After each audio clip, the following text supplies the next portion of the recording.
Good evening, Proline TV fans, or I should say Proline TV viewers, big-time sports fans. You must be if you're checking us out here on our channel, which has a lot to do not only with handicapping, but fantasy sports and general sports content from veteran sports broadcasters and professionals, just in general, as far as the industry is concerned.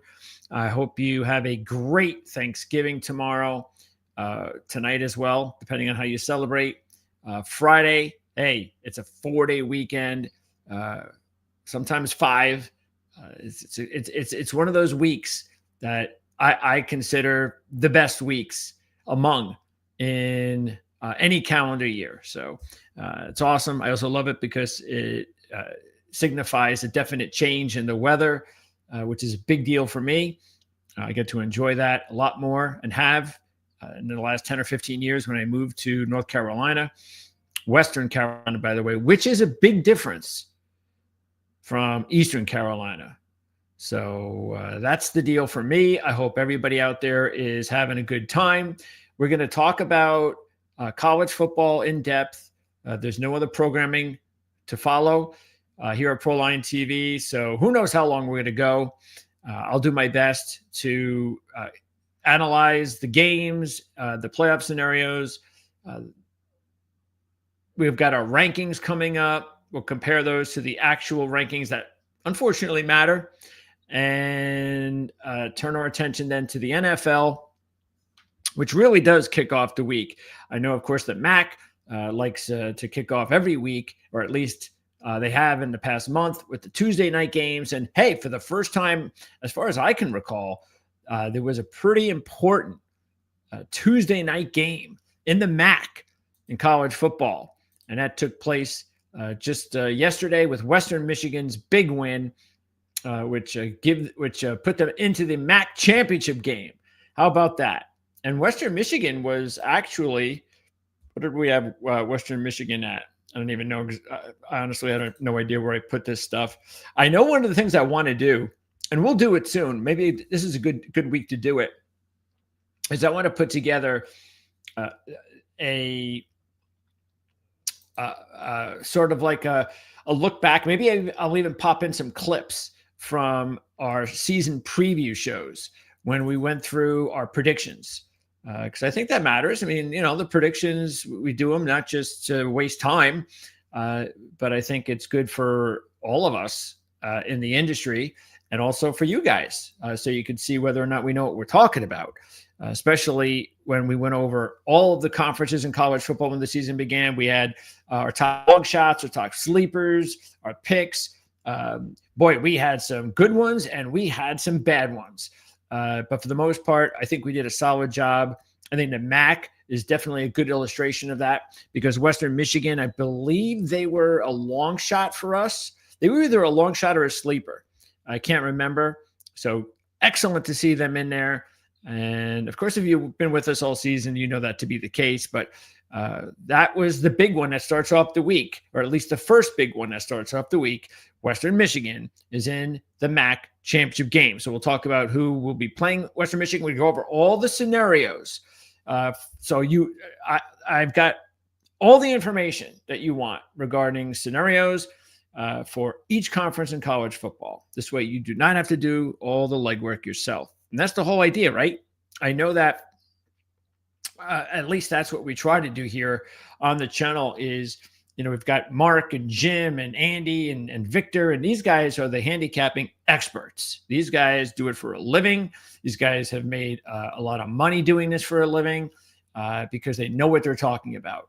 My job is to inform you as best as I can and as we can here as a channel with everything else associated with the game. Football, specifically NFL, college. Just like I said, go over the scenarios. This way if we say it here, then we mean it, and it's true.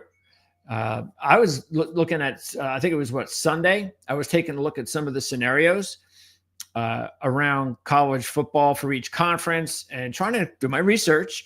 And I was trying to do it early because that's what if I do a Tuesday show, and I know we didn't do it this week, but if I do a Tuesday show, I got to start on Sunday night.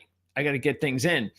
And so I was looking for information regarding the scenarios because it was 24 hours. You got to have, hey, Sun Belt Conference, MAC, Conference USA, even those conferences. I mean, don't they have like one popular writer somewhere on some site that within a few hours can just type in and push a story out there to the masses that say, hey, if so-and-so beat so-and-so, they're in. Here are the other teams that are still in it for each division, for the entire conference. And man, I got mixed results. And it was so, I guess, typical. That's one thing that a lot of people I still are fighting against is the understanding that they're going to have of it's just because it's said on the internet. And nowadays, it's not just the internet. It's everywhere. Papers, networks. You have to back up the information. And I was looking at so many conflict. Oh, this team's in if they do this. And then 2 lines later, it's like almost the opposite. And I'm like, well, make up your mind. And sure enough, I just decided, you know what? After going through all, I was like, I can't trust. I just can't. I'm going to have to wait. That's why I needed the extra day. We're doing this on Wednesday night. And now I have all the information. I was able to get it from the top sources. I was hoping that I didn't have to wait for like an ESPN to give me the information. But it is what it is. I know this for a fact, though, and that is that not everything needs to go through ESPN. And I hope that we're a good example of that. Let's get started. Okay, so what did we learn from last week in college football? Because last week was the first big week of, you can call it, I know this week is championship. I know next week is championship week. This week is rivalry week. It used to be years ago that rivalry week really meant it, meaning that 95% of the rivalries were all in one week. You had USC, UCLA, Michigan, Ohio State, Alabama, Auburn. You had USC, UCLA. Did I already say that? You had Harvard, Yale. I mean, you had all of them in the same weekend, same Saturday, because there was no Friday, Thursday, Tuesday, Wednesday stuff. I think the only one that might not have been there might have been Navy Army, maybe, and maybe another one. And then it got to a point where there wasn't enough network coverage for all of these rivalries, so you had to miss a few of them. And I couldn't take it. It was like, come on, man, I can't even see, like, especially if you're on the East Coast, forget the opportunity to see a USC UCLA game. No way. Then it just became, well, now the networks are starting to pile up, and we're able to schedule these games on a Thursday and a Friday and a Saturday, and then it makes it a lot easier. And now we don't miss any of the rivalries, and that's really a pretty awesome thing, no doubt. I still kind of wish it was all in the same week. I think you have enough days and enough networks so we can put them all in the same week. I mean, last week we had some rivalry games already. Cal Stanford is a big one out in the West. And there were a few others. So we don't have to go through them all, but there was some rivalry, Harvard, Yale. There were some pretty decent rivalry games last week. But this is still the big rivalry week, and especially on Saturday. So, but what I learned more than anything, it wasn't like I learned it. I mean, I knew this, but it was a kind of a reminder that, and it's a term that we use all the time in football. And sometimes you forget about it because you're not zeroing in on it.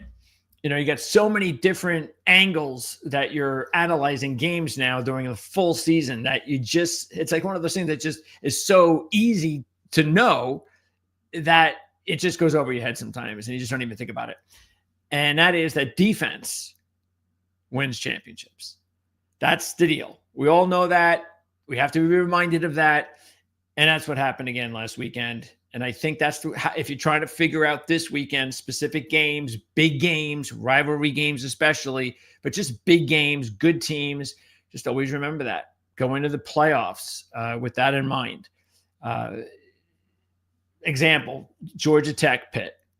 I mean, I could not be more disappointed in a team and a game than I was in Georgia Tech.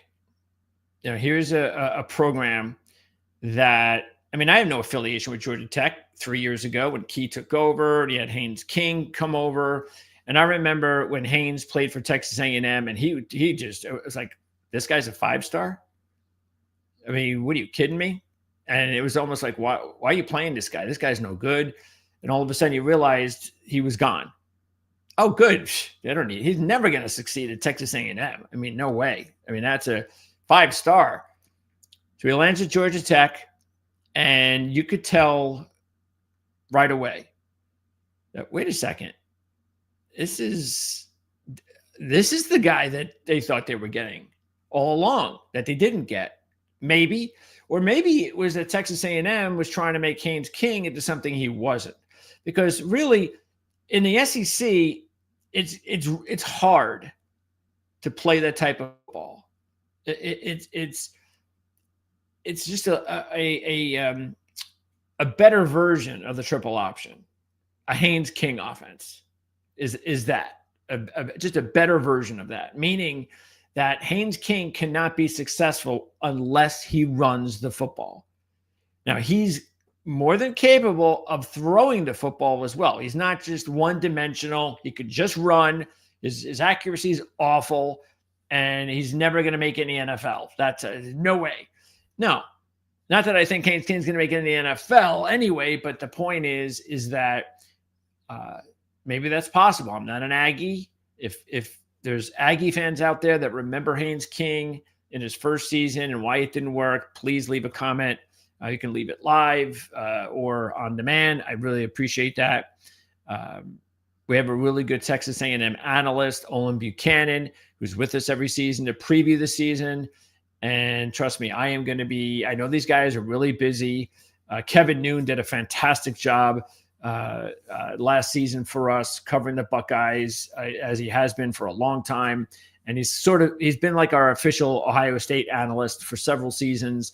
And he was with us every step of the way. I think he was on like 5 straight weeks with us. And I thought that was awesome. He didn't have to be. He was. And that was great.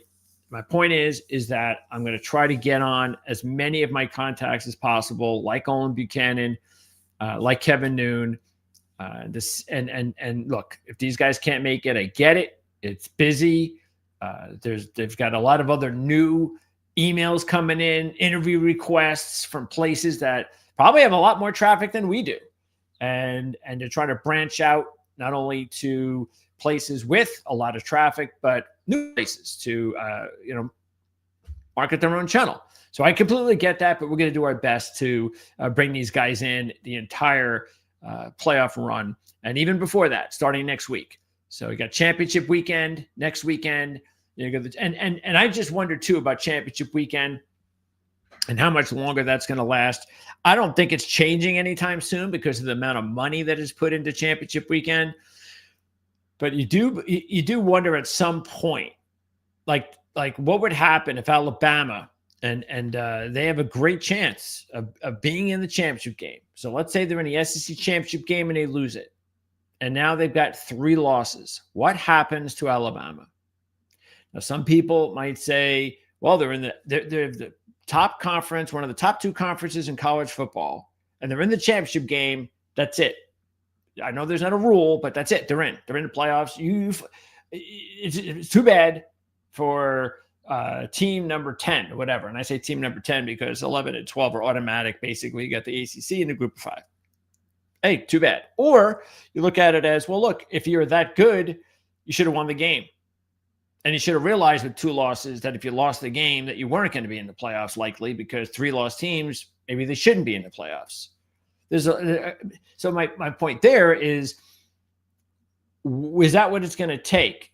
Maybe a couple of years of big programs like an Alabama or a Michigan, Ohio State, and so forth, where they lose the championship game, and because of that they don't go to the playoffs. Whereas if they do not play in the championship game, they're definitely going to the playoffs.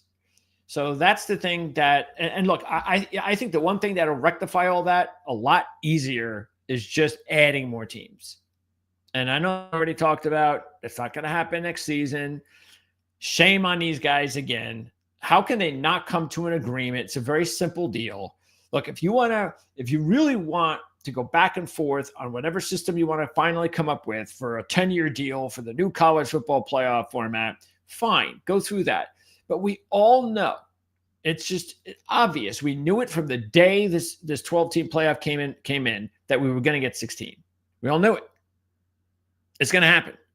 So why not just say, okay, we don't know what we're going to do, but let's just go to 16 and then we'll work on it. But they can't even do that. I mean, if you look at the team, let me pop up the teams right now that are outside the top 12. Let's see. All right. Not a lot of changed since last week because nobody lost. All right. So keeping in mind, okay, that, see, this is the really screwed up thing. Miami, there's 12 teams, of course, in the tournament. Miami is the top ACC ranked team. Yet, Miami's got the 5th best chance of getting to the championship game of the ACC. Meaning, they're probably not going to get there. And yet, they're the team that is ranked ahead of every other ACC team. So, we got to go all the way down to Virginia at 18 for an ACC team. All right. So, say Virginia might be the representative at 11, and then maybe 12 happens to be the group of 5, and we got to go all the way down to Tulane at 24. What is it with 24? This is just more proof of how ridiculous these rankings can be from these guys, because it's like every week it's 24. How is it not 21 week, 22 the other week, 23, 24? It's like 24, 24, 24, 24. So, and it's not always Tulane, and it was Memphis and South Florida, and come on. So here's Tulane, 24, and let's say Virginia, 18, and if they went out, they're 11 and 12. Okay. So that means no BYU, no Miami, no Utah, no Vanderbilt. Let's just we'll talk Texas in there, South Carolina. My point is that if we go to 16, you're going to tell me that Miami, Utah, Vanderbilt, Texas, USC can't win 2 or 3 games, go on a nice little run in the playoffs? Of course they can. There is no major difference between Texas and Georgia, Texas Tech, Oregon. Now you can say that these teams are better, and they are. But does anybody believe that if they play in a playoff game that Texas wouldn't have a legitimate chance to win? And a matter of fact, the odds would be 1 score. It might even be 3. So that's why going to a 16 would solve, I think, that one problem right away, which is that 3-loss team that loses the championship game of the SEC or the Big Ten. Nobody's going to care about the ACC or the Big 12 3-loss team just because those conferences are not highly ranked. There's not a lot of power overall on those conferences. But SEC, Big Ten, and I say SEC more so because the SEC, because if you have 3 losses in the Big Ten, considering the Big Ten is not nearly as deep as the SEC right now, I don't think you do deserve to be in the playoffs. And I think most people would agree. But in the SEC, there could be 3 or 4 teams with 3 losses that could easily be a playoff team and win some games. So that would definitely help the SEC programs. And of course, we know this back and forth between the power programs, Big Ten and SEC, regarding this whole new idea of what they want to do. This is why you would think, especially the SEC, you would think, come on, man, just come up with anything just to add a few more teams in the next couple of years, because out of those additional 4 teams, and probably 3 of them might be SEC teams. Whatever. Okay. So the biggest difference between my rankings and their rankings stays the same, and that's Notre Dame. They have Notre Dame at 9. I have Notre Dame at, I think, 4 or 3. 3. I didn't change them from last week. Okay. Not a lot of changes from last week, like I said, especially for the rankings that matter. Look at Alabama. Even just with 2 losses, they are right there on the edge, which just shows you that they lose to Auburn this week and they don't play in the SEC championship game. They're done. Imagine that. A couple of weeks ago, it was like, oh, Alabama, hottest team, best team in college football right now, right? Some people thought that. Now, look, they haven't lost to Auburn yet. I'm just saying. They're only a 5.5-point favorite. That's another story. All right, so there you go. We'll go over all of this in just a little bit. And let me see. Do I have this? Okay. Got something needs to. Oh, this is it. Okay. It was in my. Got a second monitor. Okay. Double aces around. Great show. I watch this every week. Keep up the good work. Happy Thanksgiving. Happy Thanksgiving back to you, double aces around. DAA. 100%. Back to what I said before, and that is defense wins championships. That's the deal in the NFL and college football. It has been the deal for a very long time, and sometimes you just have to be reminded of it, and I'm glad I didn't need to be reminded of it a month from now. So I just had a little bit of a reminder myself, and we saw it last week. You know, Georgia Tech not only choked, okay, because there was a different choke. It was a combination of their defense has not. Look, they have a new coordinator. They brought him in this past year, and the defense was okay early on, but the defense has definitely waned lately. They still have good players on defense, but there's something that's missing there. But I think overall, we saw it on Saturday. The thing that really stuck out is just this team was not ready for the big time. And that's unfortunate. But that's why when we looked at the playoff rankings about a month ago when it came out, and we went, look at all the teams, Georgia Tech and Virginia and so forth, and how crazy it is and all the parity. Well, again, you got to remember that was a month ago. And I mentioned this last week, and you got to deal with it again this week. And that is something called pressure.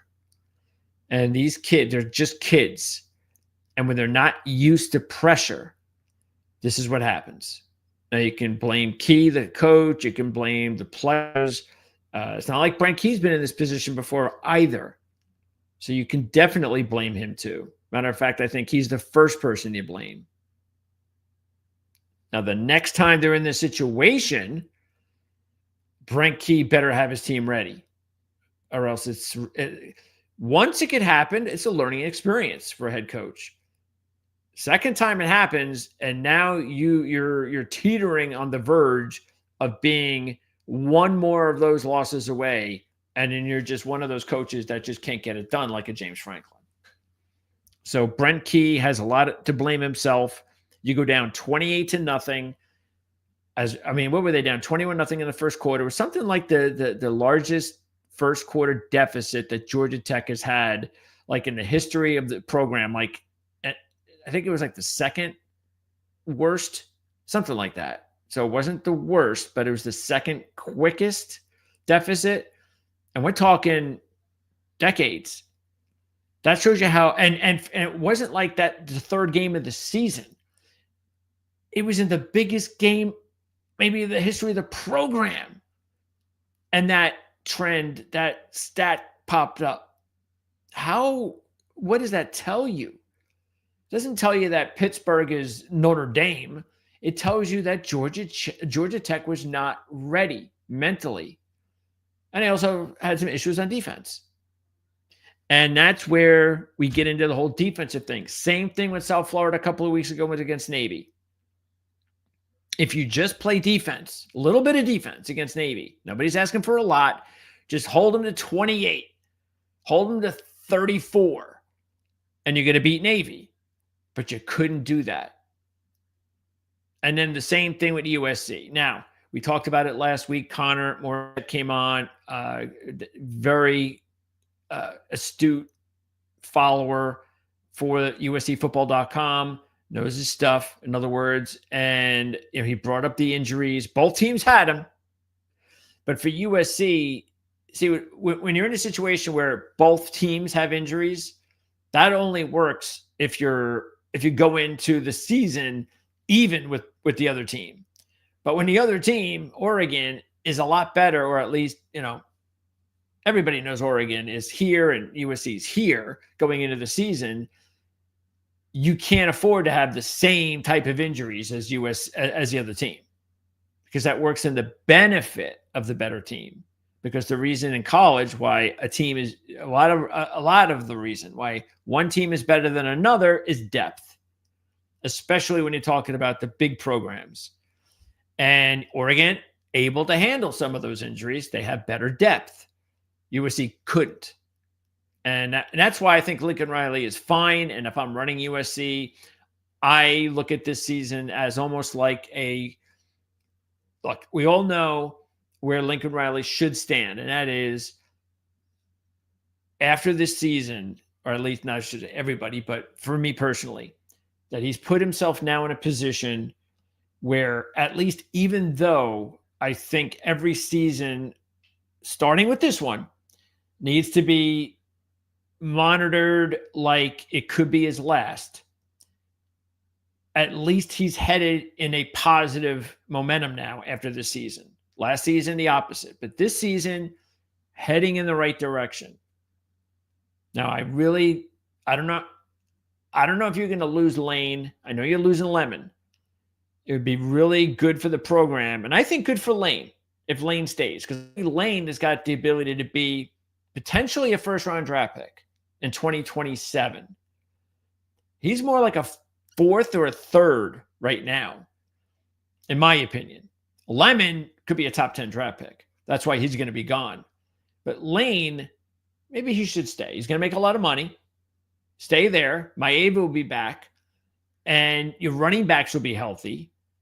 You have a really good recruiting class coming in, which is another good sign, another reason why Lincoln Riley is definitely going to be back. But I would be pretty excited about the possibilities because, look, as good as Maeva was this season, come on. I mean, you compare him to the other Heisman winners that Lincoln Riley has coached, and he just is not comparable. So just imagine where USC could have been this season if he had one of those Heisman guys, even just Caleb Williams. If Caleb Williams from a couple of years ago was on this team, this would definitely be a championship caliber team. I don't think they'd win the championship, but they'd be in the playoffs and they'd be a top contender. And one of the reasons why they're looking so good is not just because Lincoln Riley and what he's done in his coaching history and what he can do on offense and the quarterback position, but the defensive side. Having a nice, young, exciting, comer on defense as an assistant is everything to a team. And when you don't have to worry about one side of the ball like he doesn't now, you're set. You got recruiting going your way. You're coming off a good season. You got some of the baggage off. You were able to beat Michigan, which was a big deal for them. You're able to win some pretty decent road games, which is important. And look, they were right there, one score away against Oregon. But like I just said, the defense let them down. And that's where the injuries really came from. You can say what you want about losing your first and second string running backs.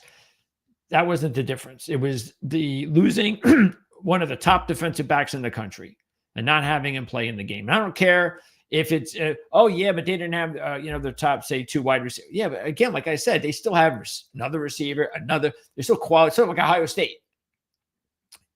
Their third and fourth string wide receivers are still going to be better than half the teams in college football.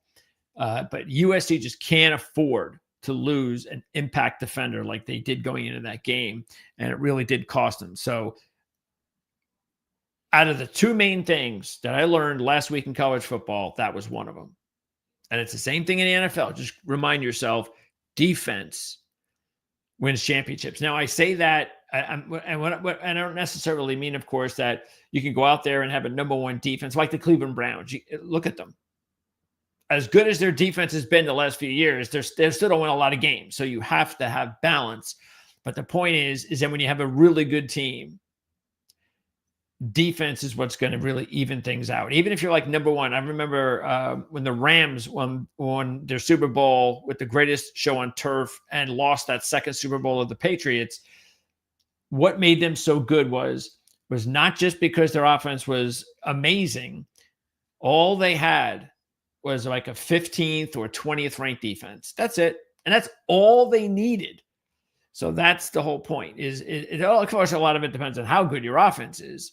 And that's why USC is getting better, because we know that the offense is there, but the defense finally started to pick things up in the last year or two. That's why I think they're headed in the right direction.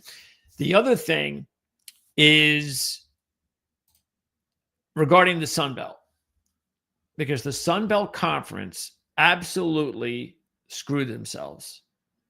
And they've got no one else to blame but themselves. And I haven't heard anything, nor I don't think we would at this point, haven't heard anything about, well, yeah, we're going to think about maybe going back or going to no divisions and just let everybody play out like some of these other conferences have.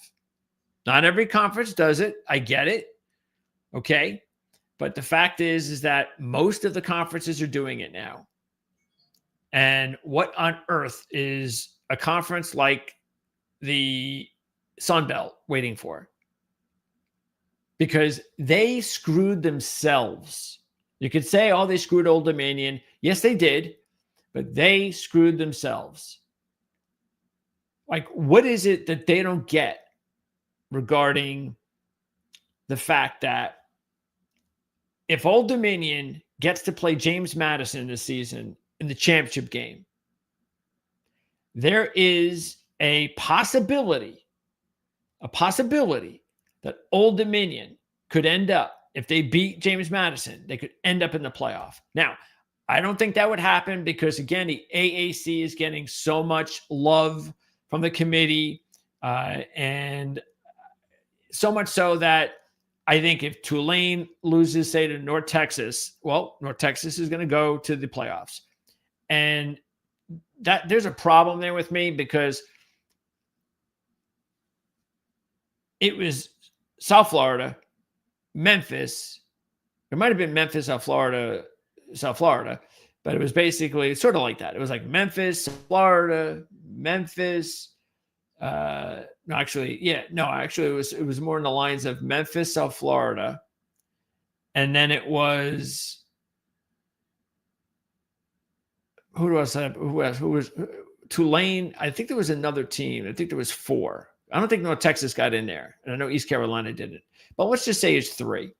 So let's just say it's Memphis, because I think Memphis and South Florida flipped, over like a month. So, and then now it's Tulane. So my point is that's 3. So if North Texas then beats Tulane, say in the championship game, and it's 4, you're basically just saying, oh, it could be Memphis, it could be Tulane, it could be North Texas, it could be South Florida, whoever's standing, we're going to give it to the American. That's because Boise has played themselves out of this. Well, if you're the Sun Belt, first of all, you have to be saying, if you know what you're doing, you have to be saying, how on earth, this is not, I'd be all over the media. I'd be all over, if I'm running the conference, I'm on all the networks, and I'm talking about this is ridiculous. This is not right. James Madison has had this clear run. They haven't lost since the game against Louisville. That's a quality ACC team. Don't forget where Louisville was just a few weeks ago before they lost. And look, we all know when Louisville lost that second game that they were done. They showed nothing in the game last week against SMU. They had nothing. That's the other thing that happens at this time of the year, that it really sucks as a handicapper. And I talk about this all the time. The thing about handicapping games to me is when you look at these games and any game, it could be in any sport, the hardest thing to do is to know whether your team that you're taking is in the game. They're going to play the game like it's the Super Bowl, like it's an important game, especially in basketball, hockey, baseball. It's such a long season. That's really hard. But even in the NFL and college football with a condensed schedule, there are weeks that these teams are just flat. They don't have anything to play for, whatever the case may be. And that's why it's very, very hard to know, hey, if I'm going to bet on this team, I'm going to put money on this team. At least I have to have the simple check off the list that says, I know that they're going to play hard. And at this time of year, you just don't know. I think the best thing to do is in that circumstance, and I even did it myself this week, is while I was going over my wise guy picks this week in college, and I had him down to like 5 or 6 teams. When it all came down to it, I mean, one of the things that I made sure of, I was thinking about Missouri and Arkansas. They were one of my 6. And I was like, I can't take them because I'm going to pick Missouri this week, and I'm going to put money on Missouri this week. Don't get me wrong. But when it comes down to having to decide on one game, you have to say to yourself, well, I don't know if Missouri is going to come to play. It is entirely possible that if they lose this game to Arkansas, when it's all said and done, and you look at how the game unfolded, you might see a situation where, you know what, you can tell they just didn't care. They weren't in it. And that's the reason why I just couldn't do that. So that's the thing that you have to do. And it happened again last week to me in several circumstances. And just speaking of Louisville, that's one of them. I didn't take that game. I'm just saying, if you did take that game, and that's another, on the flip side, that's why you can't just look at SMU and be like, oh man, boy, they look good right now. They just buried Louisville. No, they just buried a team that didn't care. You don't, it's one of the situations where, hey, it's a good thing for SMU. It's good that they buried the team. They did what they had to do. They're obviously a good team. Do they deserve to be in the championship game this week? We'll talk about it a little bit later on. I don't know about that. But hey, you know what? This is also why we say in the beginning of the season, all the time, every season, there's something called schedule luck. We talk about injuries. That's the first thing. You have to have injury luck. Then we talk about, things like, you have to win. You have to get the calls. You're going to get good calls this season in the big games. You're going to get breaks. And the other thing, one of the other things, which is very important, is schedule luck. And what I mean by that is, it's not just when you look at the NFL and you see that the Patriots in the beginning of the season, everybody knew that the Patriots and the Niners have the easiest schedule in the NFL. Lo and behold, we're almost the end of November, and those teams have a combined, 18 wins? Now, watching the Niners play this season, and even just thinking about the Patriots seriously, does anybody believe that those two teams should have 18 wins combined this season? Come on now. But they have something called schedule luck. And they had it in the beginning of the season, and it worked their way all the way through. Because what could happen is, and this is why I think doing the whole schedule thing and prediction thing is useless. Because what will happen as the season unfolds, just speaking of the NFL, it doesn't really matter. The fact is that you need to be in a situation to get the luck where, let's say, so-and-so, like I'll give you an example. Rutgers in Iowa, earlier this year. Huge game for Rutgers. They started off the season. I think Iowa might have been their first conference game. And they started off 3-0, whatever. This would be a big game to really tell where they were. Well, Iowa, we all know Iowa has no offense, but they need to run the ball. And their number one running back had not played the 2 previous games. When did he return? Against Rutgers. That's part of schedule luck. Do you get the situation that week with that opponent where their quarterback's out, their top offensive or defensive players out? You get the team coming off the biggest win of their season, so you get the letdown game.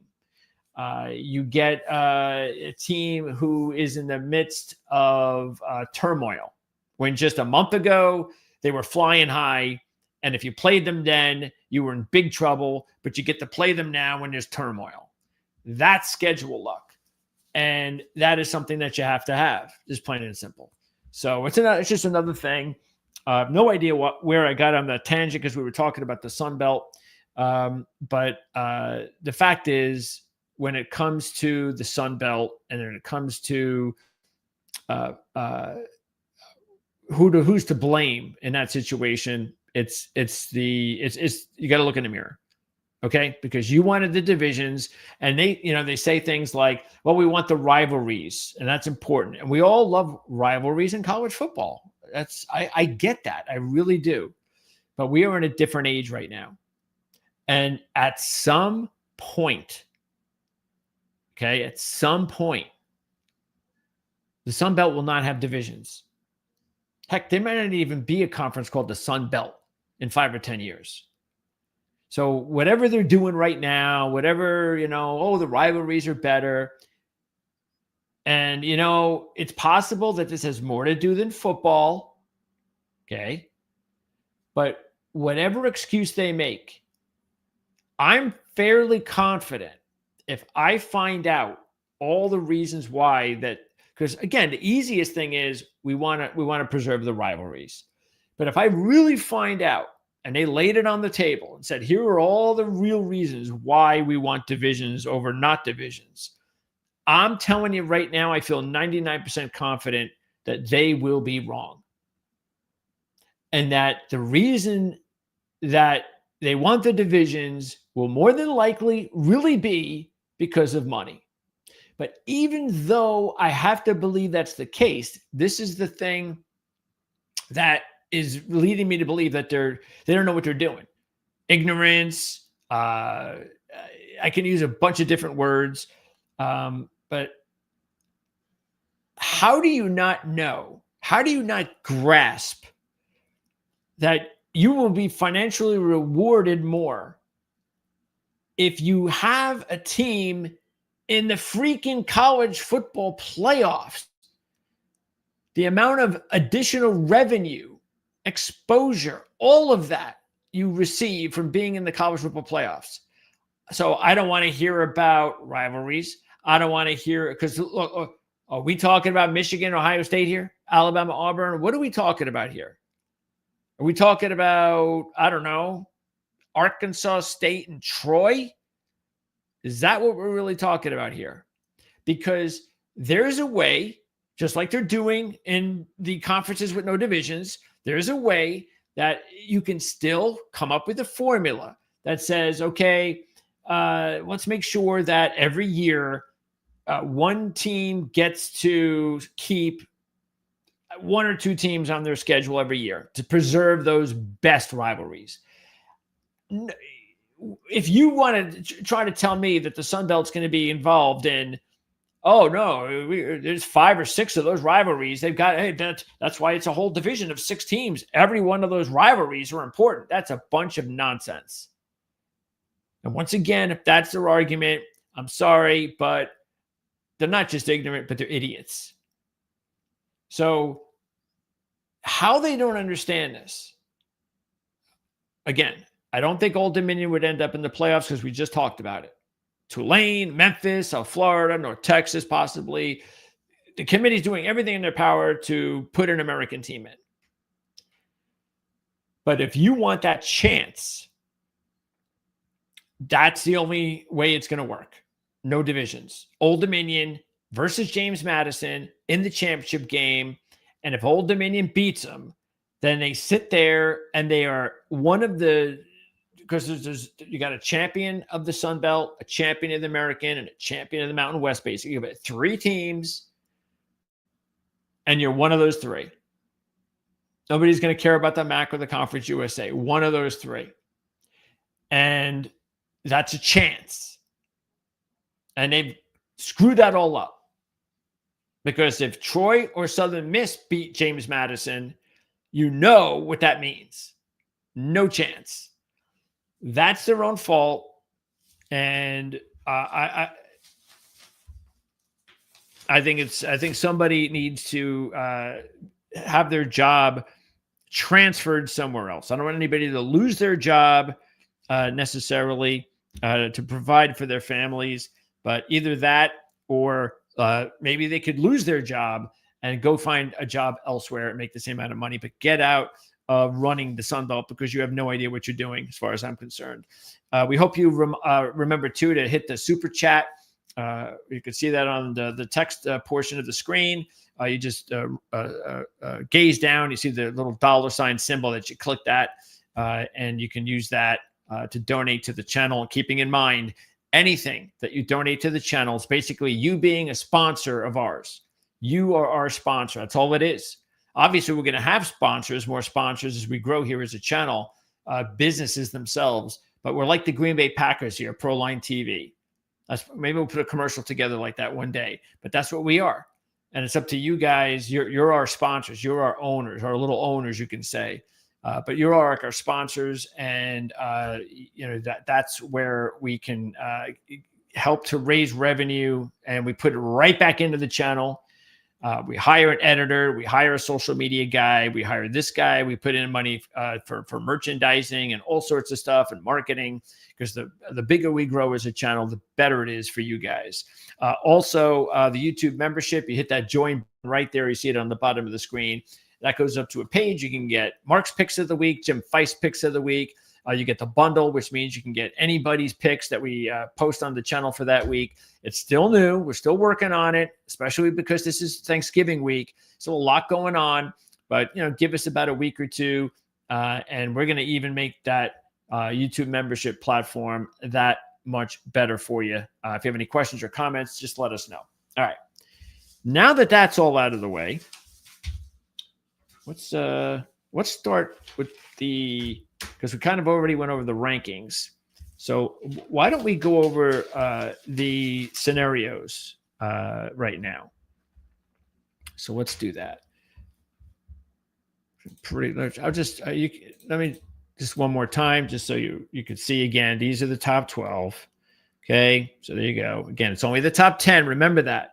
11 would be an ACC team that's not on the board here. 12 would be the group of 5. So if you're a BYU Miami fan, you are not in the playoffs. Okay. Now this week is the week that I went ahead and actually for my group of 5, for my playoff 12, I did add ACC team because now we're in the nitty gritty. This is it.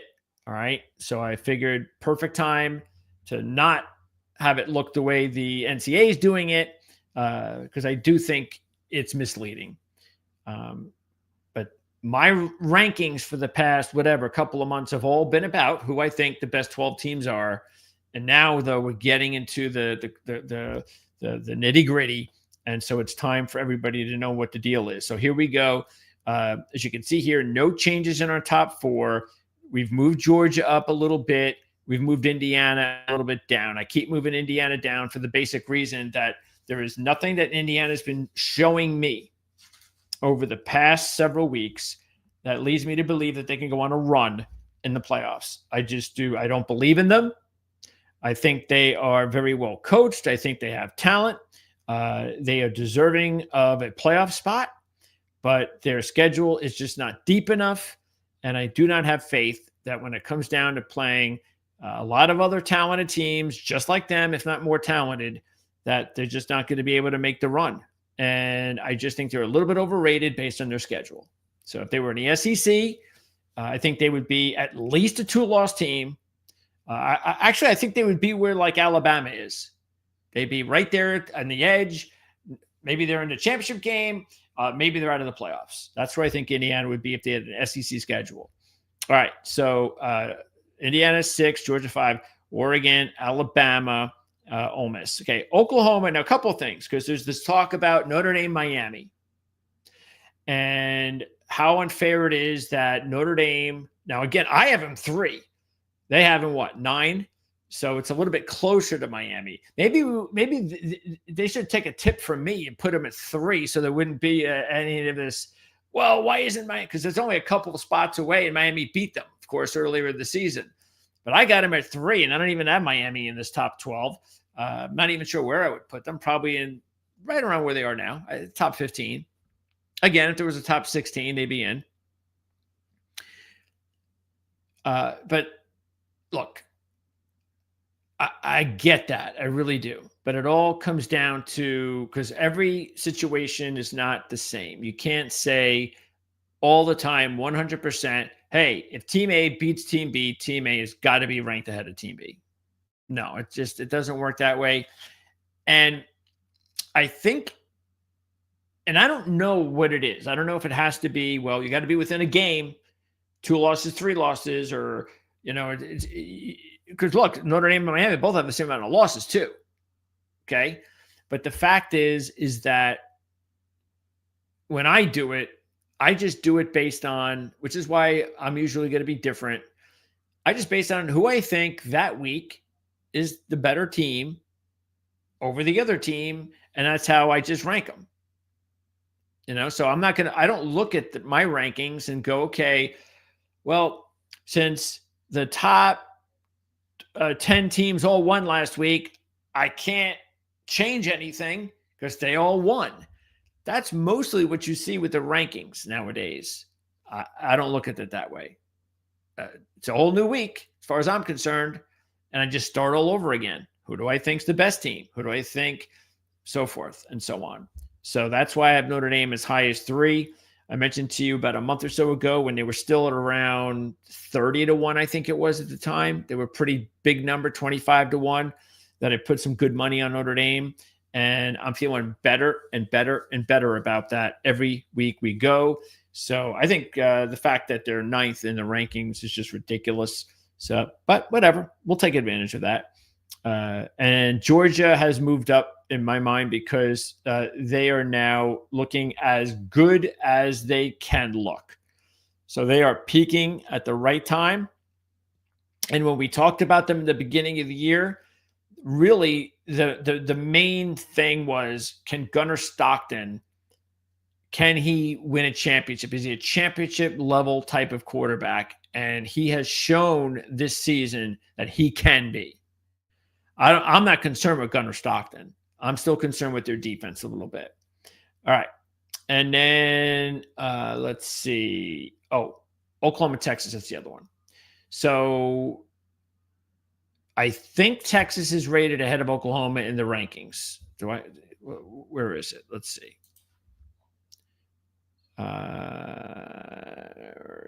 Where's Oklahoma? Oh, no, not in the rankings. I saw them ahead. Where did I see Texas ahead of them? I saw them ahead of them somewhere. I just don't remember where it was. But I bring that up because of the whole Texas beat Oklahoma deal. And I get that. Again, Texas 3 losses, Oklahoma 2. I wouldn't care. If I thought Texas was better than Oklahoma, I would have Texas 10 and Oklahoma out. So even though I agree with the committee that Oklahoma is pretty close to where they are and Texas would be pretty close to where I have them, the only reason that I'm stuck with Oklahoma over Texas is because when they played that game, Mateer was in a game he should never have been in. Okay, he was not healthy. He was nowhere near ready physically to play that game. And that was a dumb decision by Venables. But nonetheless, hey, it cost him a game. Maybe they would have lost anyway. And in some points, it could have cost them the season. If Texas, let's say Oklahoma hadn't lost one of their games and Texas hadn't lost a couple of their games, and it was either Texas or Oklahoma, and because Texas beat Oklahoma, it was Texas over Oklahoma. Venables lucky it didn't come down to that, but it could have. Anyway, the fact is Oklahoma right now, to me, is just a better team because Mateer is now starting to play a little bit more like he was earlier this season. And there hasn't really been a time this season that I've been enamored with Texas. There just hasn't. Yes, had they put together a nice run at the end of the season, yes. But we talked about that, the overtime, back-to-back overtime wins against Mississippi State and Kentucky. I mean, please, that's not good, especially when you were down big to Mississippi State in the fourth quarter and were very fortunate to win that game. Punt return touchdown sends you to overtime. So very fortunate. But what happens? Hey, they step up in competition and they get beat by Georgia. Proof that they are just not that team. So, yeah, I look at the situation, and that's the reason why with one less loss, the fact that Mateer was not healthy, it's the same thing. It's like if Oklahoma had beaten Texas with a banged-up Arch Manning, I'd feel the same way, flipping over to Texas. So here's Virginia, only in there because they are the top team right now in the ACC, the real top team, not Miami. And there's Tulane. But we all know, honestly, looking at this right now, I would say, looking at my board, I would say there's a very likely chance that 10 of these 12, just trying to think about matchups that could doom these, but I'm not saying it. So there's a very good chance that at least 9 of these teams, because in reality, the mark should be at 6, okay? Meaning that if Indiana loses, Georgia loses another game. If any of these teams lose another game, well, I shouldn't say it, Notre Dame, they lose another game. They lose to Stanford. There's only one game left. They lose to Stanford, they're out. So I get that. But in reality, if any of these teams were to lose, except for Notre Dame, they're still in. Oregon can't say that. Can't say that. Okay. If they lose to Washington, they'll be on the bubble. Alabama, they'll be out. Ole Miss, probably out. I wouldn't say completely, but bubble out. Oklahoma. Who is, it really is a bummer. But again, this is what happens when you're no longer in the same conference anymore. Speaking of rivalries, that we don't have Oklahoma State. That was a really, really good rivalry. If Oklahoma is going to get knocked out, it's going to be because of LSU, and that's possible. LSU's got a really good defense. And let's say Mateer, because even though he looks like he's playing a little bit better now, it's not a complete, okay, he's fine again. I'm not seeing the same guy still that I saw before the injury. He's heading that way, but he's also going up against one of the best defenses he's played all season. And remember, his worst game, Texas, was against a good defense, even though he was banged up.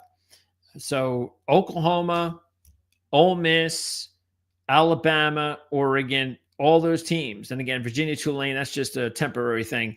So really, that's why I say these are the teams that really look like it's a guarantee that you're going to get all 6 of these teams, barring a Stanford miracle upset win over Notre Dame. And then the rest is always wide open, which is a good thing.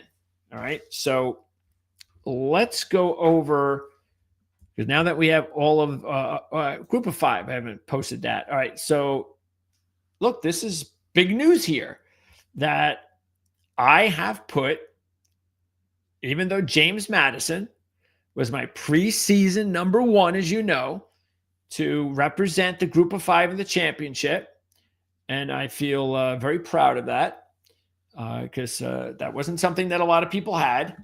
So James Madison, though, even though they come back and won the game against Washington State, and look, we kind of felt that was going to be another close game for Washington State. There was no reason to believe otherwise, and they kind of lost the game against James Madison the same way they've lost to Virginia and Ole Miss, as they had the lead and then they lost it late, and that was it. But so look, I think it's a decent win for James Madison. If you compare the fact that those teams I just mentioned had the same problem with the same team, so you can't just call James Madison out on it. But what it does to me is, again, I know how they're thinking about the American. So if James Madison is going to get a chance to be respected by the committee in any way, then they needed to beat Washington State a lot easier than they did.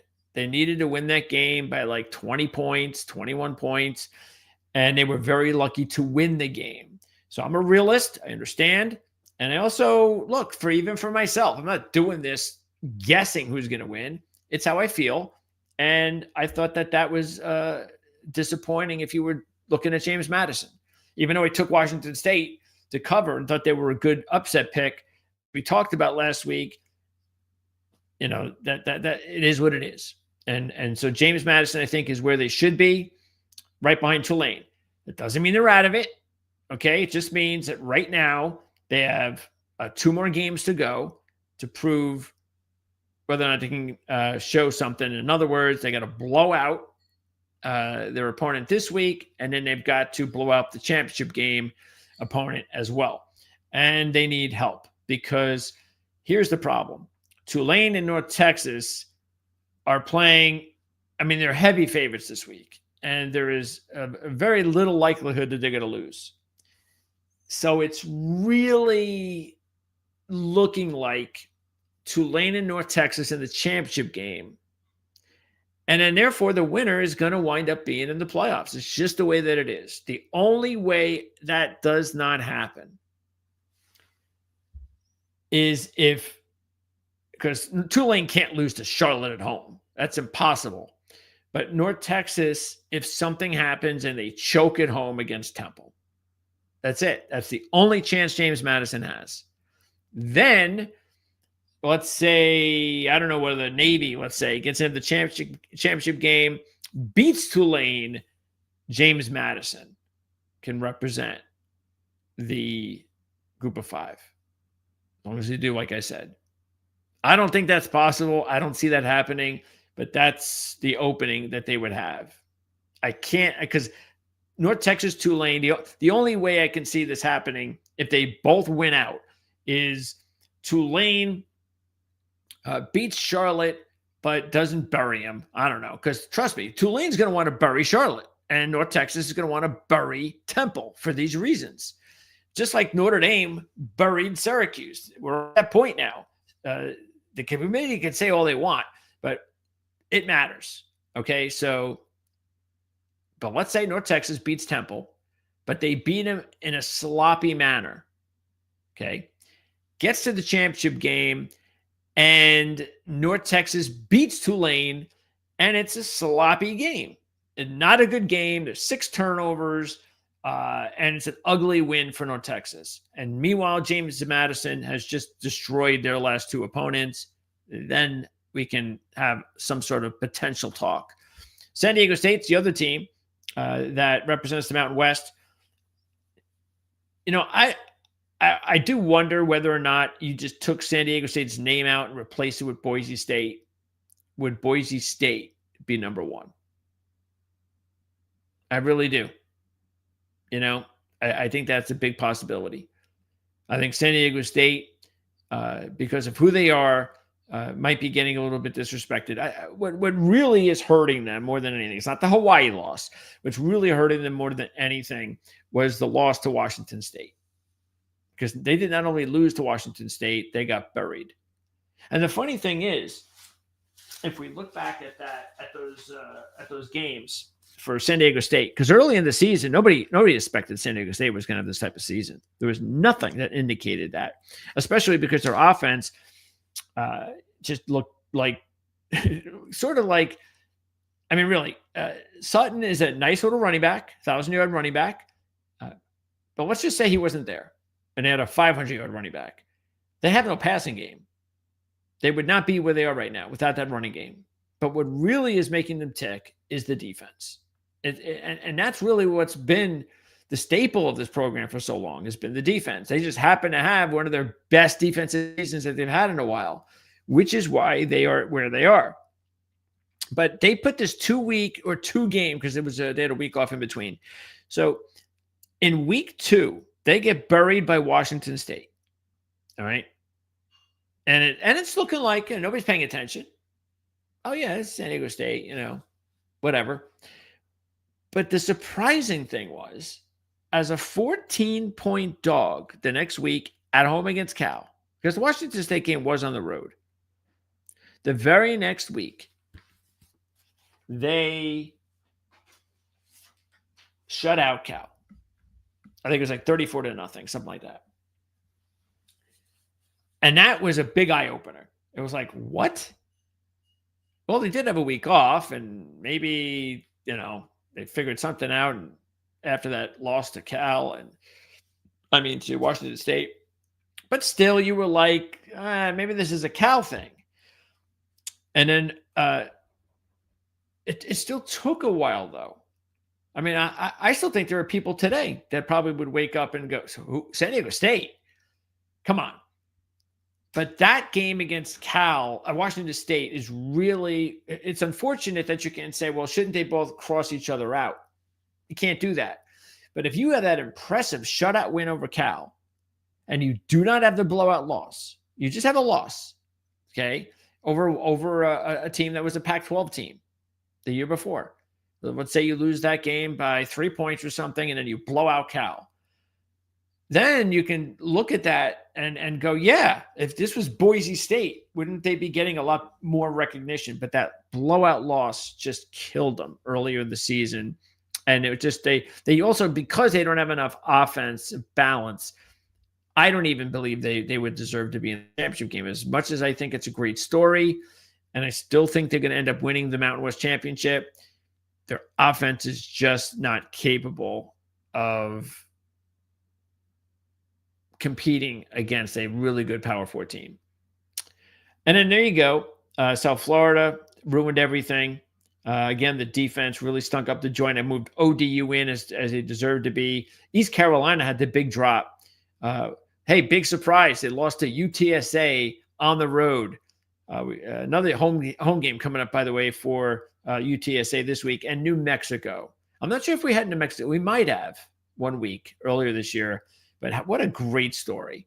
New Mexico and San Diego State playing for the opportunity to be in the Mountain West Conference Championship game, in the final year of the Mountain West Conference Championship game, as in the championship as we know it. So I think that's really awesome. Okay, let's get going. SEC. And it all starts... Where is it? It all starts with a big one. And believe it or not, yes, I said it. It's a big one. It's actually, you know what? Yeah, I'm going to go through the scenarios for each conference as I go through each conference. So let's start with the scenarios, first of all, with the SEC, and then we'll go through these games. Okay.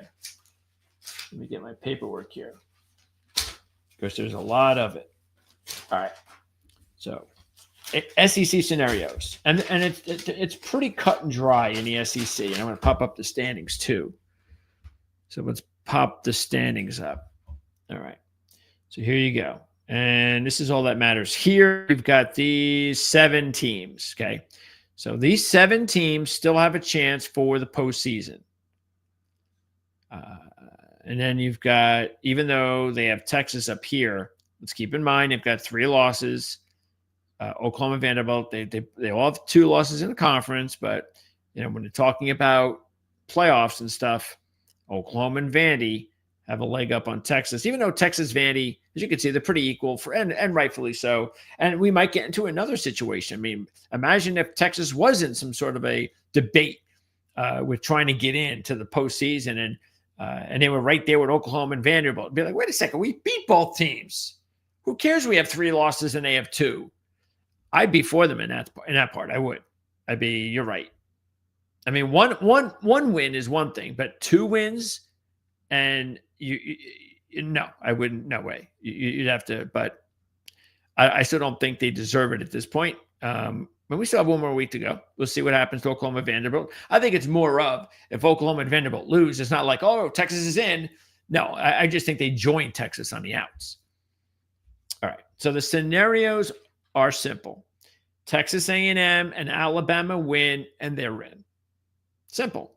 So even though Alabama sits here 4 on the standings as it is here, I don't know necessarily. Okay, here it is. They're putting them at 4 because they have the same record, but Ole Miss has the better overall record, so they're ahead of them. Okay. Fact though is A&M win in, Alabama win in. We get a Texas A&M Alabama championship game, and I'd be all for it because I think those 2 teams would be deserving. Also, we haven't seen them this year play, and I think that's something I want to see. I don't want to see a rematch. Next up, A&M. What's their other chance? Well, they can also get in if Alabama and Ole Miss lose. Okay, it's got to be and, not or. So if A&M loses to Texas, which is entirely possible, then they need Ole Miss and Alabama to lose. And then they're in a championship game. All right. Next up, as funny as it may sound, it might be better for Texas A&M if they lose to Texas to not be in the championship game.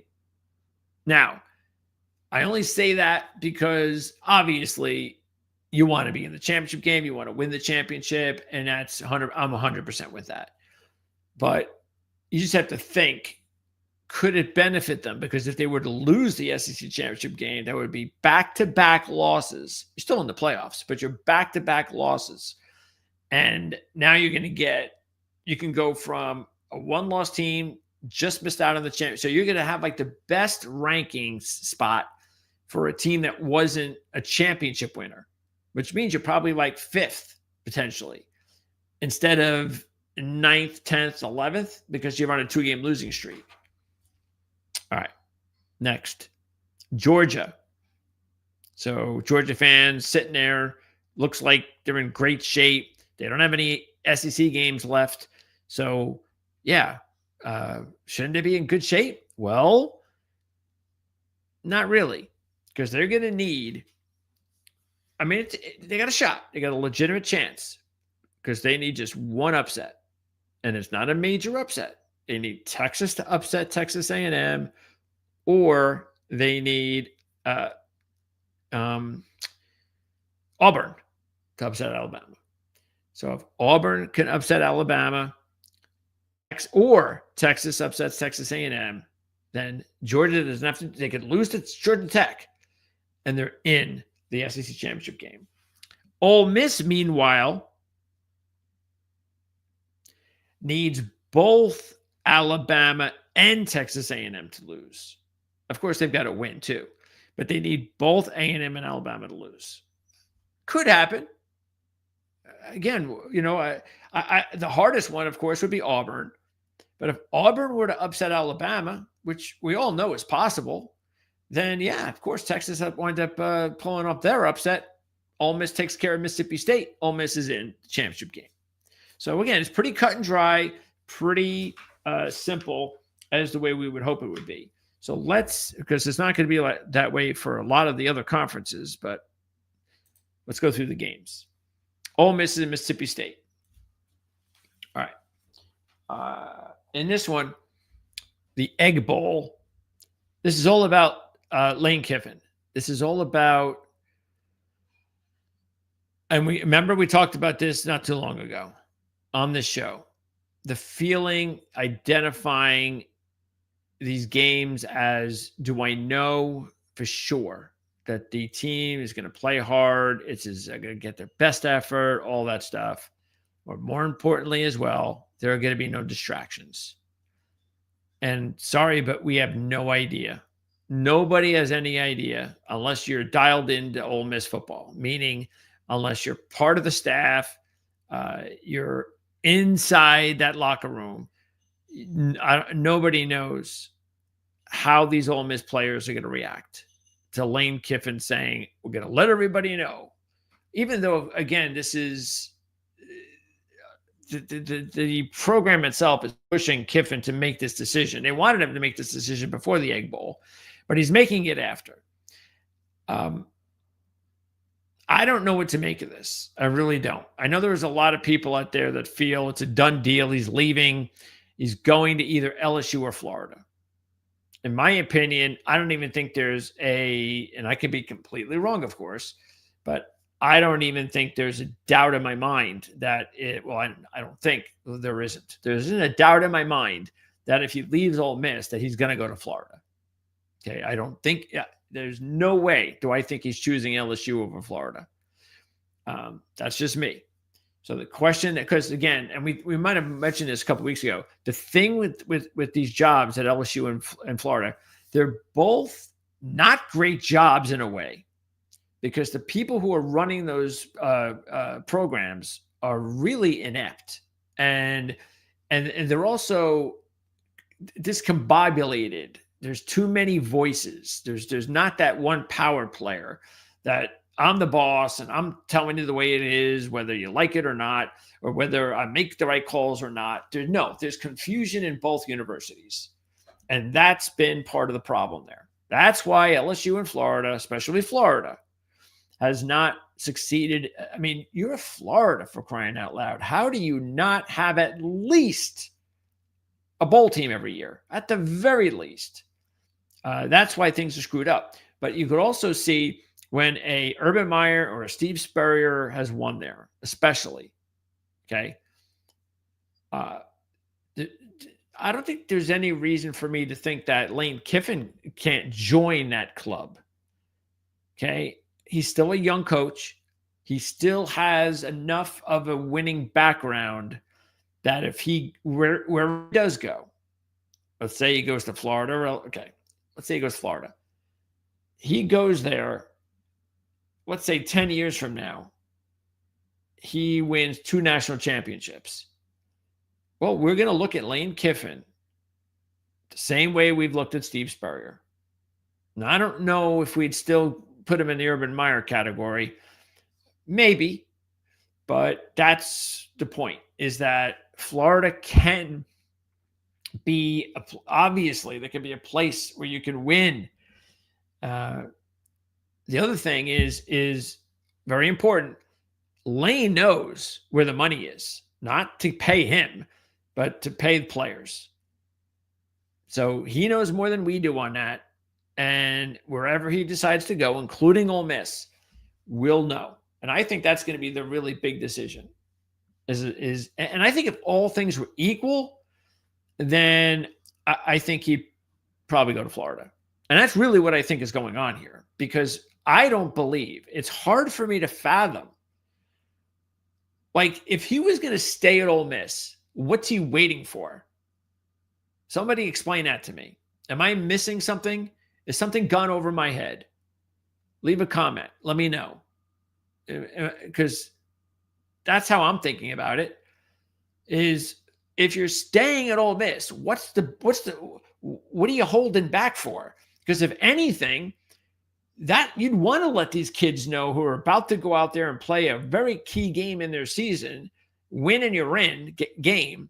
Well, you don't want these kids to have any sorts of doubts about whether or not their leader is going to be with them. So you tell them. Now, look, it's quite possible that there's a reason he's doing it and waiting, and he's already told the players, and they know, and he's going to be there.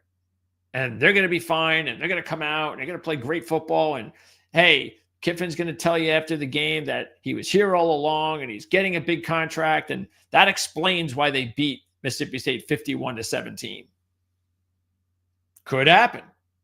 But the odds are that that's not the case. And what are we playing here, this game, every week?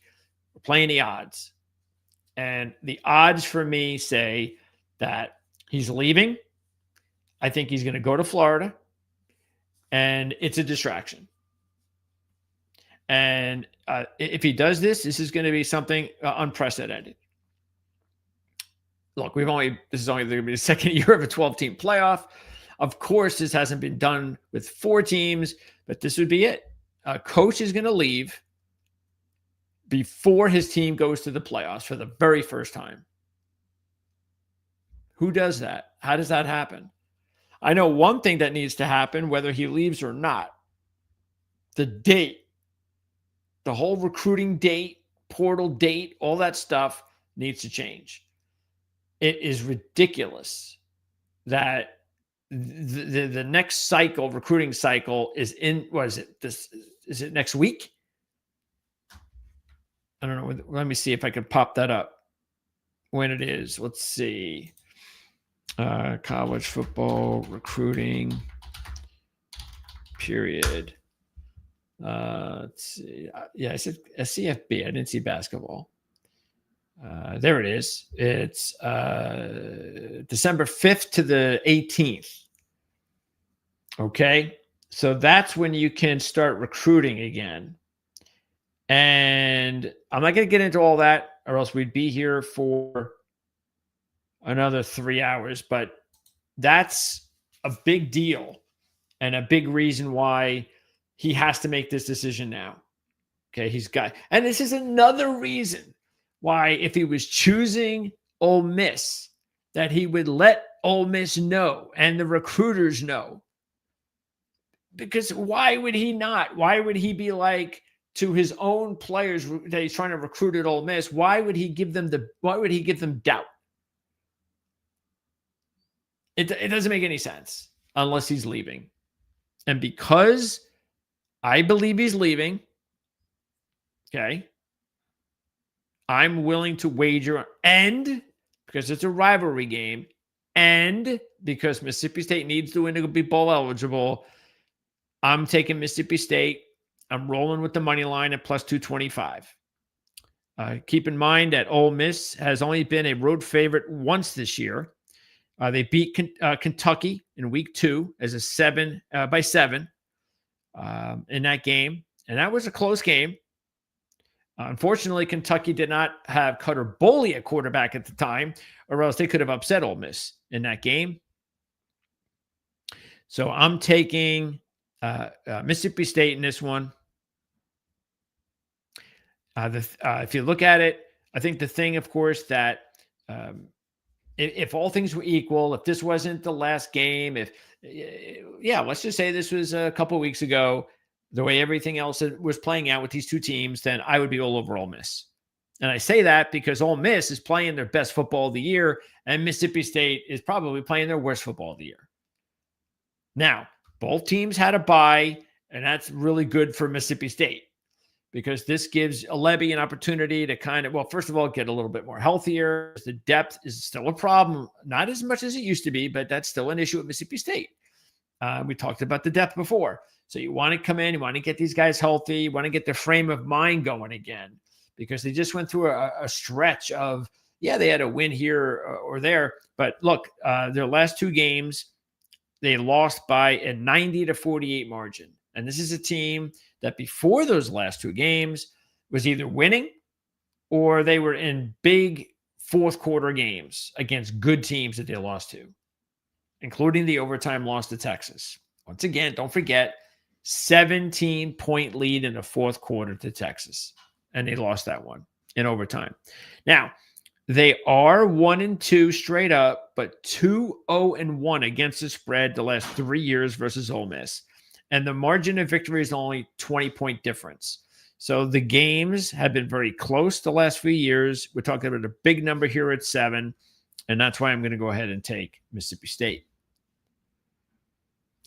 Georgia Tech, you wounded me. So as I said much earlier, this is as bad as it gets with Georgia Tech's loss in my mind. For me as an analyst, because again, I was with them the whole way, the whole Key and King way that started 3 years ago, followed them ever since. bet them a lot as a dog and won games for me left and right. So really, even at this point with the loss last week, which was a big loss for me, the fact is that I'm still way up on Georgia Tech. That's how much they've won and how much I've been able to capitalize on that. And these are the types of games that has really helped. Now, look, they were in this type of game last year. I guess it's Georgia Tech's style to do it this way based on what we saw last week, because now I can throw them into that kind of boat, which is, yeah, they've done a lot of good, but when it comes down to it, they can't get over the hump. They couldn't do it last week, and they couldn't do it last year in this matchup. They had a 17-0 lead at Georgia at halftime. 17-0. And they weren't able to win the game. I believe they were up 2 scores in the fourth quarter. And they went into some incredible, like 8 overtimes or something like that, back and forth on 2-pointers, and they finally lost. Now, they are getting a big number on the money line here. But I don't know how – look, throw that out because they're playing at Mercedes-Benz, the Falcons' home. And even though they have more seating capability, the Georgia fan base it'll probably be equal, if anything. So there's no home game for Georgia Tech here. What they do have going for them is basically what I just said. They're 4-1 straight up, 5-0 against the spread as a home dog under Key, with 3 outright upsets, including Clemson. The problem is, looking at it like that, is this really isn't a home game. So you do have to take that into consideration. Also, looking at the resumes of these teams this season, there's no comparison. Georgia's played the SEC schedule. Georgia Tech has played the ACC schedule. And when it's come down to it, Georgia Tech has just 1 win this season versus a winning team. That's it. This, though, does give you faith that with the big number the way that it is, that's the reason you take Georgia Tech, and this is it. Since Brent Key has taken over in the last 3 years, they are 0-3 straight up, but 3-0 against the spread against Georgia. And the previous 4 years, 4 matchups with Georgia, just so you know, they were 0-4 straight up and against the spread by a 180-35 margin. Key comes in. They're still not winning, but now they're covering. And in the last 2 years, they lost by just 10 points total combined. Last year, as I said, they lost 44-42 in 8 overtimes. And considering how bad they looked last week, and they were able to come back and make a game of it, they were down 1 score, but they couldn't stop Pitt because of the defense.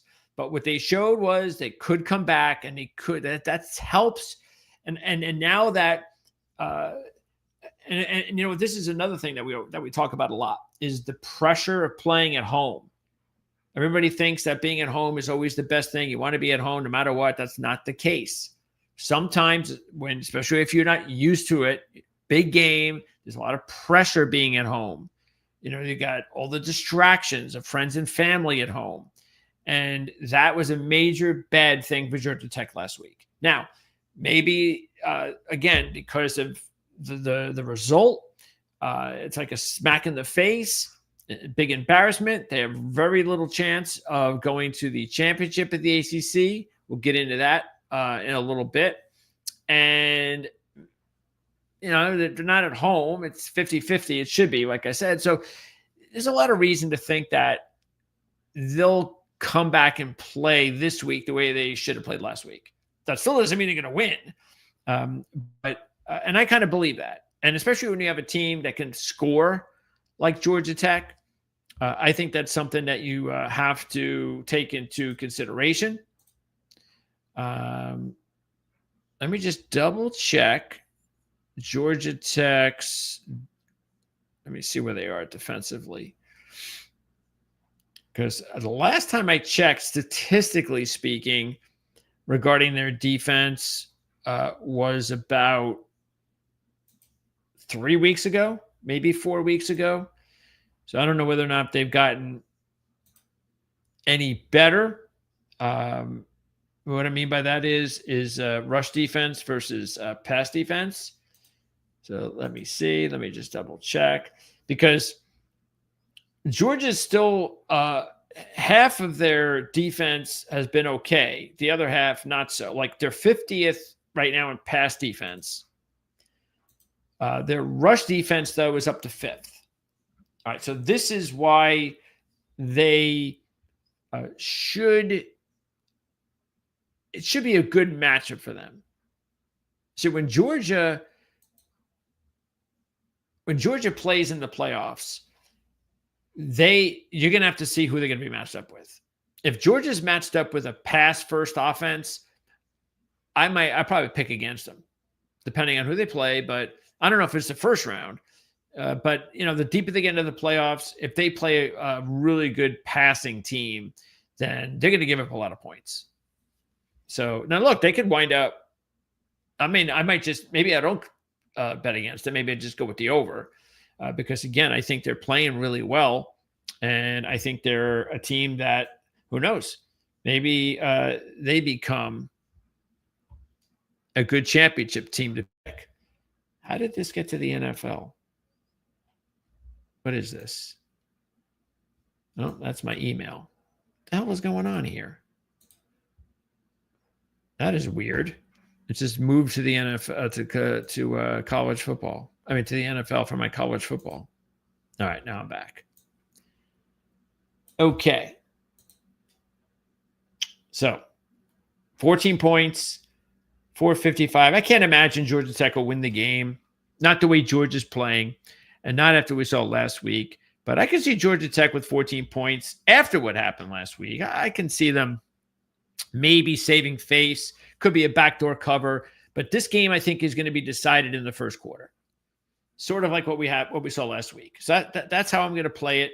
That's what I think. I think if Georgia Tech can get off to a good start, take an early lead, end of the first quarter, even if it's 14-14 at the end of the first quarter, I think Georgia Tech will hang in there for most of the game. But unless they can show, or Georgia could be off a little bit offensively, unless they can show that their defense is capable of handling Georgia a little bit, then if they can't do that, it's not going to matter. They just won't have enough firepower to play that type of game with Georgia. Georgia will just be too powerful for them. I just think it's too many points to give up if I'm looking at Georgia's side, because I think I think this point spread also has a lot more to do with what happened last week than anything. It just was really, really, really, really disappointing. Okay, let's move on. Hey, that's good that we were able to. I have see these papers. I probably have about, I don't know, 20. We just got past page 1 for college football. We haven't even talked the NFL yet, which we will. Texas A&M and Texas. Okay, so as I said, if Texas A&M wins, they're in. Texas, they have very little chance of making the playoffs. I'm not saying they're definitely out. They would need so much help, meaning they really need to have a lot of upsets. And if that happens, then who knows? Because this would be a huge win. First time, believe it or not, Texas A&M has traveled to Austin since 2010. And that's too bad. Big time rivalry. It returned last year, and College Station. It was one of those weird type of games too, because A&M, this was early Marcel Reed, and he was still kind of raw, and he really wasn't capable of making the type of plays on a consistent basis to beat a team like Texas. But the funny thing was, and this is another reason why I like Texas A&M here, Texas A&M is much better than they were last year, much better, especially Marcel Reed. Texas, as we all know, nowhere near as good as they were last year. Are they still talented? Yes, they are. That's why they're only a 2-point dog against Texas, one of the top teams in the country. But that game, what I remember in that game was Texas's offense doing nothing. And it was Texas A&M's offense that, because of Reed, they just could, like, even when they would make plays and get into the Texas side of the field, they do something stupid, or there'd be a turnover or loss of downs, and it was just they needed that one play, and they just couldn't do it. But this year, boy, if they need that one play, boy, they're going to make that play. They're going to make that a lot. The question is, how many of those plays are they going to need? But I like them. And Texas, by the way, 0-2 against the spread as dogs this season. So we're taking Texas A&M. It's not one of my top plays, though, because I just wonder. We said this 2 weeks ago, actually last week, before the comeback against 2 weeks ago, before the comeback against South Carolina. Oh yeah, well, there's not going to happen against South Carolina, but it's like they're due to lose. They're going to lose to either Texas. Remember, we were like, well, do you lose to Texas or do you lose in the championship game? But they're going to lose, and rather than lose now than in the playoffs when it matters. And then they almost lost to South Carolina, which I don't think would have been a good thing. But yeah, that's the thing. You got to wonder, because I don't know if Texas A&M is capable of being undefeated when the season's. That takes special teams nowadays, especially from the SEC. As good as Texas A&M is, I don't know if I'd call them special, only because as good as their offense has been this season, and Reed's a good young quarterback, he's still not, Joe Burrow, and also Texas A&M's defense is okay. It's good, but it's not lethally good. So I don't think they're an undefeated team. And so, yeah, who knows? Is it this week? Is it the championship game? We'll find out. But I still think when it's all said and done, I'm not going to look at it that way. I'm just going to look at this game, and it's a big rivalry game. After losing last year, it's huge. They're much better than last year. They really want this game. This is not South Carolina, where they're going to fall asleep and be down 30-3. No, this is they're ready for this one. I'm taking them. Another ACC SEC matchup here: Clemson and South Carolina, and you've got the Palmetto Bowl. No chance for South Carolina to go bowling. Clemson, meanwhile, already bowl eligible. The road team has covered 7 straight in this series and is 5-0 straight up and against the spread the last 5. Clemson's been a dog once this year, and they beat Louisville. Meanwhile, South Carolina has lost 5 straight at home to Clemson. The last home win was back in 2013. Slight edge here to Clemson based on that series trend, which is pretty strong. And South Carolina had a big win last year. Really, the win last year at Clemson, exciting game, fabulous ending to the game. And it was really the game that kind of began the Sellers campaign as a potential Heisman dark horse and future NFL draft pick, top 5 draft pick kind of deal. And this season, none of it materialized. Now all you hear about, he just didn't have really good supporting cast. And some of that's true. But look, I remember talking about this before the season began and comparing him to Anthony Richardson, saying the one thing he's got going for him, though, is that he's going to have more experience than Richardson. And I think Sellers might want to rethink where he wants to play next year. He could just surprise everybody in a little surprise and say, I'm going pro. I think he's eligible. But with the money you can make, he can make a boatload of cash staying 1 more year. But that decision, who knows how these kids, what they think about, how important the roots are where they are, the loyalty to the program, the family, there's a lot of things that go into the decision-making process. But if I was just looking at it a normal way, I'd be like, hey, you know what? I'm not sure I can improve myself in the draft by just staying and getting experience. And I wouldn't do that. I'd rather just go to the NFL, because I'd rather go to the NFL and sit for a year, and I'd learn a lot better with proper coaching than playing another year unless I felt I had the proper coaching in college, better than what we saw this year, and more importantly, a better supporting cast. So we'll see what happens. Move on, Kentucky, Louisville. This is more of a basketball rivalry. Louisville, 3-point favorite here. And yeah, I don't know. I don't know what to expect here from Louisville. I just don't. I was very surprised in a way that they embarrassed themselves the way that they did against SMU. I expected better from them. I really did. This is the bottom half of the SEC, including, of course, Kentucky. This is another one of these teams, Auburn, Mississippi State. These are the 3 teams in the SEC that need a win for bowl eligibility. Otherwise, all of these teams here on this side really are playing for nothing. Now, I don't think Tennessee really feels that they have a chance for the playoffs, but I mean, if you want to think so, it's possible you can be brainwashed into that discussion. So I'll move it down here. Okay. LSU play spoilers against Oklahoma. Do they really care? The coach isn't even there. Drinkwitz, is he going to be distracted at all about his next job? The game doesn't mean anything at Arkansas. Florida, at least they're playing a rivalry game. And that's it. Arkansas, South Carolina playing out the string. All right. So all things to consider. And that includes Kentucky again as a team that needs the win for bowl eligibility. Just for that, because I don't know what you get out of Louisville, I might think Kentucky, but I'm not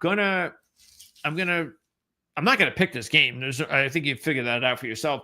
But I would look at who's healthy, who's playing. I think that's very important with Louisville. If all the key players are healthy and playing, I feel a lot better. But with Cutter Boley there and with Kentucky needing a win, I don't know. All right, LSU, Oklahoma. So now we get to another one of these big games. And Oklahoma, as we said, we know that they need this win, which probably secures a playoff spot. I think we're pretty sure about that. They would need a lot of bad luck to not get in with the win here. So I think that they're pretty good with the win. They have also played their best football, or some of their best football of the year lately, winning their last 3 straight up ATS. I still think maybe they played their best football earlier in the year when Mateer was 100% healthy, but they're starting to get there again. LSU, meanwhile, they've never been to Norman. Never. So how about that? They've lost 5 straight covers on the season, and they only have 1 win this season over a Power 4 team. Just 1 win. You know when that was? Week 1 at Clemson. That's it. That's all they got. But their defense has been so good that 10 points is a lot to give up, especially a team like Oklahoma, not a high-flying power offensive team. You know, this is one of those games where if Oklahoma covers, they're going to cover like 24-10. That's what you're going to get. But I don't know. It's a big number. And, of course, Nussmeier's not playing. I don't see anything that says he's playing. Let me just double-check. I know Van Buren, who really does need to play, and I think that is the best thing that they're doing right now. Let me move this over here. That is the best thing that they're doing at LSU, is making sure that this Van Buren kid's playing, because he could end up being the starting quarterback for the team next year, no matter who is the coach for the team. Let's see. I've got here that says, what is this? Expert analysts predict Lane Kiffin's future. Let me move this over here. As I was making my, let's see. Expert analysts predict Lane Kiffin's future decision. Let's see what they say here. I tried it. I forgot LSU. Yeah, big deal there. 3-team race. Yeah, nothing here. Numerous sources, situation told in the last 24 hours that the momentum has shifted in LSU's favor. You know what that means? He's going to Florida. What is this? There was multiple days this week that sources felt like it was trending towards Kiffin taking the job at LSU, only for it to then come across the next day like he was giving real thought to staying at Ole Miss. Look, there is no way. What does it say here? Ole Miss athletic director met with Kiffin, decided he will coach the Egg Bowl, then make an announcement. National analysts locked their predictions. 80 media personalities voting. LSU 60. Florida 5. Wow, look. NFL. That would be kind of interesting. I like that out of the box thinking. Tennessee Titans. That's a nice one. Wow, they're all in on LSU over Florida. I guess I don't know what I'm talking about. Yeah, I do think, again, like I said, both places are nightmares to work for in my mind from what I've heard. Maybe if he decides to go to LSU, maybe Florida is a much bigger nightmare. Again, like I said, with the money, and that's where the money comes in too, is if you don't have the proper structure, no matter where you think you might be a good fit, if you don't have the proper finances to compete, and you think it's just too difficult, because you would have to think that was some of the problem with Napier. I don't see a whole bunch of players from other like top players from other programs that played at Florida this past year. I mean, it made a significant dent with the starters. So maybe Kiffin's looking there and going, yeah, I can make him a lot more money at LSU. And because we all know Kiffin at this point is the portal king. Nobody has played the portal like Kiffin. Nobody. So he knows more than any coach how to do it. And so financially speaking, that could definitely be the reason, is I'm going to pick LSU over Florida because I'm not getting anything. I don't know what I'm getting at Florida. I know how much I'm getting at LSU. So, which also could mean if he takes the LSU job, that in 5 years, when Florida maybe, let's say they straighten things out and they get the right AD, the right PD, and they're able to, all of a sudden, look at all this money we have at Florida. All right, it's time for me to go from LSU to Florida. Because I do believe if he goes to Florida, I do believe that is the type of job that he wouldn't leave. That would be his long 10-year run. I don't feel that way if he goes to LSU. All right, OU football could be without a couple of starters. Let's see what they say here. Oh, I can't read this. Is this one of those deals? Expected defensive lineman, defensive back. Yeah, I don't really care about that. Okay. Oh, here it is. LSU is expected to start Michael Van Buren. All right. There you go. Next up. Oh, here's a biggie. My boys, my commies from Vandy. This is it for Pavia. Remember last week we told you that Pavia was going to have a big game in his final game at home against Kentucky. And boy, did he have a big game. And the defense actually came up as well, and he buried Kentucky. Pavia is now 14-3-1. Matter of fact, this could be his, it could be his final road game as a dog. He's 14-3-1 in this spot, because you do wonder if he goes to a bowl and no playoff, that he'd be a favorite. The SEC team, probably a favorite. So here he is, a great role. He's been like this in his career. The only loss this year, we all know what it was, that Alabama game. He's 5-1 ATS in his last 6 at 10. Not him, the team. 5-1, the program. ATS last 6 at Tennessee, so that's good. But that's a lot of big spreads. Here, it's only 3. Keeping in mind, Vandy actually has a better record, 9-2 versus Tennessee. Also, the one that really, a couple of things stick out for me, which is why Vandy is definitely the play. Matter of fact, I came really close to taking Vandy as my wise guy pick, but I did not do that because actually it was down to Vandy was my top was one of my top plays, and they were my runner-up, my wise guy runner-up. So Vandy was my second best pick of the week. My top pick is coming up. But this was a really, I came really close. And a couple of reasons why. Pavia being as a road dog is definitely one of them. Vandy is 7-2-1 against the spread this year. Tennessee 3-6-1. All right, so one team is proving the doubters wrong and doing what they're supposed to do, and another the exact opposite. Now, another reason this season, Tennessee as a home favorite has not covered a game. 0-4 ATS. Okay, then they've won 3 out of those 4, but they're 0-4 ATS. They're also 1-5 ATS at home versus Vandy, because we just told you about Vandy being 5-1. Now check this out. Tennessee is 0-11 against the spread versus a 500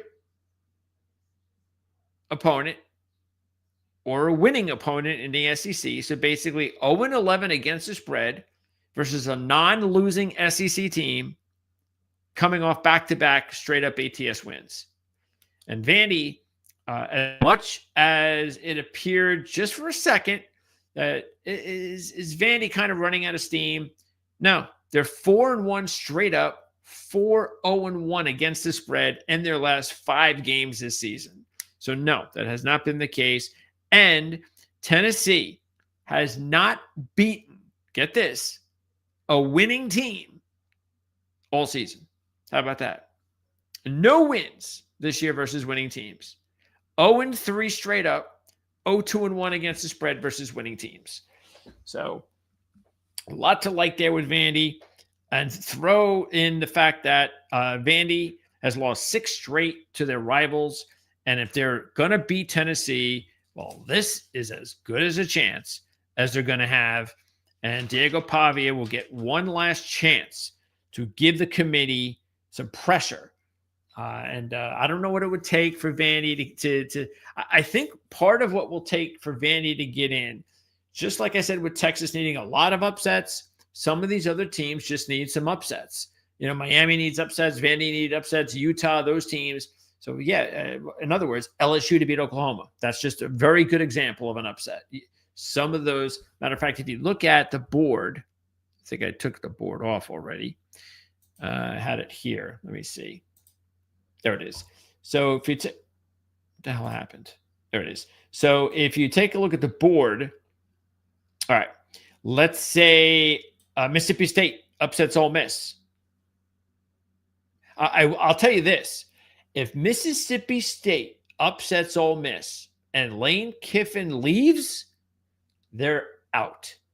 I don't care what anybody says, because the committee will knock him out, and then the questions will be, did you not consider Ole Miss because Lane Kiffin left? Oh, no, we wouldn't do that. All right, but they would. Oklahoma, if they lose to LSU, definitely out. Notre Dame, they lose to Stanford, definitely out. Alabama, they lose to Auburn, out. And there you go. And those are the only teams on the in. So, and Oregon, if they lose to Washington, definite bubble. Okay, so you put Oregon on the bubble. We know Texas Tech ain't going to lose. And by the way, it's not going to matter, not with their resume. But yeah, it kind of would if they lost to West Virginia, but they're not going to lose. Georgia, not going to matter. They'll still be in, and all these other teams will be in. So that's it. So yeah, so that's what you have to root for if you're Vanderbilt, Miami. You want upsets. You want Mississippi State to win. You want LSU to win. And you want Auburn to win. And if you can get all 3 of them, then you're probably in for sure. If you get 2 of them in, you could be in. Because the teams, again, you got Miami right there. I mean, BYU too is right there. You got BYU, Miami, Utah, Vanderbilt. Michigan would be there for sure if they upset Ohio State. And you see where Texas is, but I'm just not saying it. You know, so like Texas would need not only those three teams to get upset, they would need Ohio State to win, get Michigan out of the way, Tennessee to beat Vanderbilt, get Vanderbilt out of the way, and maybe even have Pitt beat Miami, get Miami out of the way, BYU lose one of their two games, get them out of the way, and then Texas has a shot. So they need a lot of help. And I just think they're asking for just way too much, but there you go. I guess anything's possible. So let's move on to the next one, and that's Missouri and Arkansas. As I said, I came close. They were top 10 pick for sure, top 8 pick. It's about the number we talk about each week. They're up to 3 now from 2. Of course, they're going to a bowl. They're also coming off, a loss. And look, I think Drinkwitz and Probola came back. It didn't matter. And it just shows you because Oklahoma's a heck of a defensive team. Arkansas is the exact opposite. Arkansas is pretty bad defensively. They're as bad as it gets, really, defensively.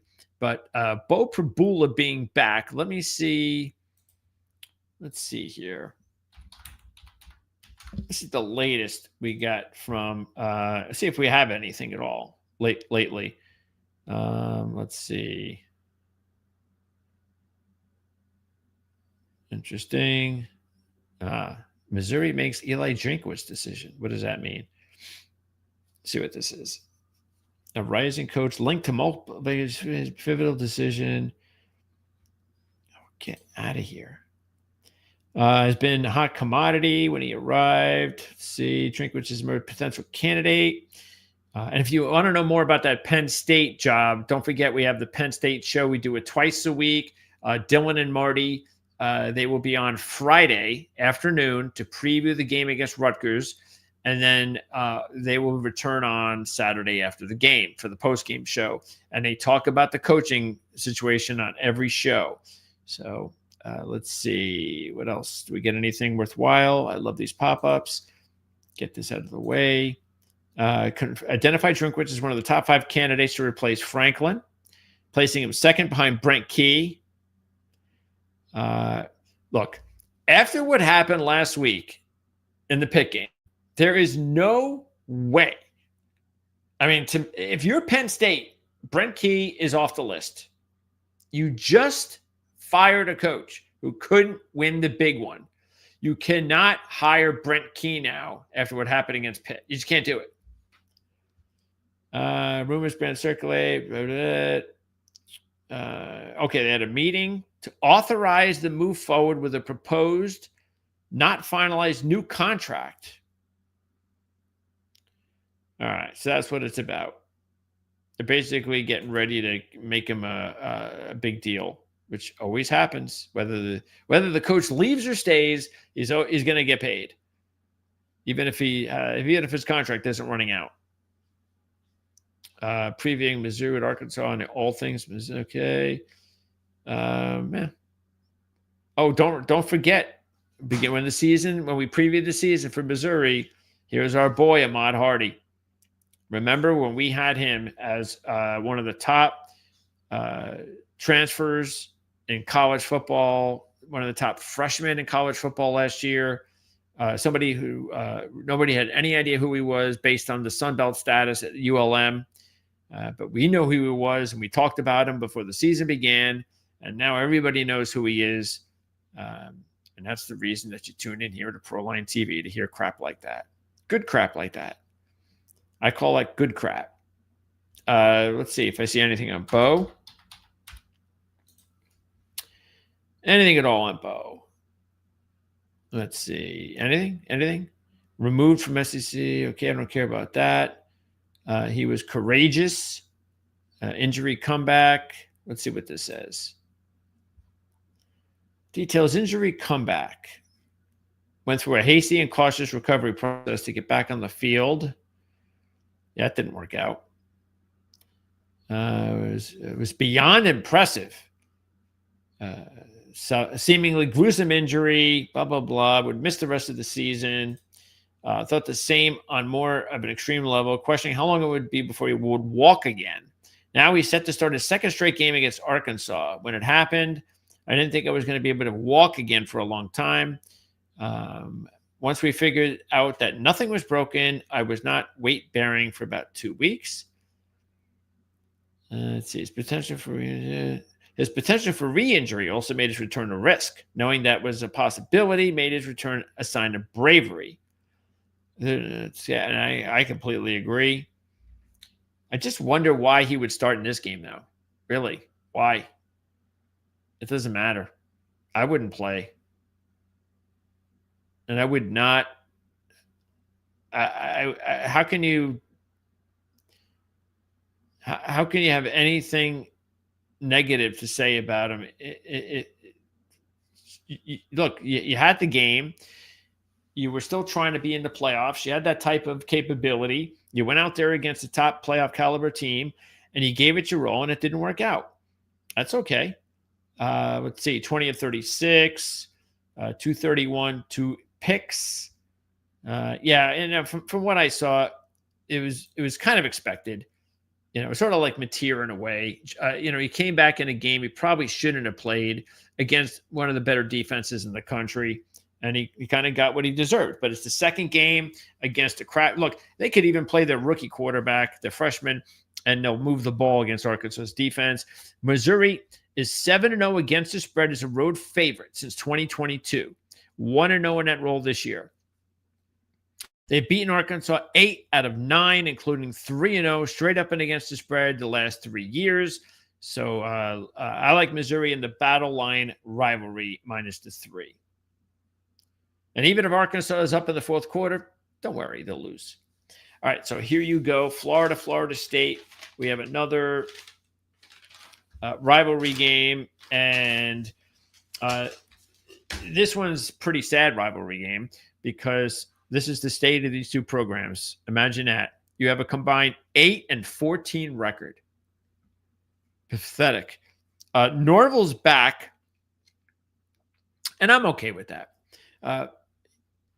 Again, he took the team in the right direction. Would have been in the playoffs if it wasn't for the quarterback going down. Came back the next year when everybody left, and it had a disastrous year. First year in the portal, really trying to do things. It just wasn't good. But you gave him the mulligan this year, and they get off to a great start with the win over Alabama. They're looking good, undefeated, and then it all kind of falls apart. The bugaboo, though, that's really hurting them, which is what we talked about last week, and we hit it right on the head with the NC State win. They have not won a road game since 2023. They are 0-9 straight up, 1-8 against the spread. That is awful. So we went against them last week. Now, the good thing last week was we were getting 6.5. Remember, we couldn't believe the line opened at 4 and it went up to 6.5. It was mind-boggling. And now this is different because we're not getting the benefit of 6.5, 7 points. We're not getting over 2 on the money line. Here it's even. So we're not really able to take advantage of it much. Florida is also 2-9 against the spread. Their last 11 as a home favorite. But they are 6-5 straight up during that stretch. And this is only a 1.5 point line. Remember in the beginning of the season, we talked about how the record probably wasn't going to indicate to us much about the Florida season because their schedule was so hard. And they had one of the hardest schedules in the country. So really, if they had 5 wins, like 5-7, I think would have been okay. Hey, that's based on what the schedule looked like, what the team looked like. Because, yeah, it looked like they were headed in the right direction, but it wasn't like they had this influx of portal cash and they had stars all over the – no, it was like they had pretty much the same team with the hope of a young quarterback developing. That's it. And TJ Lagway is not developed at all. So does he have tools? Of course he does, but it's basically just a year of experience. That's all it is. So he's got 1 year, maybe 2 more years to see if he can make that big jump. But we'll see. I see nothing about his game right now that tells me that he's going to be a successful quarterback on the next level. To me, he looks no different than the backup quarterback for the Packers right now, the former running back turned quarterback. who busted out of Tennessee. Anyway, that's the deal. New coach of Florida. We have no idea who it's going to be, but hey, Florida State, win a road game before I pick you. That's for sure. So I'll take Florida in this one. Oh, and now speaking of rivalries, we got a monster rivalry here. This line is now moved up from 5 to 6. And Bama has beaten Auburn 5 straight. But the home team in this series is 8-0-1 against the spread in the last 9. So the home team is the way to go as far as that trend is concerned. Again, Auburn needs to win to be bowl eligible. They do have a coach who's trying to show the decision makers, hey, I can be you don't have to look outside. I can win the job. Beating Alabama would go a long way to giving him the opportunity to do just that. Because not only do you beat your rivals, but you knock them out of the playoffs. And that would be a hell of a parlay if they can do that. Now, this is important. They turned to their true freshman quarterback last week against Mercer, FCS Mercer, Deuce Knight. Mercer, that's a 9-win FCS team. So it was not a trash team. So all things considered, I mean, Knight had a monster game. He had 4 rushing touchdowns, including he had like a 75-yard touchdown run on the first play of the game, which was the first play of his college career as a starter. He had only played several snaps in the game against Ball State earlier in the season. That's it. Then he gets thrown in and starts against Mercer, has a really big game. The only thing is that all of his big plays really happen as a runner. And now the cat's out of the bag a little bit as far as tape for Alabama. So look, and this is a tough one for me because it's very rare that I do it, but I kind of think Alabama wins a close game.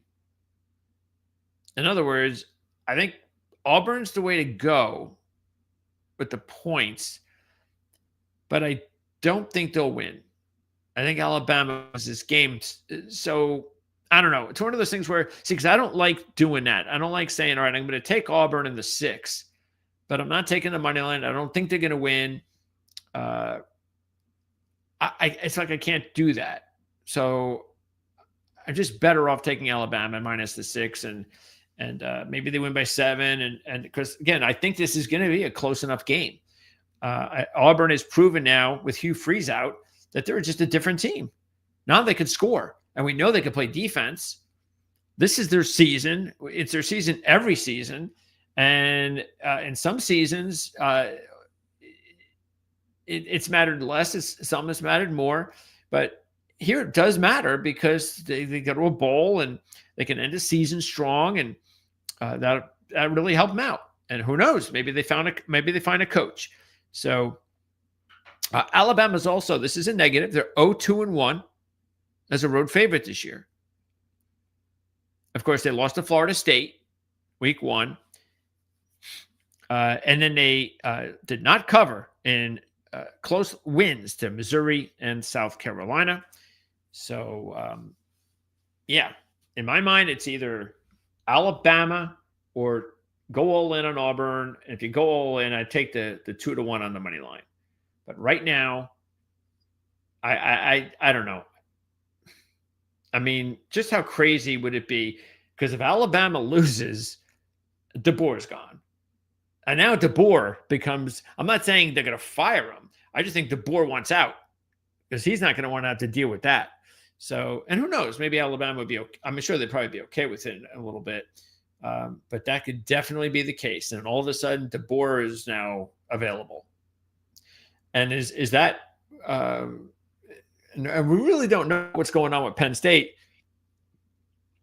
But I think I think a lot of it's going to, because I don't think Penn State, from what I hear from Marty and Dylan, they do not want to wait long. Just like we know with Kiffin, let everybody know next week. Alabama at DeBoer, it's like the same thing. I mean, for Penn State, it's the same thing. It's like, well, we got to get a coach in here next week so we can be ready for this recruiting period. So let's just say DeBoer wins and he's in the playoffs. I think that's pretty much elimination. But what if he loses? That could be open. Now you could be looking at DeBoer getting into the Penn State gig. Like I said, with Drinkwitz, Missouri's going to try to give him, a nice contract and stay there. But how do you know?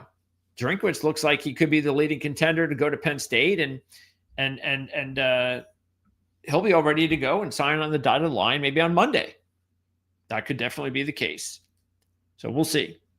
Could be crazy though if Alabama loses this game, and they could. This is not one of those situations where they're a 20-point favorite and, oh, yeah, this could be close because it's a rivalry. No, this is like they could lose. And I just think that's crazy considering where they were just a few weeks ago. That's it for the SEC. It only took us a couple hours to get to this point. Let's now, first of all, we're going to let's move over to the standings. And I just want to remind everybody, too, that just in case you're sneak peeking during our live show, remember that for the on-demand viewers, what I do is at the end of the show, I put markers at the end, at the bottom of I put markers in there. So all you have to do when you take a look at the videos, you'll see first hour, we talked about scenarios and this, that, and the other thing. And then SEC, Big Ten, and so forth. So everything is categorized. And if you just want to hear us talk about the SEC, you can click on that marker. And you don't have to be like, oh, I've got 3 or 4 hours of content, and I got to try to find exactly where the game is that I really want information on. Now, Big Ten, and this is also pretty simple with the scenarios. We've kind of known this for a while. So Indiana, Ohio State, we know Indiana will win. And Indiana's playing Purdue is like Tulane playing Charlotte. So it's sort of like North Texas playing Temple. So we kind of know Indiana. Of course, they win and they're in. Ohio State win and they're in. That's simple. That's probably what we'll get. But interesting enough, if Indiana were to get upset by Purdue, not going to happen. They can still go to the Big Ten championship game if Michigan beats Ohio State. Ohio State, meanwhile, can get in if Indiana loses to Purdue, but they also need Oregon to lose. Okay, so if Ohio State gets beaten, upset once again by Michigan, that's the only way they get in. And that's not going to happen. So if Ohio State loses to Michigan, you can kiss their chances of the Big Ten championship game. And you know what? Considering, they'd be in the same situation actually as Texas A&M. So same thing we talked about, would it be better to go there or not? They'd still be in the playoffs. But all right, Oregon, if they have a chance, of course, you got to beat Washington, and then you need Ohio State to lose. Not far-fetched. So for Oregon's point of view, they have still a decent chance of getting to the Big Ten championship game. They've got to get Michigan to upset Ohio State. And, of course, they have to pull off the upset. They have to pull off the win over Washington. And Michigan, if they beat Ohio State, pull off another upset of the Buckeyes, they can get to the championship game if Oregon loses. Okay, so really what we're looking at here now is if Michigan can pull off the upset, then it's all up to Oregon. And Oregon win, and they're in the Big Ten championship against Indiana. And Oregon loss, and Michigan's in the Big Ten championship game. And that is it for the Big Ten scenario. Now let's take a look at the games. Okay. Iowa, Nebraska, not a lot to talk about here. Iowa, hey, that trend worked once again. And we'll be talking about this trend again next year. If for some reason you want to write this down yourself and save it for next year, you can. So, because this one just works all the time. Iowa is now 0-11 at home off of 3 or more straight ATS wins. And 0-2 in that role this year. So they were a 17-point dog last week, and they are so lucky to win the game. It was one of those games where you hate as a fan, outside observer fan, when a long shot like has a favorite down, sort of like Indianapolis against the Chiefs last week. When a dog has a favorite down and they can't finish them off, and you're like, it's so typical. That's why the team's a dog. That's why the team is a loser. I'm not saying the Colts. I'm just saying generally. That's why they couldn't you should have just taken care of them. You couldn't do it. I mean, Iowa had no right to win that game, but it's Iowa and it's Michigan State, and that's what you get. Nebraska, meanwhile, I'm all in on the whole senior day, big win for Penn State.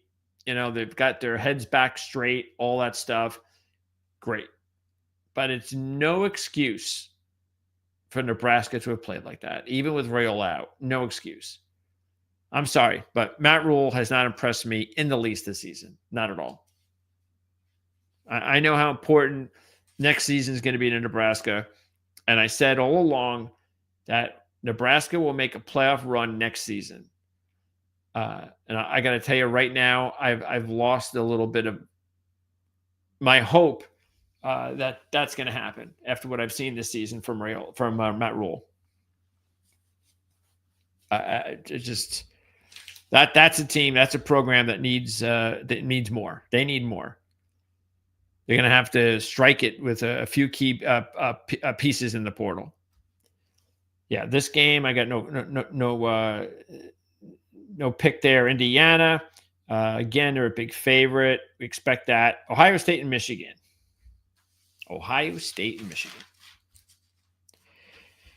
So, Buckeyes looking to win their first against Michigan in their fifth try. 4 straight wins. How quickly it happens.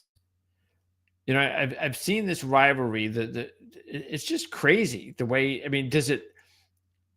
In a way, it would be nice if the rivalry will get to a position over a 10-year period where 5 wins each. I actually think would be nice, and I say that because I know Ohio State is going to win sometime soon, probably Saturday. And when they do, I just be nice if Michigan they won the next year, or Ohio State won 2 straight, and then Michigan came back and won, and then Ohio State won, and then Michigan won 2 straight. You know what I'm saying? These sways, it's just crazy. And we could all remember last year's win, 19-point road dog, the worst passing offense in college football, basically, and they still pulled off the upset. Matter of fact, Michigan has upset Ohio State in 3 of the 4 games that they've beaten the Buckeyes during this 4-game winning streak. And Ohio State, meanwhile, if you look at them, they're overall, and this is the reason why I'm not sold on Ohio State as I'm not really, I have no idea what to expect from Ohio State as a national championship contender. Because when we look at their resume, they had the big win over Texas to start the season. And when we watched the game, just go back to that game in that week. There was so much buildup, and it was really looking forward to this. And when it was over, it was like, what was that? It's like, what did we just see? It was so bad, so lame. So for both teams, I'm sorry, but that was lame. And then their other 2 wins were against Illinois and Washington. That's it. That's Ohio State's wins this year. Like if Texas had gone on and they would be 10-1 right now and played like they were last year, well, we'd be thinking completely different. But that's just not a very good Texas team they beat earlier this season. And that was probably a really good indication of what we were going to see this season from Texas. Ohio State definitely played a lot better after that. No question about it. And Julian Sayin is the real deal. He is a talented kid. They've got another good quarterback there. Okay. The next step of his development is Saturday. Okay. And this is the real deal now. How is he going to play under the pressure of this rivalry? And it's a road game. Now, I haven't received, I didn't look at the weather forecast. I'm not going to pop it up because it takes a little bit. But check the weather forecast because as of right now, there is a chance of snow showers. And they're saying that indication is that it's going to snow on Saturday, maybe even on Sunday. But they don't know how early it'll snow. And this is always the early game, the noon game. So keep an eye on that. Either way, it's going to be cold. Okay, so you're getting 30s and potential snow. Now, even if it snows, it's only going to be like an inch, that they say. But that was yesterday. So that's what I'm saying. Could be no snow. Maybe it's worse snow. And I got to, and like in any situation, 9 out of 10 times, when the weather becomes a factor, it benefits the underdog. That's just the history of the game of football. So keep that in mind. And especially since the kid saying is a California kid. I'm not sure he's ever thrown the football in the snow before. So keep an eye on that if there is snow. The other thing that's interesting about the game is you have the two quarterbacks from the top quarterback recruits in their respective recruiting season. Okay, so you got the two top quarterback recruits playing each other from the last two recruiting cycles. Both freshmen, saying redshirt freshmen, true freshmen for Michigan, and they go at it on Saturday, and I think that's pretty cool. Saying definitely is advanced at this point.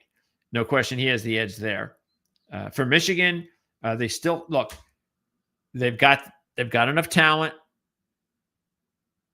compared to last year on offense. Okay, so they could definitely throw the ball compared to last year. But they're also, and there is explosion to their offense because of their dynamic quarterback. And ever since their young true freshman receiver, Marsh, has taken over, who really was non-existent the first half of the season, which happens a lot in college football. And McCulley's also a really good number 2 for them. Okay, and they got some tight ends that can catch. And look, Marshall looks like he's going to play. No Haynes. Okay, no Justice Haynes. So you got Marshall, and I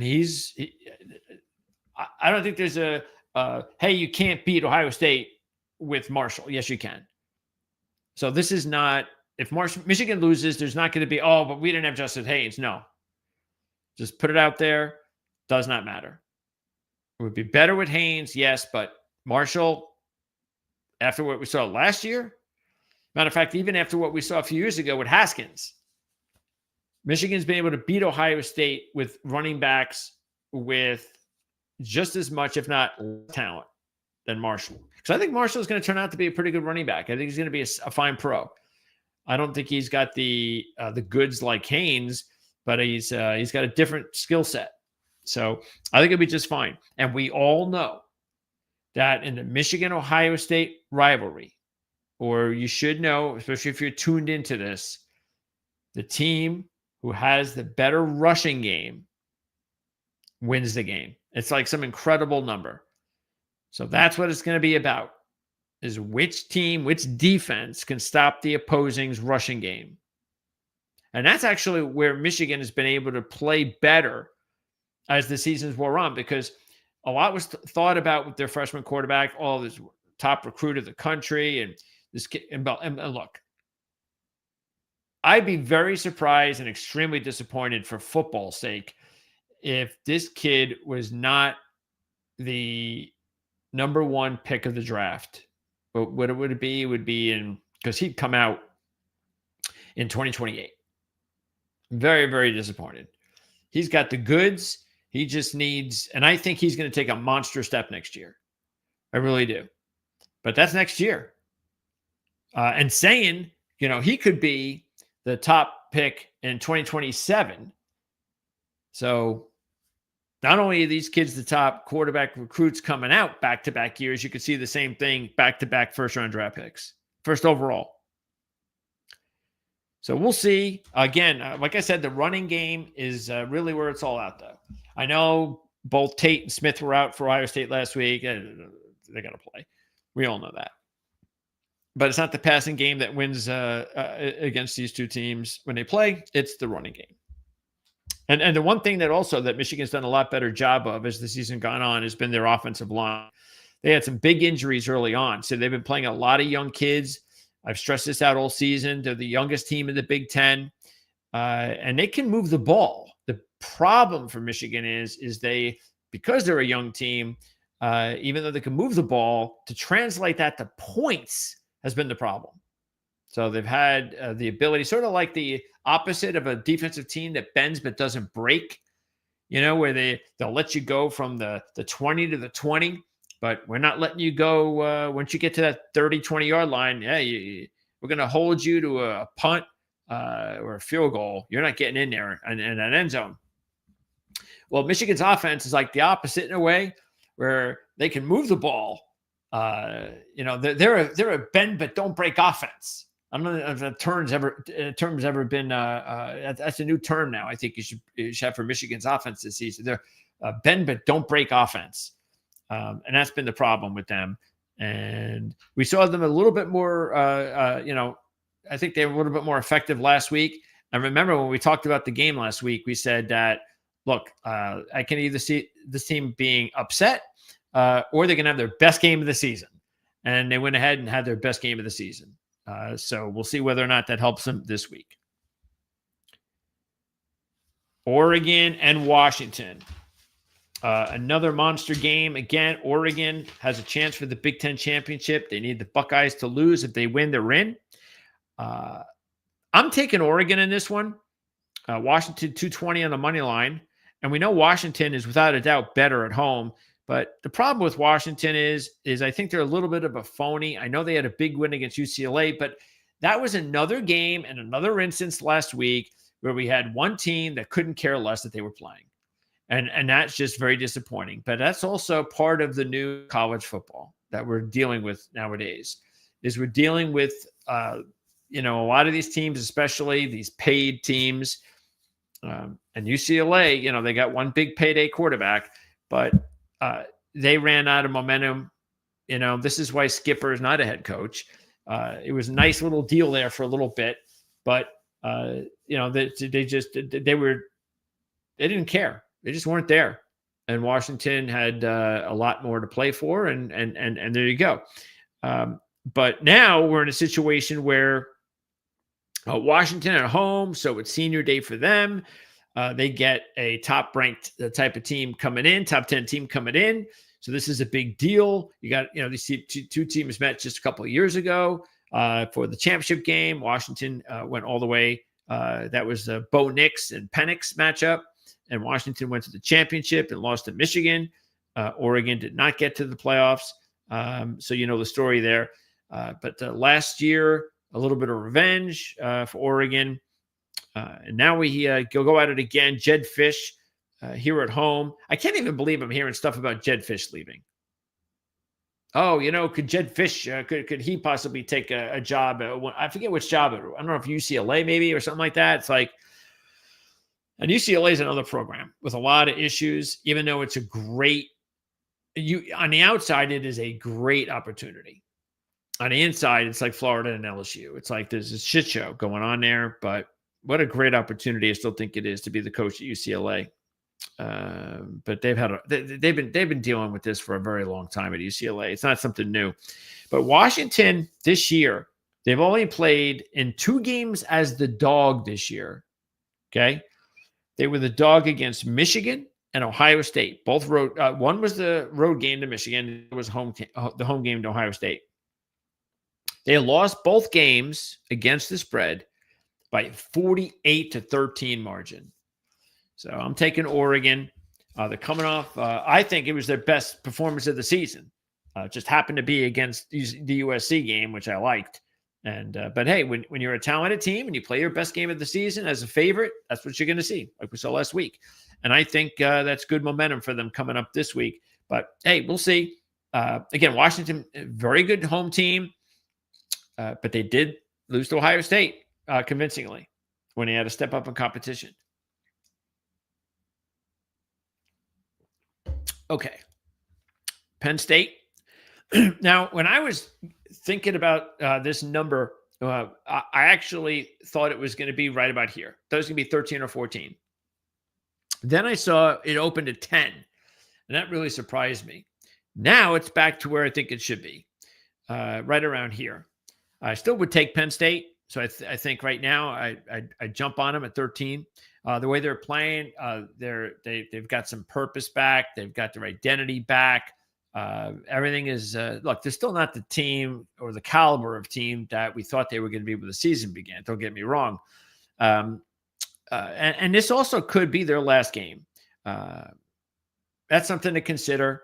A lot of these kids, they might hear the whispers, if in fact that's the case, that if they win, they will not go to a bowl. Now, look, I might be wrong. And maybe some other, I know Marty and Dylan kind of feel that at 6-6, they are not going to accept the bowl game. But you never know. They might change their minds and feel that after the way that this team responded, that they deserve to be in a bowl game. But what if they're not? Maybe Penn State plays this game like it's their bowl game. It's their last game. And let's have a really good one. And this is not a good spot for Rutgers. We will see this change because I have no doubt that 3-4 years from now, Greg Schiano will have this program in the top 20. The latest. Okay, because they're going to have a big uptick this offseason when it comes to money, portal money. They had very little portal money this past offseason, which is part of the reason that they struggled once they had some injuries. They're also going to get a quarterback bump. As good as Kalakamanis has been for them the past couple of seasons, that's only because of the fact, two reasons. One, because Rutgers quarterback play has been so bad for so many years that anybody with any sort of talent looked like he was better than he really was. And two, when you got receivers like Strong and Duff, I mean, come on. You got two of the top. There are, you can count on one hand the number of teams in college football that have two receivers on the same team as talented as those guys. So that's a big help for Kalakamanis as well. But AJ Serace is the next step up in an evolution of the Rutgers quarterback spot. This is AJ Serace is going to have an opportunity to be the best quarterback that's ever been at the program, if it all goes well. Now, that's how much talent he has. Look, he's still a smallish kind of kid. I'm not talking about an NFL player. I'm talking about a kid, though. And look, I do believe that if all goes well, he will be an NFL backup type of deal. But we're not looking at some sort of superstar player. I'm just saying for them, for Rutgers, he'll be a big deal for them starting next season. And they'll have a lot more cash and it'll be a better team. But until then, and so far, and don't forget, a lot of these trends have gone from those first few seasons, which were really early when he returned. So when he returned in 2020, in his 16 games as a home dog, 3-13 against the spread, 0-2 this year. Penn State, meanwhile, 14-5 against the spread as a road favorite since 2022. They've beaten Rutgers 17 straight times. If Rutgers wins, they're going to a bowl. But I don't think that's going to happen. Not the way Penn State's been able to turn things around. Look, I will give Schiano and Rutgers some credit. That was a 10-7 game in the third quarter, almost mid-third quarter, against the number one team in the country. And Rutgers had a couple of chances in that game early that they blew. They had some stupid plays, and your quarterback didn't respond. He didn't have like, hey, if you're going to pull off an upset, your quarterback's got to have the best game of the season, and you can't do stupid things. And, well, the quarterback didn't play all that well, and they made some stupid plays. And even then, they were still 10-7 in the third.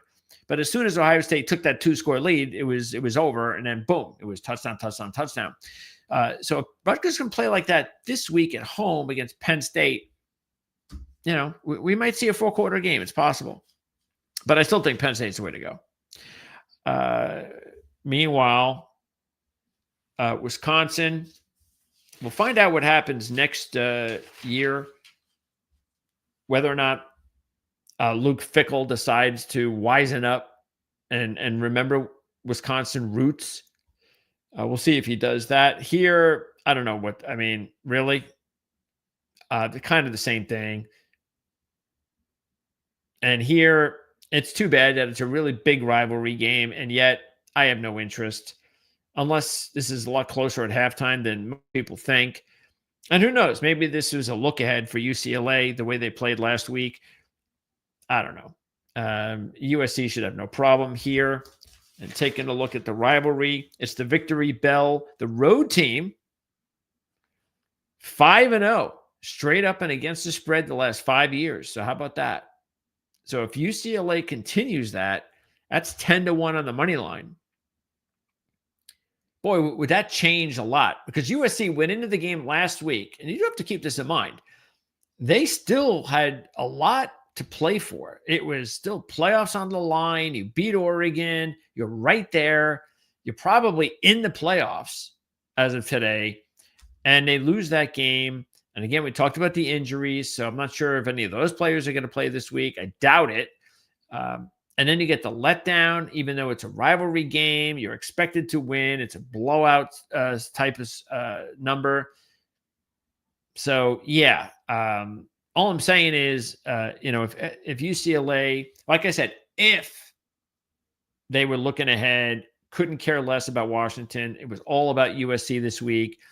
And if USC has a letdown, then maybe we have, because it's a rivalry, maybe we have a 4-quarter football game. So you might want to take that into consideration. I would say this: we're going to find everything out in the first quarter. If it's an even game in the first quarter, or it's 10-7 USC in the first quarter, we might have a 4-quarter game. But it could also be 21-0 USC at the end of the first quarter. So UCLA 0-8 straight up, 1-7 against the spread versus current winning teams this year.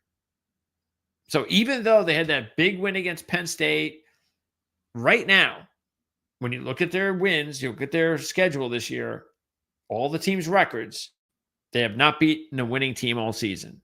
Current winning team. They've now, and right now they're on a 4-game losing streak and a 5-game spread losing streak as well. So now you know why the number is the way that it is.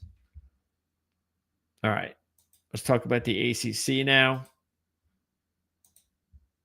And let's put this mark right about here. It's too bad for Wake Forest. It's 4-3. The way they're playing. I mean, they're playing Duke. We'll get into that one. They're the team that actually deserves to be, have an actual shot, not Duke. And maybe that's why Wake Forest will beat Duke, because we'll get into that. Anyway, so let's take a look at the scenarios. So it's actually pretty simple for the teams at the top, but should you expect anything simple at the ACC? I do not. Oh, before we get to the ACC, I want to reach out to one of our viewers, John Putnam. Winners. We want winners. Great job as always, friend. So that's John Putnam, 4698. Appreciate that, John. We'll do our best. All right. So Virginia, SMU, if they win, they're in. And that's the matchup we'll get for the championship game of the ACC, in which Virginia will win. Okay. Now, Virginia can also get in if SMU and Pitt lose and North Carolina wins, which really means if SMU, Pitt, and NC State lose. So they need all 3 of those to lose, and I think that's asking way too much. So just take care of business, win your game, and you're in. SMU, meanwhile, they could also get in like Virginia, but they need more help. So same thing. If you want to get in, just take care of business both teams are double-digit favorites. Pitt, they're playing Miami. If they beat Miami, They're in the ACC championship game if Virginia loses to Virginia Tech or SMU loses to Cal. Either or, Pitt's in the championship game.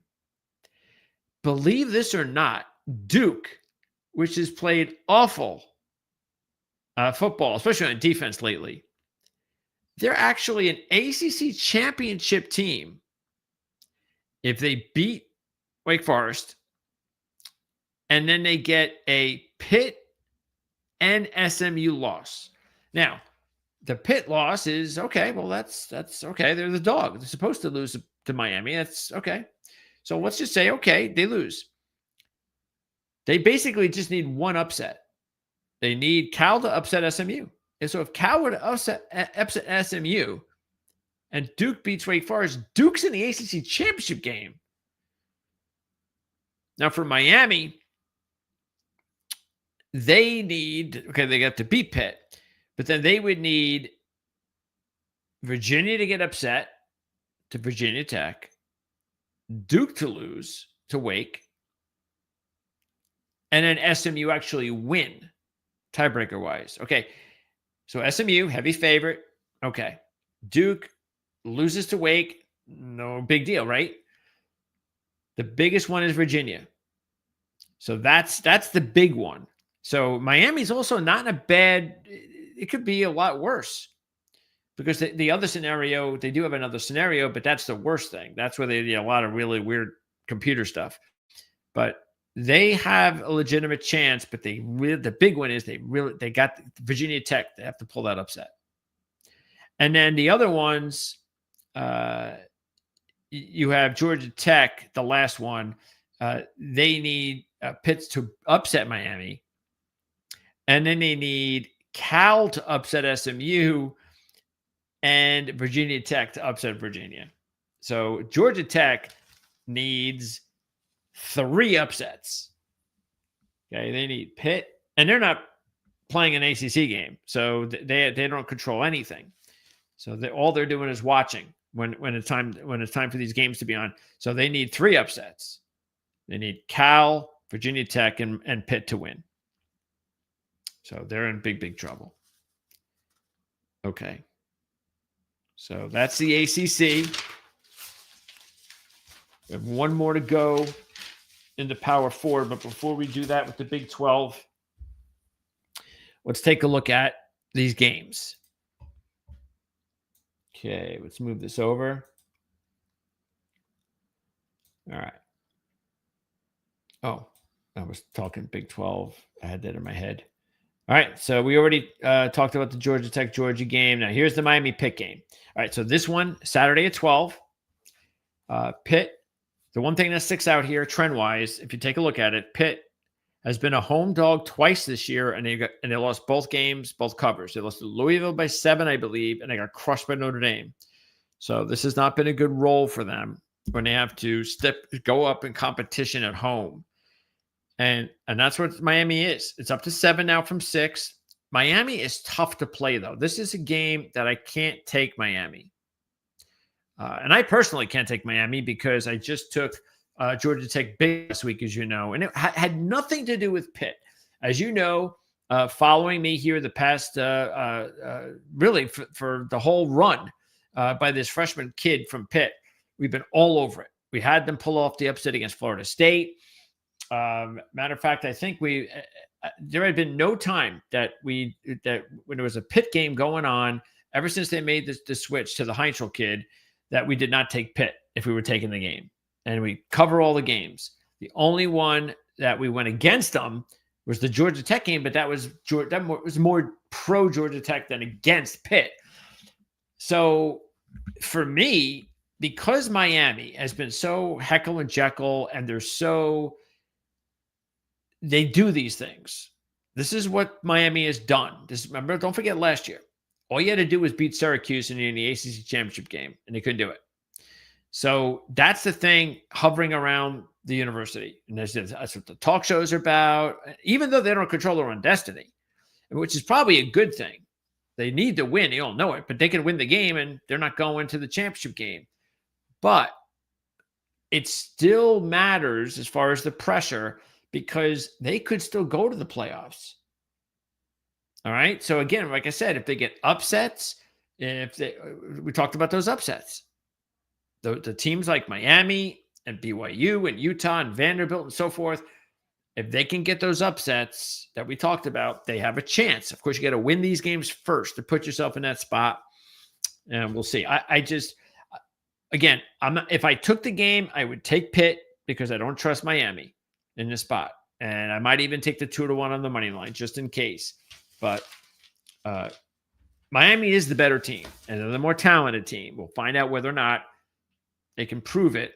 And then here's another thing too, and this is the reason why I'm concerned, because last week against an inferior team like Virginia Tech, knowing how style points are so important, as soon as they got up to that big 17-point lead, and it was like, I don't know, after the second quarter, that's it.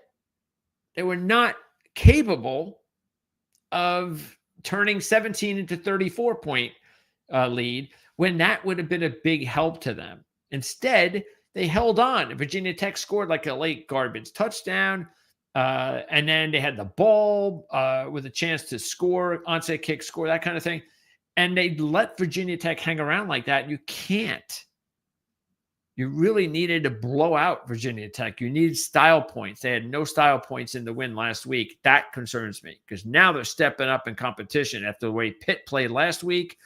Yeah, that's why I said, if I'm taking this game, I'm taking Pitt. We talked about this one.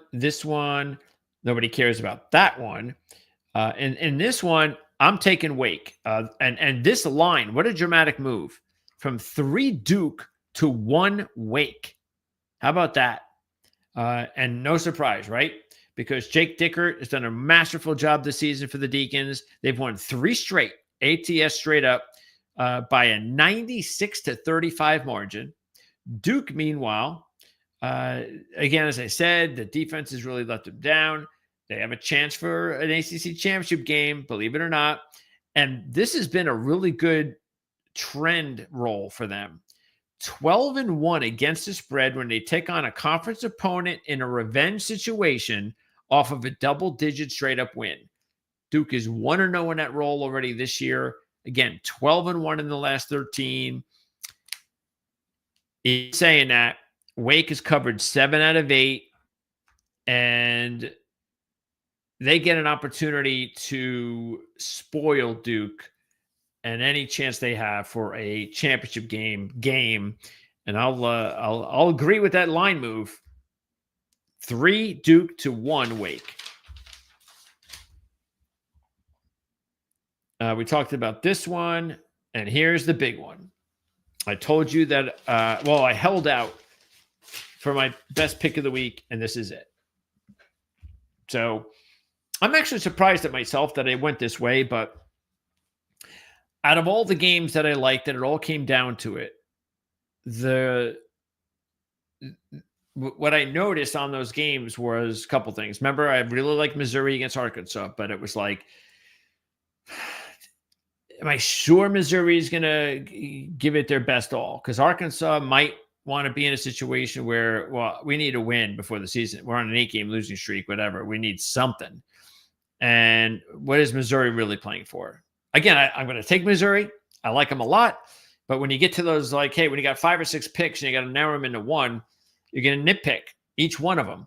And you got to find out which one makes the most sense or the least amount of nitpicking working against them. And so that was one thing for Missouri. And then for some of the others, like even A&M was on the board. And I was like, yeah, but because that to me is like a win, 2.5. So I'm like, yeah, as much as I like them to win this game, we are talking about Texas. And again, I think they're going to lose once. So I'm a little bit, and that's a really good team compared to other teams I could choose. It's the one thing I don't like to do is go against, like for instance, when I went with Vanderbilt against Alabama, it was more about Vanderbilt. But when you do that, you're going up against Alabama, and that cost me at the end. So that's the thing. It's like, well, I like Missouri a lot. I like A&M a lot. I liked Vanderbilt, which I almost went with. But again, they were also going up against Tennessee, and it was on the road, and that's a good team. And there was another one in there. I can't remember which one it was. I don't know if I wrote it down, but there was another one in there as well. And then I just said, you know what, with Virginia Tech, this is the best situation I have where I've got a good team against a bad team. And the good team is home. And the good team is playing for an awful lot. And the bad team is playing for nothing except this game. So I've kind of checked marks off. You know, they need the game. They're at home. That's a bad team they're playing. So I was like, well, yeah. I think I'd rather go against Virginia Tech than go against Texas or go against Tennessee.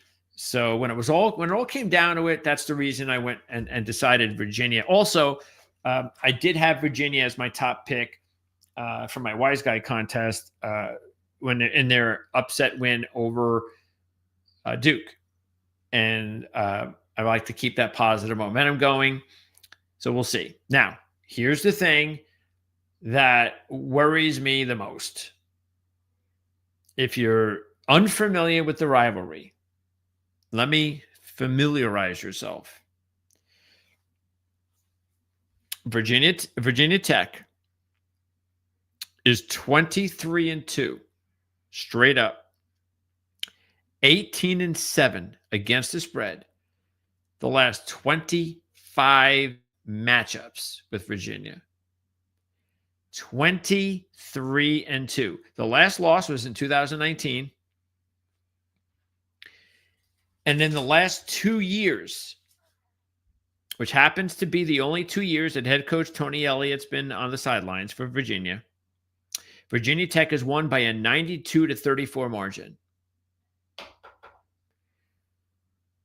So, I'll say this. This is also, not only is this going to be a pick for me, but like I said, it's going to be my top pick.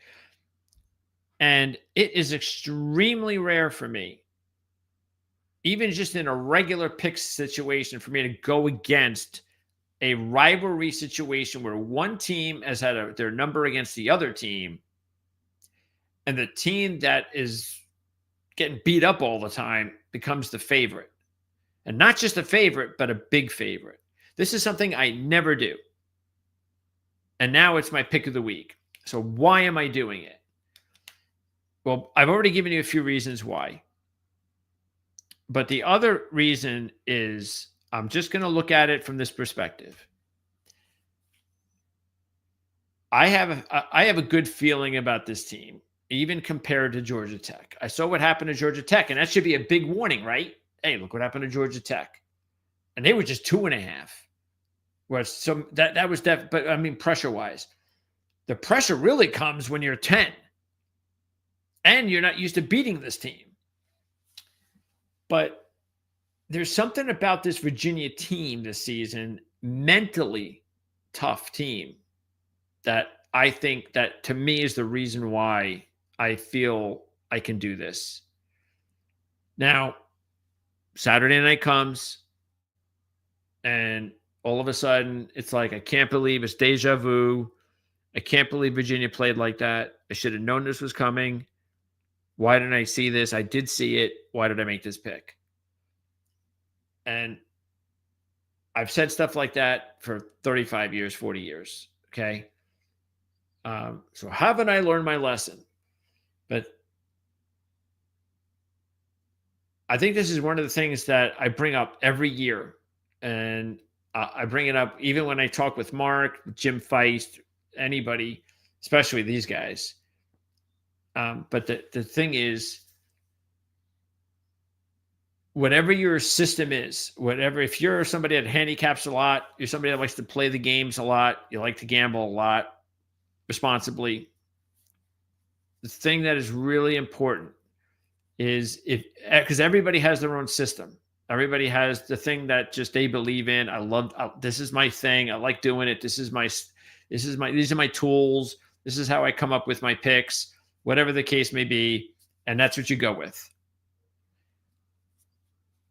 And If that's what it is, then you do it. You don't change it. Unless you want to completely change your philosophy overnight, which is okay. But if you're saying, I've done this for so long and it's not working, I'm changing to this, then fine, change to that. But either way, let's say you change to that. You don't change for that in one game and then go back. You change completely and go all in on it. Same thing if you believe in what you're doing, you don't deviate. And so what I'm trying to say is that even though I was supremely let down last week by Georgia Tech, it's very rare for me, extremely rare, to like a game as much as I like Georgia Tech last year, to be involved in a team as long as I've been involved with a team like that has been really good to me financially. And for them to not just lose the game, I've lost games many times before in these situations, but to get blown out, even though they came back and made a game of it, but to get blown out that early in that game and to lose the game just like that, something that's just really, I'm not sure if I've ever experienced something like that, ever. So I'm not going to think, oh, it's going to happen again. No. Will they win and not cover? Sure. That could definitely happen. But do I think they're going to come out and pull the same kind of performance? No, I do not think so. And if anything, again, you always have to learn from you can learn from your wins and you learn from your losses. And most of the time, you learn more from your losses because they sting more. So you don't want to feel that way again. So you're really more seriously invested in making sure you don't feel that way again. And so you dig more deeper and think about, okay, what is it about them that I like more? And that's what I'm telling you, is that this is a mentally tough team. They've won overtime after close game. Georgia Tech's won close games. We get that. But they've also, if you take a look at Georgia Tech's body of work, there's issues there. Again, I talked about the defense, the quality of opponents, things like that. There's a lot of little things that, look, should they have been a contender in the ACC? Yes. But, hey, should they have been 9-1? Hey, we win, we're in the championship game? No, probably not. But the way the schedule worked out, hey, maybe if they had played Pitt a month ago, maybe they would have lost that game and then come in a different, but hey, it is what it is. It ended Virginia. I just think that this is more of a team that I can't say I believe in them more than I believe in Georgia Tech because that was a 3-year deal. This is just a 1-season deal for me. I had them big time against Florida State. That's really where it began. And I've had a lot of success with them this year. And then we just talked about the Duke win. But the thing that I like I said, is I like their resiliency. I think that even though Brent Key is potentially going to be the next coach at Penn State, which I think is just ludicrous, as I said, and I don't think that's happening. Tony Elliott this is the first year of Tony Elliott building something. Brent Key was on really his 3rd year of building something. So Elliott, as we said, with these stats, with these losses to Virginia Tech, things were not going well. Even though you saw some positive signs last year, everything really positive happened this year. And the biggest reason of all that was the acquisition of Chandler Morris, a quarterback. They have a really nice runner in the backfield. They don't have great weapons on offense as far as receivers. They've got an underwhelming offensive line unit that was banged up early in the season, but they've done a great job with depth there. And again, I just think that they're a fine-tuned team this season that is going to be playing at home on senior night for everything for them. But what I do like I said, more than anything, is that no team in the country has had more big, close games and wins versus losses than Virginia. And I believe that they're going to make something of that. I really do. And again, I think the timing is well. Maybe it's just bad timing for Georgia Tech, as I said. Probably been better off if they had lost that Pitt game a month ago, like I said. But hey, that's timing. And I'm looking at this one and I'm saying Elliott's going up against an interim head coach. He's not even going up against a head coach. James Franklin will be the head coach of Virginia Tech next year. Okay. Not this year. Tony Elliott has to win this game. Not only does he have to win this game, but they've got to blow this team out. I actually will feel like, in a way, it'll be a loss if this game is, I don't know, let's just say it's 27-24 in the fourth quarter. Virginia scores late, and they wind up covering the game, winning the game by 13, and that's it. That's the end of the game, that sort of thing. To me, it'll be like sort of like a loss. It'll be a nice win. I'll take it. But I'll be honest with you. I am not taking this game believing that, I think they'll win this game by like 14 or 17. That's not why I'm taking this game. I'm taking this game because I believe that they are going to take it out on Virginia Tech.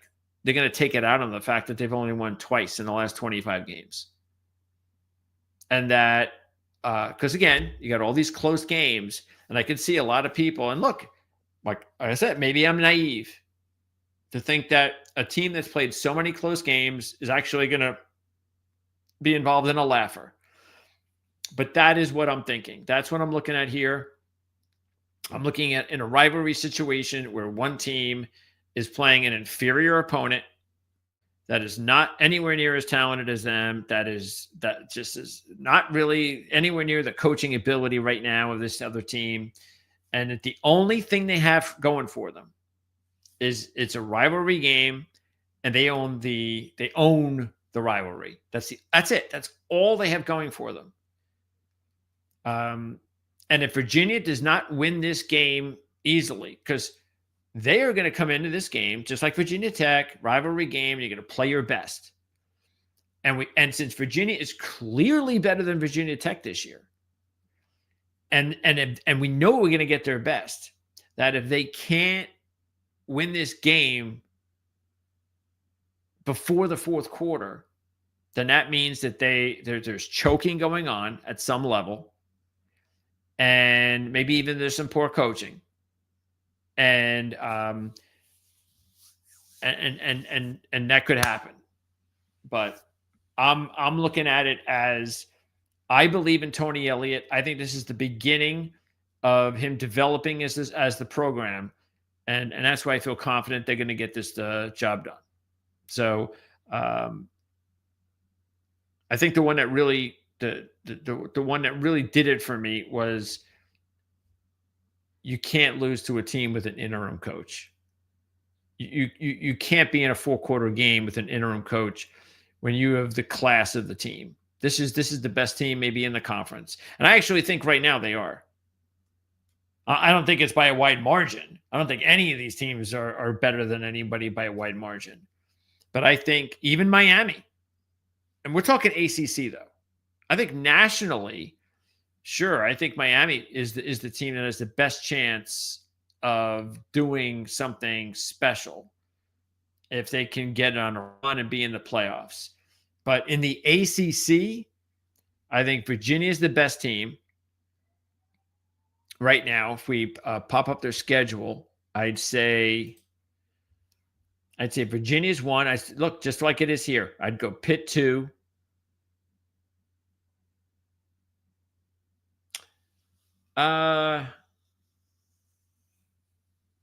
You know what? I say Pitt 2. I'd still take Miami 3 over SMU. Only because even though SMU beat them, I think SMU is very fortunate to win that game. I mean, the game was over, except for the penalty. And the penalty it wasn't like SMU did anything. You know, it's like they got a break. That's it. They got a break. And because of a penalty that had nothing to do with SMU, they were able to win that game. So I still think Miami put them over SMU and then Georgia Tech. And honestly, I'd probably put Wake Forest tied with Georgia Tech, just like they were in a game. Don't forget, that was an overtime game earlier this season. Wake went for 2, didn't have to, and Georgia Tech remained. That's why I'm saying I think Georgia Tech would have been better off earlier in the season if they would have, say, lost that Wake Forest game. And it wouldn't have been like this team that had all this success early, because sooner or later, because they're not that good, sooner or later, they were going to lose another game. And it just happened to be the worst possible time in the last game of the season in the conference. Okay, so let's move out of here. So there you go. We'll see. I think it's look. I'm going to be very interested to see how it all unfolds on Saturday night, to see whether or not Virginia does what I think that they should do. And I say this: this game is going to be completely.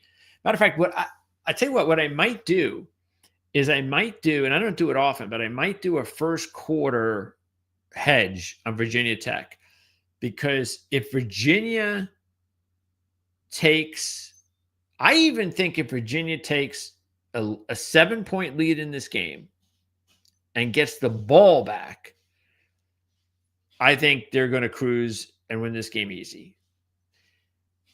But Virginia Tech, in order to maintain the upset here or a close win, hey, Virginia beats Virginia Tech 31-30 in overtime. Hey, Virginia does it again. Of course they're going to win in overtime to get them to the, even though I think it to really be poetic for Virginia is if they win the ACC championship game in overtime. But in order for Virginia Tech to keep this a really close game, it's going to have to start off close, because they're going to need immediately to put doubt in Virginia right off the bat.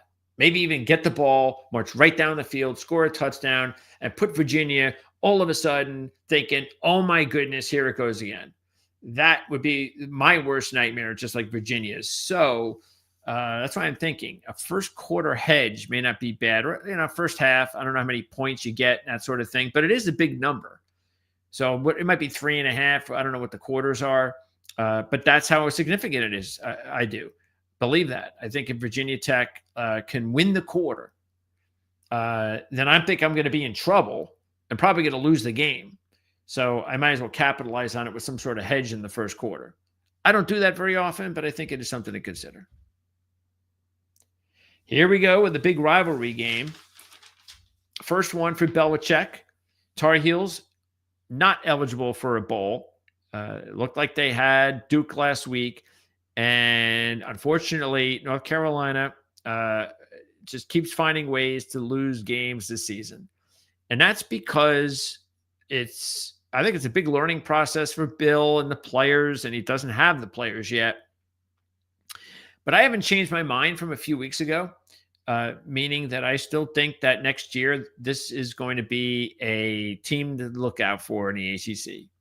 I think that, look, we're going to know in the offseason, portal-wise, but I suspect they're going to have some money, and I suspect that we're going to see a new quarterback in North Carolina. That's the thing. See, Lopez is a young quarterback, but I don't think there's any chance Bill Belichick is going to just go, okay, let's just go back to Lopez and hope he develops. No way.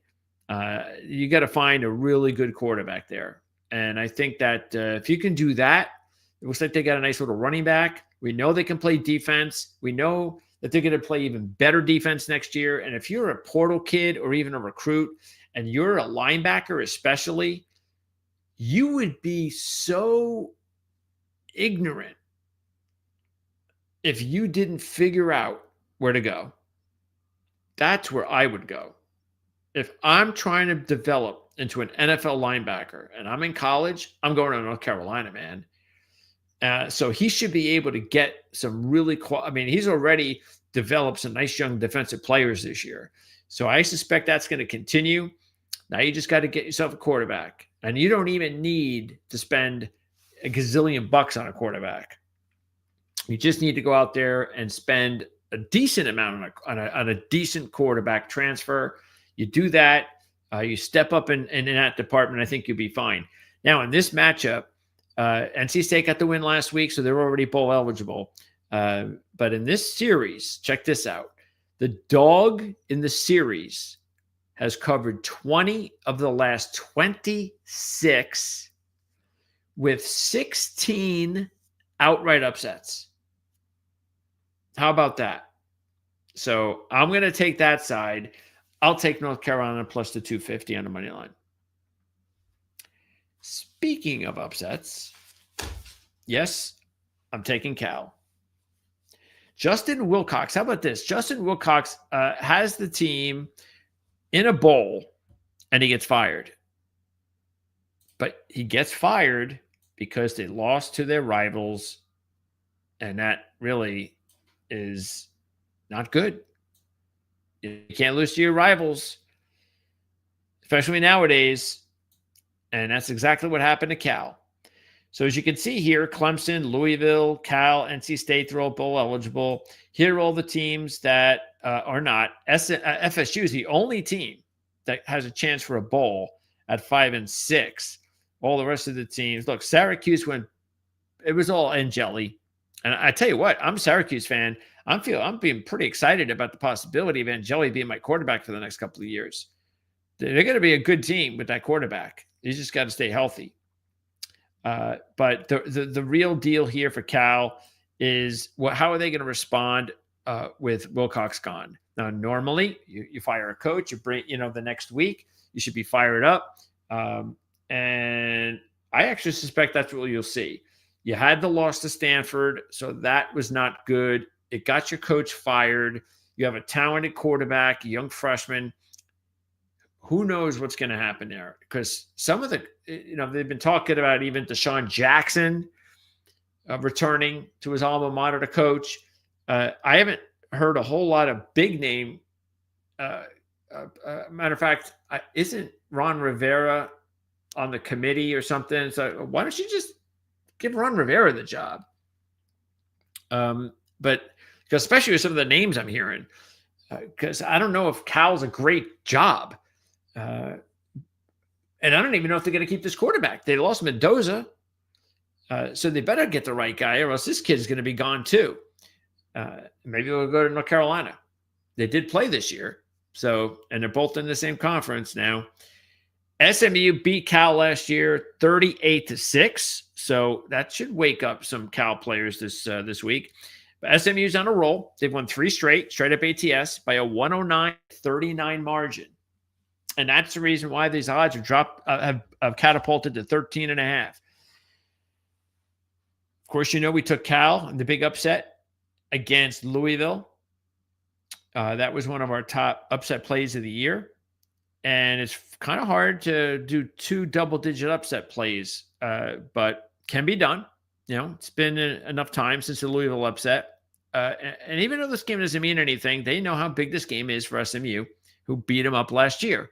So, you would hope that the team would respond. There's reasons for them for you to believe that they would.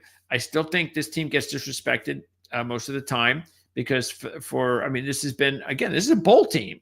And when you take a look at Cal, a lot of times you seem to be very disrespected, like they're not. I look at this game pretty simply. You don't have to invest a lot. It's an upset play. If this was, hey, I'm thinking Cal is my 5-star play, they're a 3-point dog. Well, that's a lot different. But at 4-1 on the money line, I definitely think it's worth the risk because, as I said, I'm not overly enamored with SMU. I will say this, though. If SMU wins and blows out Cal, and we would look back and we go, oh, yeah, Cal gave up after Wilcox and they were bowl eligible. Remember, Cal's going to a bowl. So this isn't it for them. If they had 4 wins, I could see them, all right, what are we playing for? The coach is gone. This could be ugly. But it's not like they're gonna not play against SMU and then not play in the bowl game. There's still a lot to play for. You got a game against a top team. You got a bowl game. So, and look, it's senior day. So come on. I expect Cal to give some effort here. And if they do, this could be an upset play. So I'm going to go ahead and roll the dice on Cal at 4-1. Look, Notre Dame in this one is very much like some of those other big favorites, like Texas Tech, Tulane, North Texas. They're going to win. But yeah, wouldn't it be crazy if they didn't? Now, Stanford has been quite the home dog this year. Matter of fact, I think that, if I'm not mistaken, I think they've only had one game where they didn't cover as a home dog, and they didn't cover by like a point to Pitt. I think they were like 13-point dog and lost by 14, something like that. So they've upset Florida State. They've upset Cal. So, yeah. But after the way Notre Dame looked last week, they mean business. It is a lot of points, though. That's why I'm just staying away from this one. I like the game last week, as we talked about, even though it was 35. But that was at home. Syracuse was terrible. This week, again, Stanford's actually playing better than Syracuse, and they have all those nice upset covers at home. So I would just, I'd probably stay away from that one. Okay, Big 12. Let's get to the Big 12. And we still have an hour and 15 minutes to go before Thanksgiving. So here are all the bowl-eligible teams. Let's see, all the way down to TCU. So a lot of bowl-eligible teams here. Then you have Baylor, Kansas, and Central Florida all need a win for bowl eligibility. All right. The other three teams don't have a shot. And as far as the conference, let's get into the scenarios. All right. It's easy for Texas Tech. And it's easy for BYU. It's plain and simple. They're both heavy favorites. And if Texas Tech and BYU win as heavy favorites, they are in the championship game. What it also means is, I tell you what this means for Texas Tech. I really believe if Texas Tech wins this game, they're in the playoffs.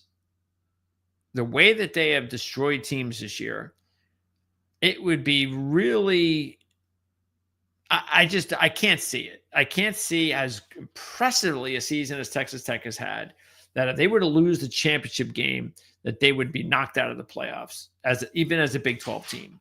Now, BYU, on the other hand, that's different. BYU is going to have to probably win the Big 12 championship to get in. I do not think they'll get in with 2 losses. The only thing, though, is what if they have a record of 11-2, and the only 2 losses were against the same top 5 ranked Texas Tech? That is going to give them some, I do wonder, though, if they'd have to have a close loss because they got blown out the first time. I think if they were to play Texas Tech in the championship game and lose a 4-quarter game, they're going to have a good reason to get into the playoffs. So, again, another team to worry about. But Texas Tech win, BYU win, they will play each other. Now, here's another thing. Both of these teams can also get in if Arizona State loses. Okay? Now, that is because that would leave Utah all alone. I guess. Let's say they win. Because if they lose, then it's easy because they would be the only 2 lost teams. See? Okay? So it's real easy. So if Arizona State loses, they go to 3 losses. So if Utah loses, they've got 3 losses, and we know the 2 teams are in with even if 2 losses. But let's say Utah wins and Arizona State loses, and there's a tie. Well, the problem is Utah lost to both of them. So there you go. So it's actually looking pretty good for BYU and Texas Tech, but not perfect. That's because there's some unlikely scenarios, like, and I will even add in BYU, like another way they can get in besides that easy way is if Texas Tech were to lose. But the funny thing is I gave you the most likely scenarios. You're going to see Texas Tech and BYU. Okay. The only way you don't, though, let's say Arizona State beats Arizona. Okay. Now, if that happens, then there's a little bit more uncertainty. The problem is out of the different ways that Arizona State can get in or Utah can get in, it's needing a Texas Tech loss. And that's just not happening. So that's the reason why it really is looking awfully good for Texas Tech and BYU in the Big 12. Because I'm sorry. It's just the way that it is. Because there's too many. It's sort of like teams that are hoping for Tulane to lose or North Texas to lose and so forth and so on. It's just not going to happen. So, but the question for Utah is going to be, they have to look at, can we get to the playoffs? And if you take a look at the game that they're playing, I think that's the first game that's going to pop up. So they're a 10.5-point favorite, down from 13. Not sure why. Down from 13. Maybe it's because Kansas needs to win for bowl eligibility. And most people thinking, well, Utah is not going to really have a chance to go to the championship game.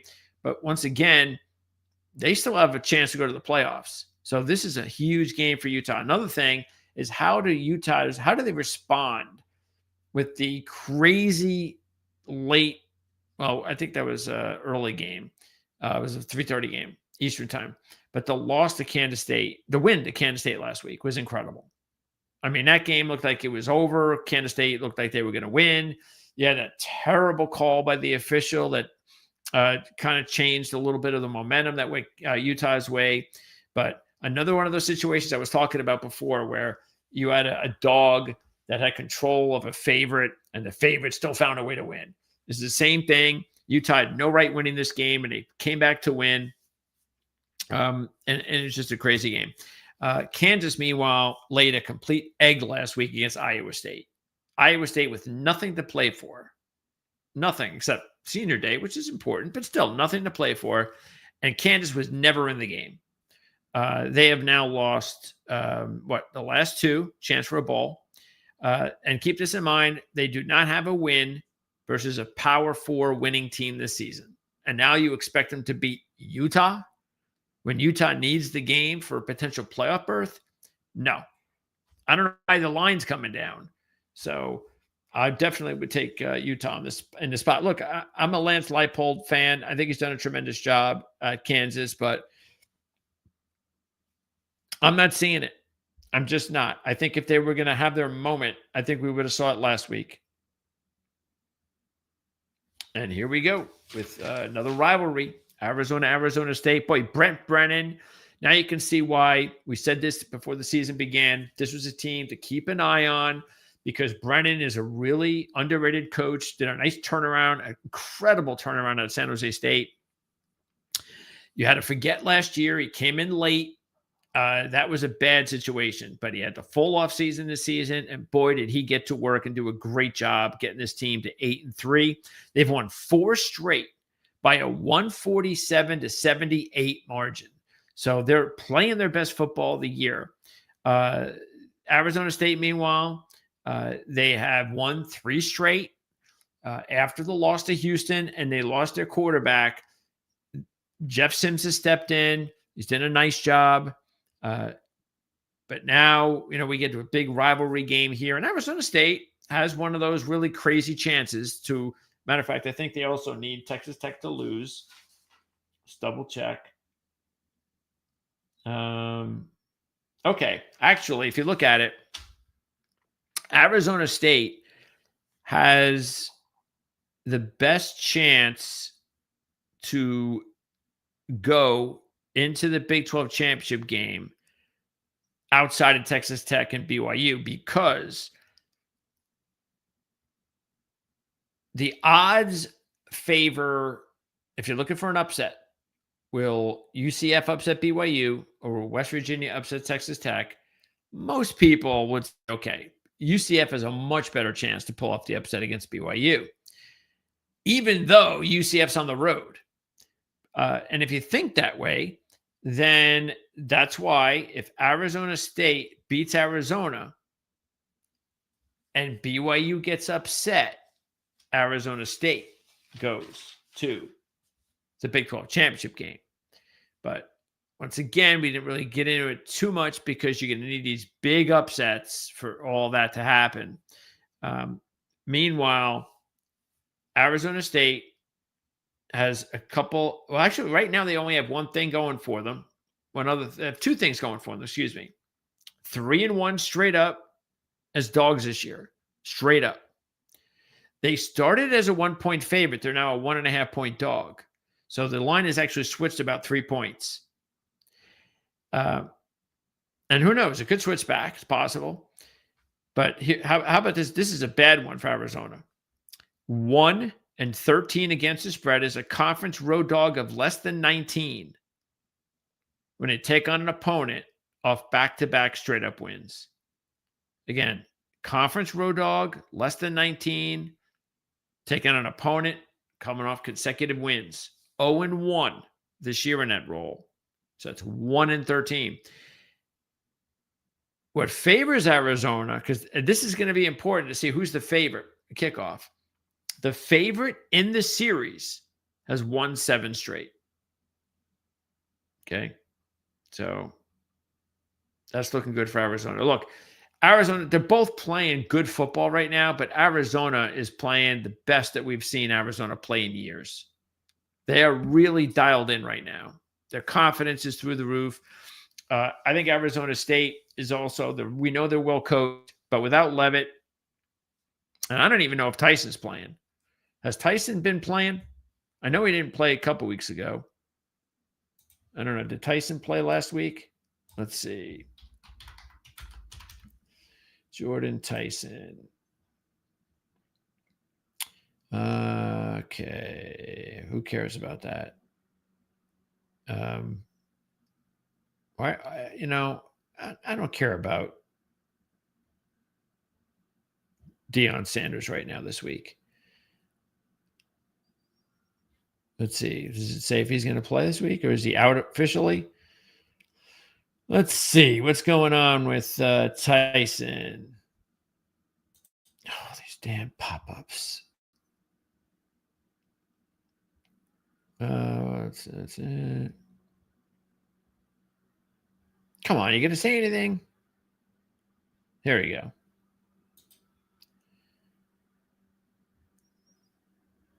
Anything?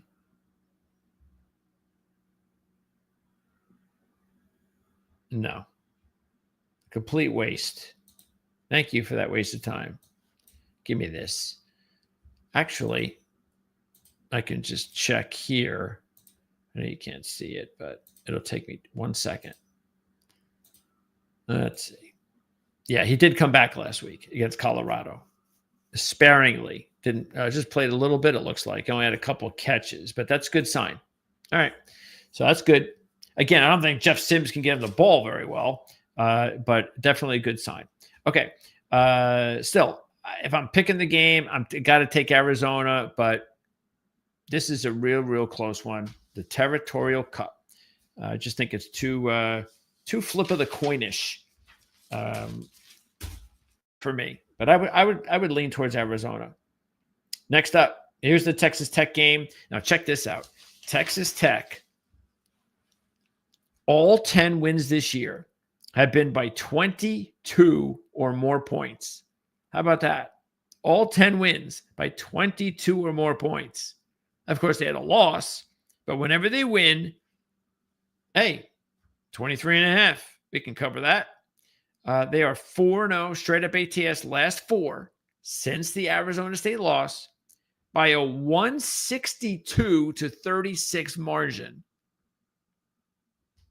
West Virginia, meanwhile, was playing their best football of the year. Rich Rod has got the team going in the right direction. They're going to be competitive next year. 2-2 straight up, 4-0 against the spread in their last 4 games. And the 2 losses were by 8 total points. Major step up in competition here, but you get the point. This could actually be interesting for a quarter. Anyway, Yeah, it's a lot. Because of the way West Virginia's been playing lately, probably stay away from the points. Oklahoma State, we had them as a double-digit upset pick last week. They had the lead late in the fourth quarter, and they blew it. Just like Kansas State blew it, just like the Colts blew it. I can go down the line. How many other teams blew it last week?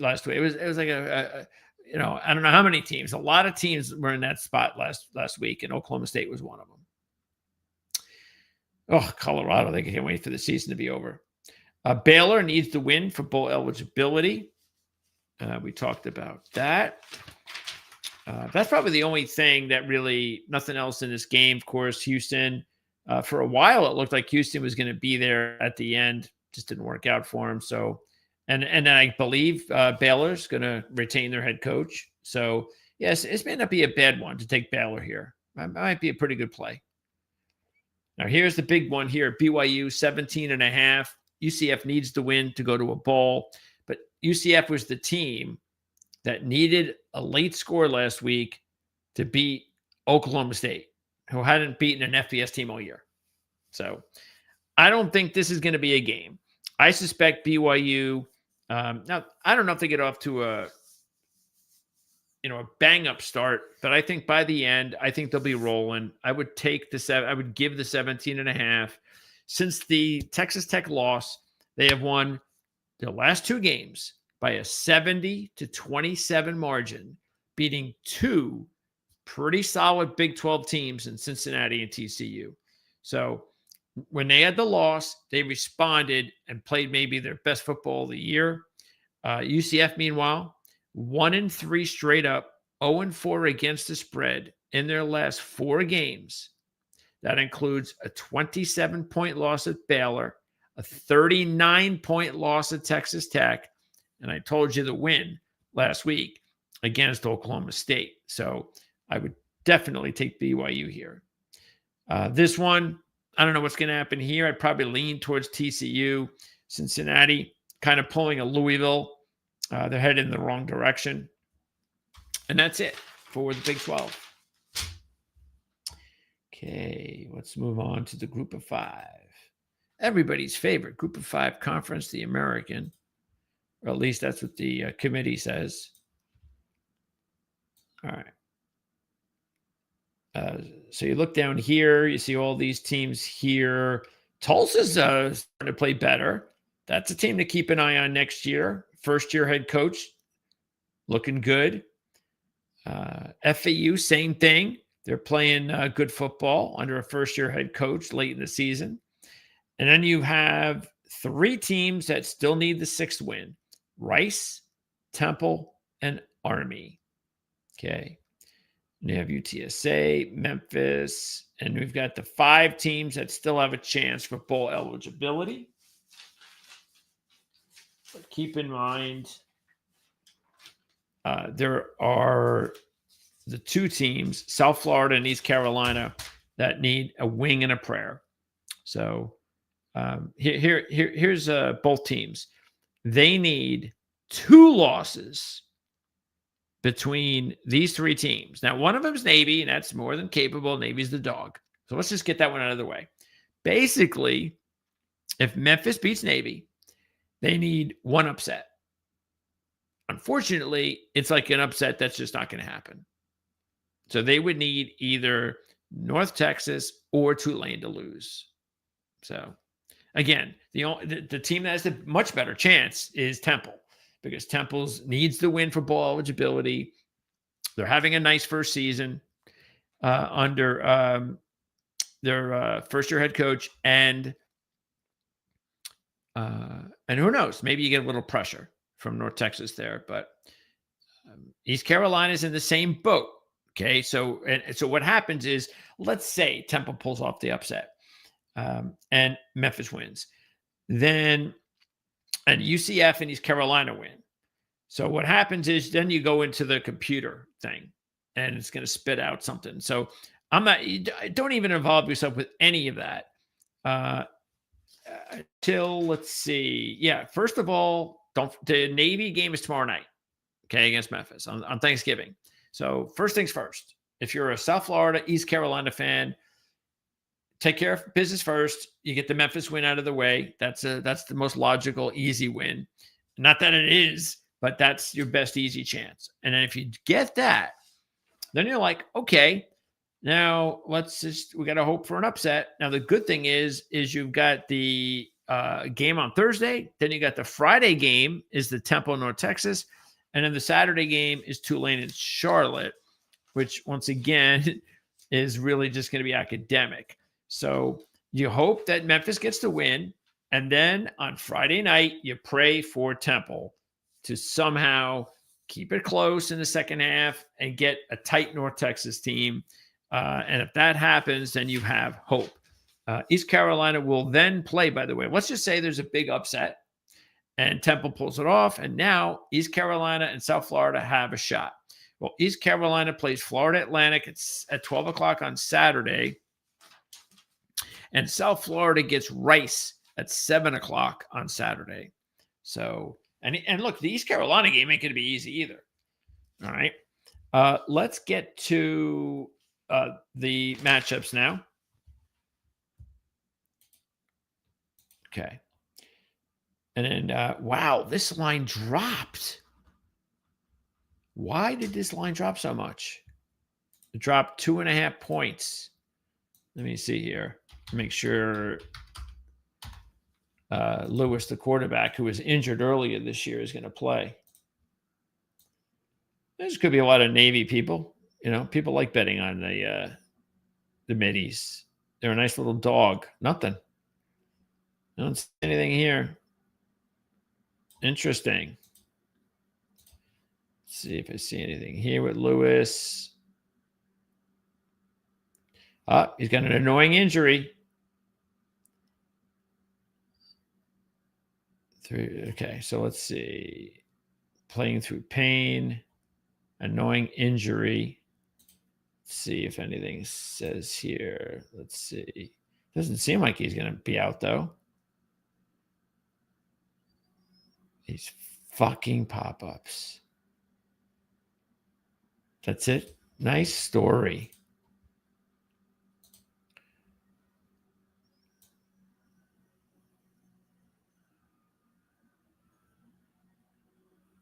No, he's fine. Okay. Yeah. Strange. Okay. So Navy, they're coming off the upset against South Florida. So, I mean, maybe that's convinced everybody. Yeah, I would like Memphis here. So I would take Memphis here. Now, the only thing, now maybe people are thinking, well, Memphis has no chance to go to a championship game, so this means nothing. Whereas Navy means everything. So maybe Memphis will be sleepwalking and they just don't care. Okay, that's possible. There's also a trend that is really against them. They're 1-14 against the spread as a home favorite, taking on an opponent coming off a bye. Wow, that's pretty bad. And they're 0-2 in their last two, but they lost both games by a total of 10 points. And look, I can see exactly what people might be saying, that Memphis, nothing to play for, all that. But just like with Cal, look, I just don't believe in that. They're the home team. It's senior day. It does mean something. You're playing a team that does have something to look forward to. So it's a meaningful game. You have to have pride. And yeah, so I don't think that this is going to be that type of game. Look, that's up to the coaching staff. So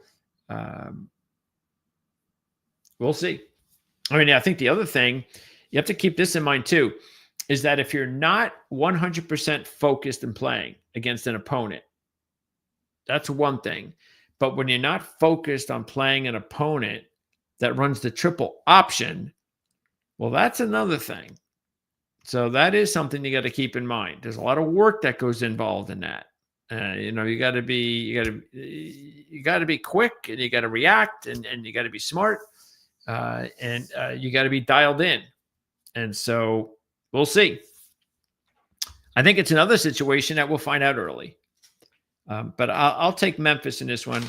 I think they've had a really good season. They just look. There is nobody is going to tell me or convince me otherwise. When you take a look at this, and look, a lot of this have to do with schedule because these teams don't play each other.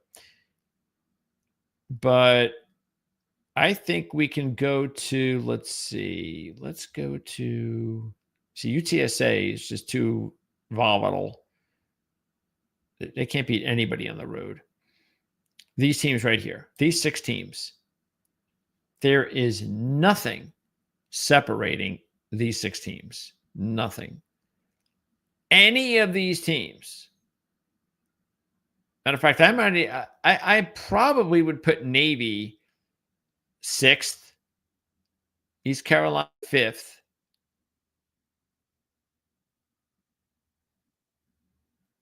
and if we're gonna say 6, that's how I would line them up. But if I was going to rank them, I would say North Texas, Tulane, South Florida, and Memphis. Those are the 4 best teams in this conference, and there's nothing separating them. Nothing. All 4 of those teams are more than capable of winning this conference and being the best team in this conference. And scheduling is the only reason why we are where we are. That's it. I mean, who has? Let me see. North Texas. What's their schedule look like? North Texas had the 63-36 loss to South Florida. They beat Navy, big deal, and that's it. That's it. That's their big win. North Texas did not have to play Tulane, East Carolina, or Memphis. And that's why North Texas is where they are. North Texas is not, I don't think North Texas is not better than Memphis, but I'm willing to put them in a 4-man group and say they could be, but they're not. I think Memphis, if I had to rank them, once again, remember, the only reason South Florida is not in the driver's seat because they couldn't beat Navy. They couldn't stop the triple option. That's the reason they are where they are. And they had the lead late against Memphis, and they blew it. That's it. But you have South Florida, Memphis, and Tulane. Those are the 3 best teams in this conference. Then you have North Texas, and then you have East Carolina and Navy. So let's get back here. All right. So look, so again, as far as I'm concerned, this is just all about will Memphis come to play. If they do, they'll win this game, and I have no problem giving up 3. Now, here's the big one. One of the big ones has gone up a little bit now. And I can understand. Look at North Texas because they played an inferior group of teams. They are 5-0 straight up ATS in their last 5 by a 248-102 margin. I mean, that's, do the math. That's almost 50-20 margin in the last 5 games. Wow. And they're playing a Temple team that, even though Casey Keeler has done a really nice job and they get off to a good start. And don't forget, speaking of Navy, Temple had Navy. They had the lead. They should have won the game. I thought they had really bad clock management late in that game. And Navy scores on a 50-yard touchdown run late in the game to beat them. Otherwise, Navy loses to Temple. So Temple's had a nice season. Unfortunately, once again, this is what's hurt them over the years. They wear down at the end of the season. They've lost 3 straight games, and that's just depth. They'll get there. Keeler will do a much better job. Looking like no bowl this year, but I think they'll get to a bowl next year. But I would not look at this as a gimme. All right, because Temple has enough confidence in their games this year where they say, hey, we can hang a little bit. In fact, let me see Temple's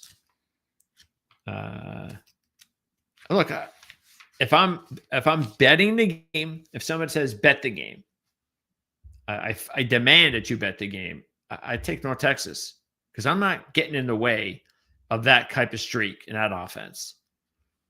It's too dangerous. It's too, because it's one of those things where if you see it start to open up and it's like bing, bing, bing, bing, score, bing, bing, bing, bing, score, like the 2 touchdowns in like 5, you're in big trouble. You're like, uh-oh, it's over. Temple, yeah, they've had their biggest losses against Oklahoma, Georgia Tech, and no shame there, and East Carolina. The only problem is even when they played East Carolina and Tulane, which are pretty much on level with North Texas, they lost both of those games at home by more than 20 points. The only thing that's going for them, they lost by 1 to Army, they lost by 1 to Navy, and they beat Texas San Antonio. But of course, they beat them at home because Texas San Antonio is a bad road team. Next, East Carolina FAU, it's up to 7. Now, this has a possibility of an upset, but I still would take East Carolina because East Carolina, after the monster win against Memphis, they come back against UTSA on the road, and UTSA buries them last week. So now they got to right the ship. They're still in it, and I think they will. They've beaten FAU all 3 times they've played them, including the last 2 years by a 71-21 margin. So they've owned this little series. For FAU, look at these really bad trends. 2-15 against the spread the last 17 after they score 35 or more points. And they're 1-2 this year.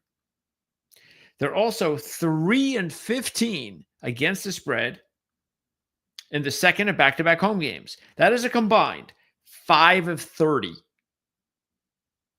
in this situation. Now, the good news is FAU has, in their last 7 games with their first-year head coach, Kitley, they're starting to develop. Again, just like I said, with Tulsa, FAU, this is what you want to see. This is all positive going into next season. FAU came this close to upsetting UConn last week. It was who had the ball last, and it was UConn.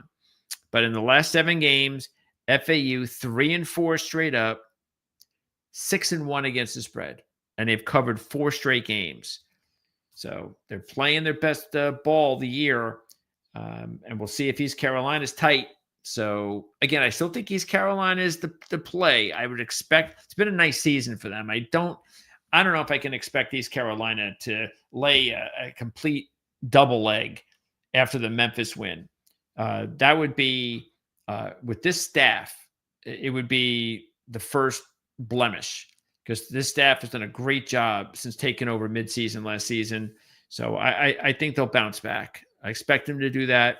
And I would give the 7 here. But, FAU is not the worst upset play in the world. That's for sure. There's Tulsa. UTSA, we broke this down last week. Remember, we told you, we warned you about the East Carolina game against Texas San Antonio in San Antonio. So, and it continues. So the Roadrunners are 4-1 straight up, 3-1 against the spread at home this year, including the last 3 where they've won and covered by a 167-63 margin. And at home this year, Owen McCown, he has to have the best home mark in college football. Owen McCown has an 18-0 touchdown to interception ratio. The problem is you're no longer a 1-point dog or 1-point favorite. So a win and you're feeling good, you got to give 7 here. And we know Army is more than capable. They've got Navy in a couple of weeks. And they have one more chance before that for a bowl, which is this one. They've also never lost the game or the spread in San Antonio. And they're also 12-5-1 against the spread, and their last 18 as a road dog, including 2-1. So this is one of those situations where it's like you'd like to take both teams, but you can't. So it's a tough one. So, yeah. And remember, Texas San Antonio with the win last week, they're bowling. I don't know. Army probably the way I'd go, to tell you the truth. I'd probably go that way. 235 on the money line. Army came this close to being bowl eligible last week. They had a 2-score lead against Tulsa. Tulsa hadn't done much the whole game. It really looked like we're in a situation where it looked like Army probably let the gas out and thought the game was over. And all of a sudden, touchdown Tulsa. And before they knew it, Tulsa had the ball moving again, scores again, and Army was too late. So Army just really let that one get out of the way. We'll see how they react this week. South Florida, again, what a disappointing way to end the season. Tulane, this number may not be strong enough, honestly, because Charlotte is a really bad team, and Tulane needs the win just to get to the championship game. So at home, it actually may not be a bad game to take Tulane, but the problem I might back away from it is just because Tulane would be playing at home next week for the championship game, and you don't want to risk injuries and stuff like that. So, 28-0 at half, whatever, just rest play your backups, get ready for next week. That could happen. Hey, they could probably still cover with the backups. That's how bad Charlotte is. And we actually all expected Charlotte to be a little bit more competitive because remember, they got the Ohio coach who had done a really good job there. But look, it's only one season. I do wonder, though, if it was an Ohio thing, because Ohio continues to play good football. It's like a pipeline there. Maybe he should have stayed there. Anyway, I guess the only good thing about Charlotte is they have covered 2 of the last 3 after only covering 1 of their first 7. The only thing is in both covers, they lost by 26 and 32. And they also lost by 21 at home. And that was against Texas San Antonio, who's a crappy road team. That's how bad Charlotte is. Okay, so that's the American. Now the Mountain West. All right. Let's get out the Mountain West scenarios. Let's pop up the standings. All right, here we go. All right, so all these teams, Colorado State, new coach. San Jose State, one of the most disappointing teams in the country, and their quarterback's out, so keep that in mind. He got hurt last week. Wyoming, I hope for their sake they find a new coach. Better if they lose this week. Just get it over with. Nevada, it's funny. We've been talking about Nevada all year. They're looking for the upset, all that. And then they wait until 2 weeks ago, and they were back-to-back wins. So we'll get into them in a minute. Another back-to-back bad years for Air Force. That's very rare under Troy Calhoun. All right, so here you go. There are 7 teams in the Mountain West that have a shot, believe it or not, for the Mountain West Championship. 7. Is Utah State still in it? Yes. But Fresno State, Hawaii, and Utah State just need all sorts of weird stuff. So they're not really in it. So let's move them out. All right. So these are the 4 teams with a shot. For San Diego State, it's easy. They win, they're in. And they're playing New Mexico. That's awesome. Speaking of New Mexico, if they win, they are in the championship if Boise State loses. Okay? So that would be as simple as that. Both are in close games. New Mexico wins. Utah State wins. New Mexico is in the championship game. San Diego State, by the way, still has a second chance to get in if they lose to New Mexico. So let's say New Mexico does win, okay? And let's say Boise State loses and New Mexico's in the championship game. Well, that means San Diego State lost.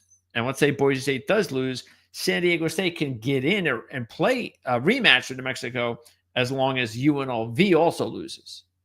Okay, so they need Boise and UNLV to lose if San Diego State loses. And that's interesting because San Diego State's been really at the top all season. And now if they lose one game at the end, they could be knocked out completely. Boise, meanwhile, if they beat Utah State, they are in if San Diego State wins. So Boise is in really good shape. It really, if you look at it, if the two favorites win, Boise and San Diego State, they will play each other in a championship game. UNLV, meanwhile, they need to beat Nevada, and then they need Boise State and New Mexico State to lose. Now, that's also, not out of the realm because San Diego State, let's say they beat New Mexico, then all UNLV State would need is a Utah State upset. So if you look at it, all four of these teams have legitimate chances to get in. They're the only team that has, of course, the best chance, the easiest chance. They don't need any help at all other than winning in, and that's San Diego State. But all the other teams, they just get the right formula because there's not crazy. We're not talking a Temple Charlotte scenario. So there's a lot very interesting final week. Okay, let's take a look at it. Nobody cares about this one. I hope Colorado State gets a good coach. I've said this before. I think that is a great opportunity, and they deserve a really good coach. They don't deserve some hand-me-down. They should get a really good coach, somebody that, even someone with experience. I wouldn't even mind a veteran coach, like a Mendenhall type that's gone to Utah State, somebody that knows what they're doing and can recruit in the area. And Colorado State could be a really good place to develop. Now, again, the whole landscape is changing with the Mountain West, but still, it's a really good place. Okay, here we go. San Diego State and New Mexico, the monster game of the Mountain West. This will be Friday afternoon, 3:30 Friday afternoon. You know how we've been with San Diego State all season? We've been giving New Mexico respect all season. Jason Eck, the former Idaho coach, has had success there. That's been a great hire. And New Mexico is having a really nice season. They've won 5 straight, including an upset win at UNLV. So they have been for real. San Diego State, meanwhile, we know about them. They're 13-1 against the spread as a road favorite of more than 2 off of a double-digit spread win. 2-1 this year. So they did have a loss. That was the Hawaii game, which is, I think, is okay because we kind of felt that coming, as you know. So, but that's pretty nice. Fact is, if you cover the spread, they'd love that spread because they cover it. They're in the championship game. I'm still siding with San Diego State. It's not a game I'll put a lot of money on because New Mexico is the real deal. I expect this to be a very close game. And San Diego State's got to watch out because they're a one-dimensional team. They cannot get behind. So that's what makes them vulnerable. They have to control the game. Even if they give up a score, it's okay, but they can't go down 2 scores. So, but the defense, they've lost one of their best defenders for the season a few weeks ago. They've still played great defense, which is a good sign. Boise and Utah State. So Bronco Mendenhall gets an opportunity at Boise, and maybe this is what they need because they have not been able to do anything in this series lately. Matter of fact, even in Logan, Utah, they've lost. What is it? They've lost quite a bit. If you look at it, in the last 12 overall, in both home and away, Boise has won 11 of 12 and covered 10 of 12. And that's been since they've been Mountain West rivals. That's been the rivalry. And Boise State 8-0 straight up and against the spread in the last 8, all winning by 9 or more points. So the last 8, might have been the last 8 years, they have dominated the series. Okay, but now you've got a weaker Boise team that is still going to be without their quarterback. That's the word. We're not going to see Maddox Madsen. Keep in mind, this is college and crazy things happen with injuries, but that's what we're hearing. He's supposed to miss his life, and that is a major deal. So you have to stay tuned to that. You've got to. Now, this is good. This game's going on around the same time as the San Diego State game. So there's going to be a lot going on here with these two games here at this time on Friday. But you've got Utah State team that has been really good at home this year. They've won all 5. They've covered all 4. And Bryson Barnes is one of the top quarterbacks. He might even be the top quarterback in the conference. He has a 7-0 ratio at home. He's completed over 70% of his passes at home. And he's got 7 rushing touchdowns at home. He's only got 8 for the season. So he has been fantastic at home. So has this team this season. Look, Boise is not the same without Madsen. But they got a good defense. I expect this to be a close game. If Madsen was playing, Utah State would be in big trouble, but he's not. So I expect this. Look, I like Utah State in this game. I'm a Mendenhall guy. He knows what he's doing. This is a big job for him. He loves this job. I think it's his last job. I really do. And so it's a big first-year opportunity against Boise to get off that rivalry in the last Mountain West. I don't even think Utah State's going to the Pac-12. I think they stay in the Mountain West. I don't think they're one of those teams that gets to go. Let's see. New Mountain West Conference 2026. Okay, so they're going to add UC Davis and Northern Illinois. Ooh, how weird is that? Okay, and remaining members. Oh, Utah State's leaving. How about that? So Air Force, Hawaii, Nevada, New Mexico stays. San Jose State, UNLV, Wyoming. So Boise, Colorado State. See, I told you Colorado State's a good place. Fresno, San Diego State, Utah State. That's the one I'm the most surprised about, but maybe not. I mean, they're in the same region as BYU. So, okay, cool. There you go. So Utah State will be heading to, along with Boise, will be heading to the new Pac-12. So they'll stay rivals. Anyway, I'm going to go with Utah State in this one. But just like taking San Diego State, I'm not breaking a bank with either one of those games, that's for sure. UNLV, this line has dropped from 9 to 7.5. And I can see why.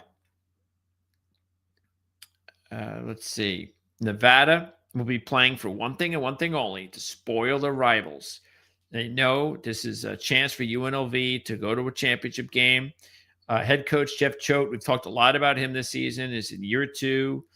And 50% of his losses have been by 7 or less.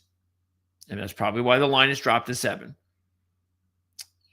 Meanwhile, as I said just recently, they've won 2 straight. They've only got 3 wins all season.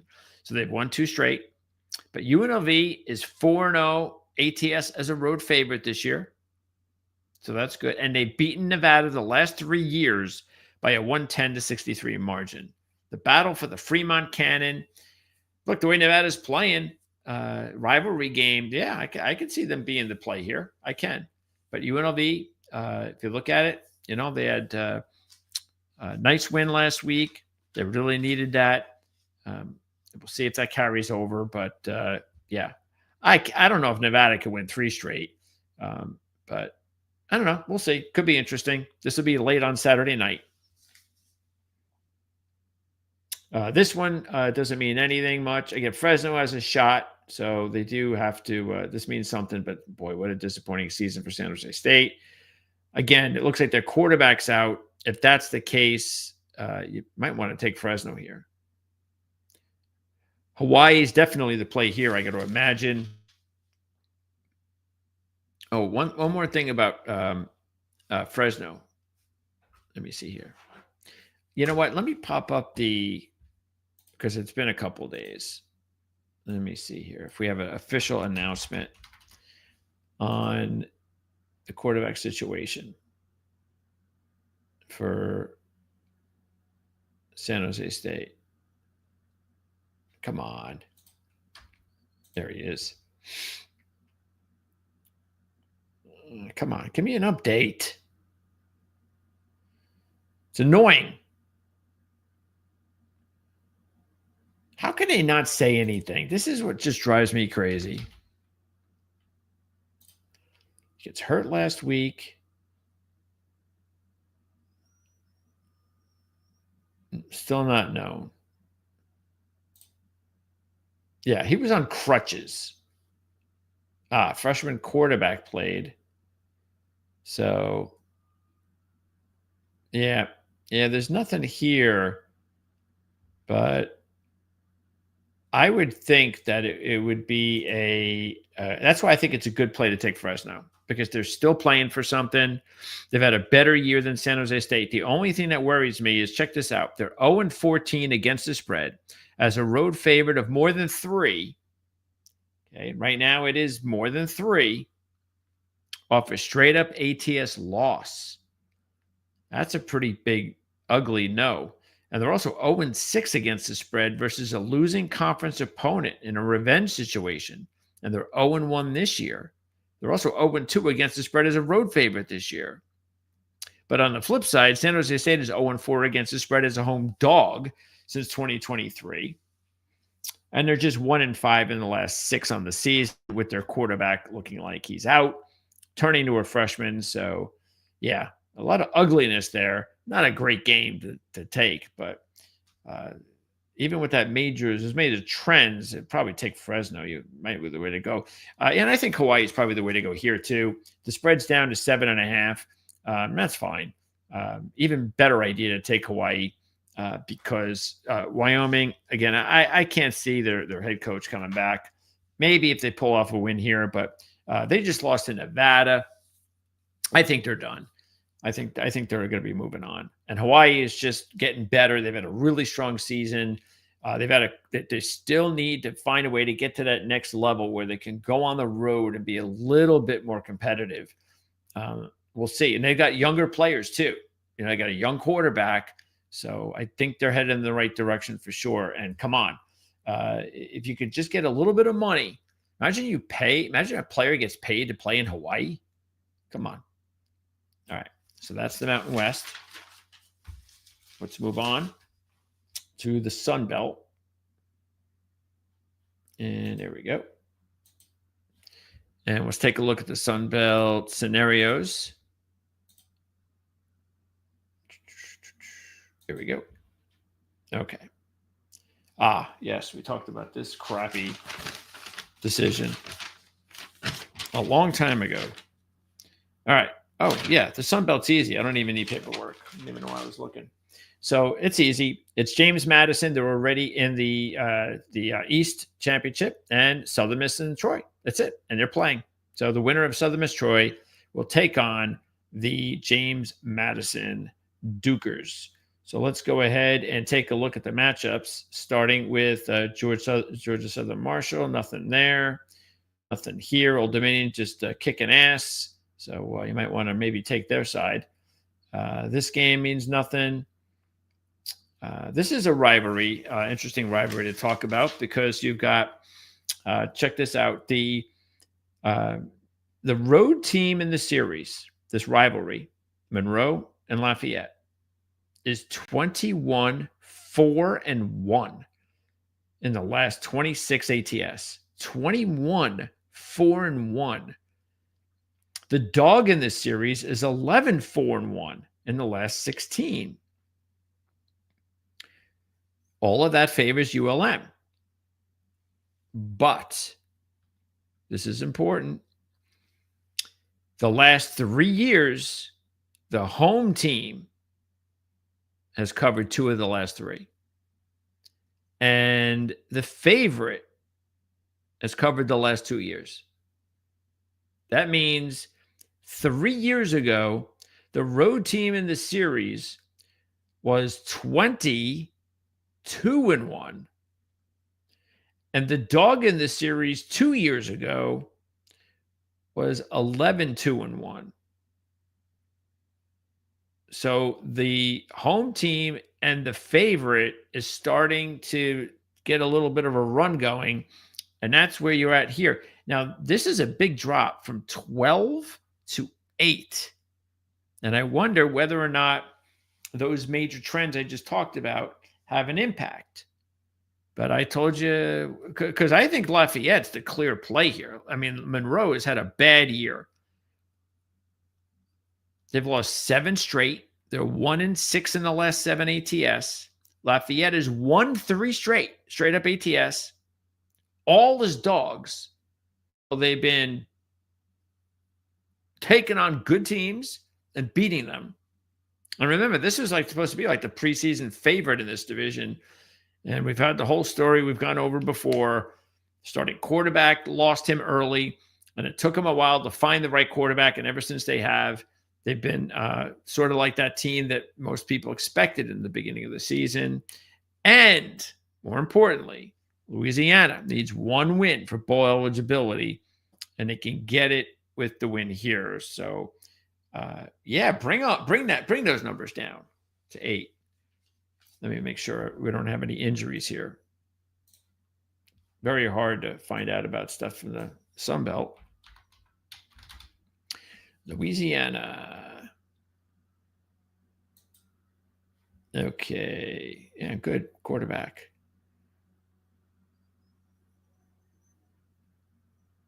Okay. Yeah, Lunch Winfield is the one. And this is the kid, Walker Howard, who got injured early. No, nothing there. I was just making sure Lunch Winfield wasn't hurt. Yeah, I'd take Lafayette in that one. All right. And then we move on to, this game doesn't really matter much. I don't have anything on that game, right? No. And here's the big one. Troy and Southern Miss. It's up to 7. I'm happy about that. Okay. So winner takes on James Madison. Good luck. But if you look at this, I think a lot of this says take Troy. And, we've been on Troy for a good part of the season. They had a little bit of a blip, and now they've corrected the shit. Well, I like that, right?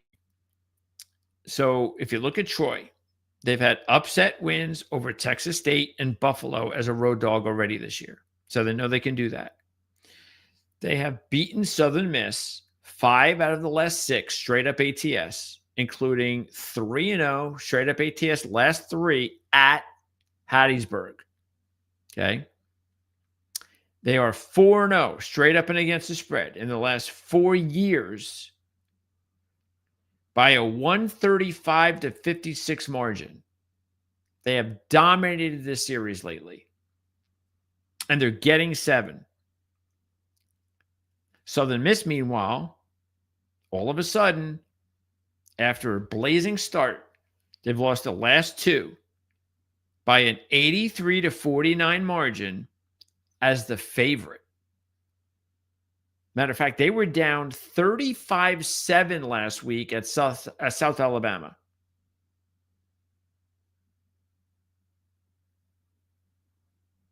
Remember, Huff took over the program. Great year at Marshall. They win the Conference USA, gets the job at Southern Miss. A lot of hope, gets off to a great start. Remember this, and now all of a sudden, there's a little bit of an issue here going on. And the quarterback returned. They did not play in the week before, but Braylon Braxton returned last week after missing the Texas State game. And in that loss, he threw for 400 yards with 3 touchdowns, 1 pick. So even with him at his best, still we're down 35-7. This was a team that was 4-20 in the previous 2 years. So they get off to the great start. Now, all of a sudden, there's a little pressure happening here, it looks like. And they haven't been responding very well. They're also, this is a bad trend, they're 0-9 ATS after they score 35 or more, taking on an opponent off a double-digit win. 0-1 already this year. A key thing of why I really like Troy, though, is that Goose Crowder's back. Now, they start the season with Goose, their starting quarterback. They have that really good road loss to Clemson. It got them going. Like I said, they had some other wins. But then Crowder gets hurt. And the backup comes in the first game, looks completely outmatched. But then he gets better each week. This kid, Kilcrease, gets better each week. And then all of a sudden, he's on a roll, and Troy's winning games. They had like this, 4 or 5 game win streak. Everything's going good. But then he has a bad game. And Goose Crowder's on his way back from an injury. So Crowder returned against Old Dominion a couple weeks ago. But that was the game, and he had been out 6 games. So that was his first game. And that was the game that was like they got beat 30-0 or something like that. So he clearly was not ready in that first game. But he comes back in the second game last week against Georgia State, 361 and 4 touchdowns. So he has now got to his rhythm. And I think, look, I don't know if this is a guaranteed win. I'm not saying that, but I'm expecting a really big effort. And I think this is going to be a really good, entertaining football game. So I'm taking Troy. I'm taking the 2-1. And that's the way I'm going. And James Madison has that game, by the way, against Coastal. And Coastal, I don't know if that quarterback is playing. You know, he's been out lately. I don't really care too much about the game last week against South Carolina because that really didn't mean much. But again, Coastal's out of this. This game, the only thing this game matters for is James Madison's chance to be in the in the playoffs. So this game does not mean anything, and I don't really think. I mean, I wouldn't really take Coastal. Let's just put it that way. Okay. MAC. Now, we have already seen a big win this week by Western Michigan. So they're in the championship game. So Western Michigan's in the championship game. Let's take a look at the standings. The next game's coming up on Friday.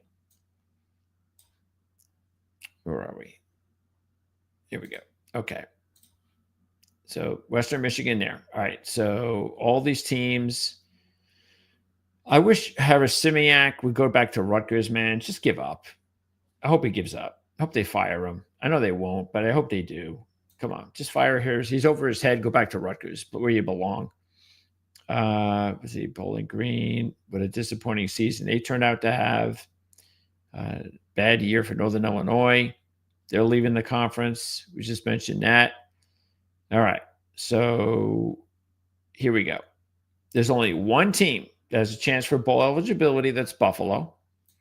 And these are the 5 teams that have a shot for, or the 4 other teams besides Western that have a chance for one more bid. And that starts, let's go over them. So Toledo, simple. You win, you're in. That's it. They could also win if they get upset by Central Michigan and Miami of Ohio loses. That seems a bit unlikely, though, because Miami of Ohio is playing Ball State at home. So that's probably an easy win. Just keep that in mind.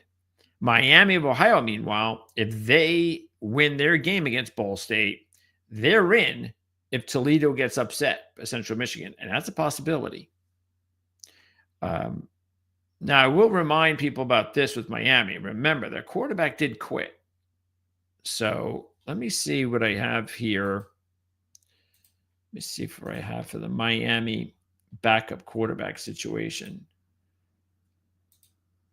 I'll bring this over here so you can see what I'm doing. Okay. So DeQuan Finn. Yeah, remember we told you last week the story where he decided that he wants to prepare for the NFL draft. I mean, who's advising him? All right. So this is the kid who took over, Henry Hessen. All right. So let's see. Here we go. All right. So Hessen plays in the Toledo game and goes 11 of 38. Oh, my Lord. So that was a disaster. So they turned to, there's no way he could play the next game. So they turned to this dude, Thomas Gutkowski, who hadn't played all year. And he plays in the win against Buffalo. He goes 13 of 23 for a touchdown. Oh. So they're a little bit trouble there, quarterback. All right. But they do get Ball State. Even though Ball State does have the upset over Ohio. So, and they're playing for that's their big game for the season. But they're going 6 on the road. So they're still not looking good for Ball State. Okay. Central Michigan. This is too bad because I wish they had a much better chance because I think they deserved it.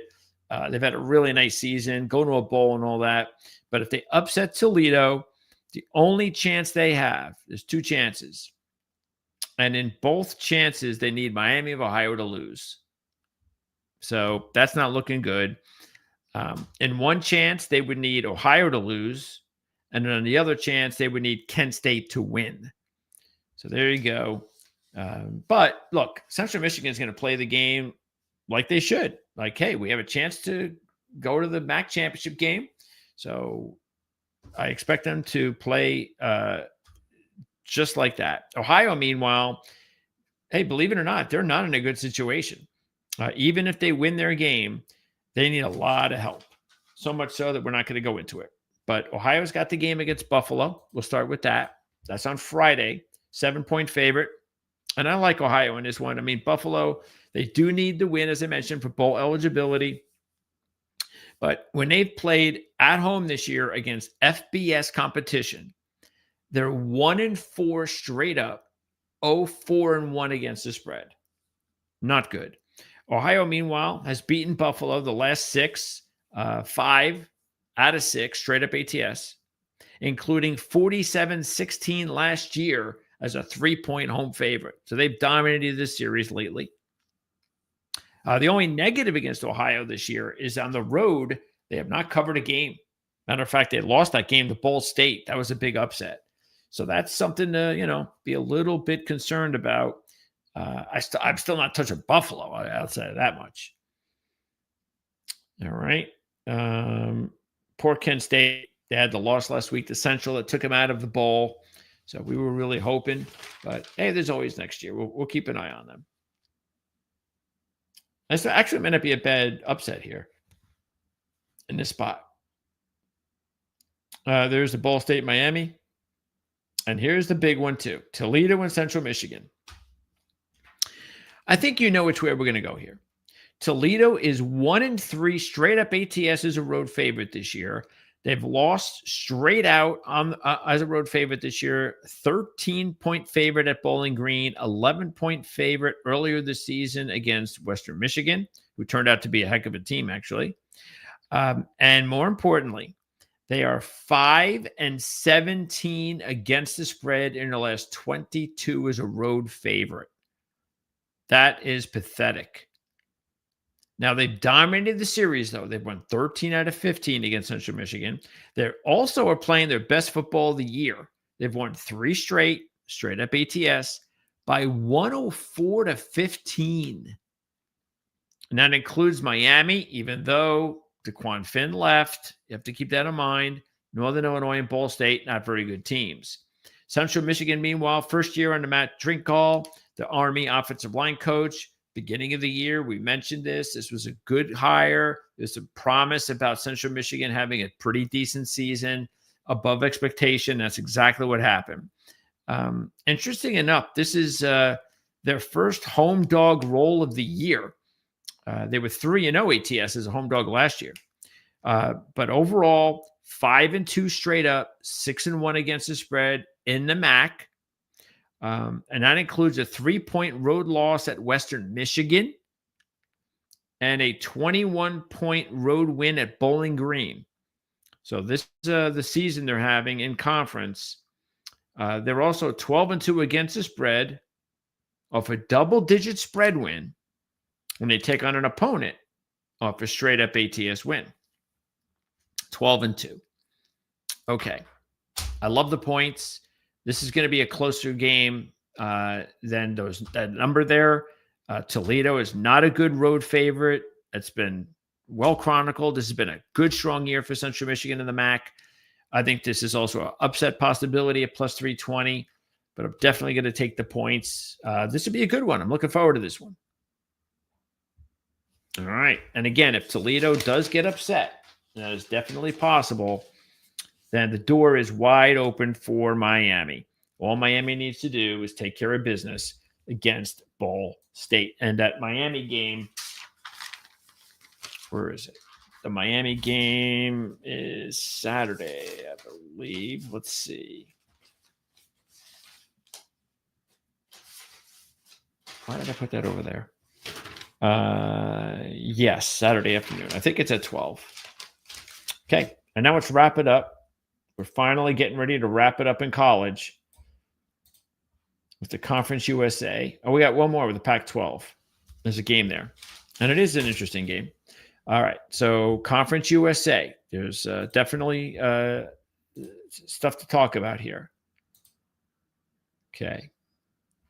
So let me move it on. Conference USA.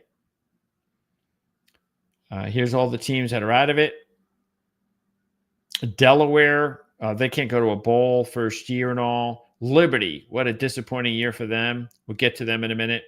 All the other teams are bowl eligible, but Missouri State also cannot go bowling. That's an antiquated rule and it has to come to an end. So stupid. Typical NCAA doesn't change rules that they should.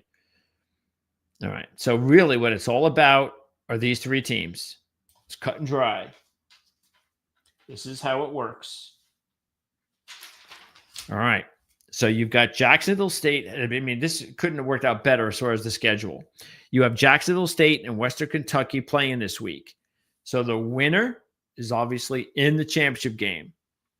Now, Jacksonville State can also get in, as can Western Kentucky if they lose.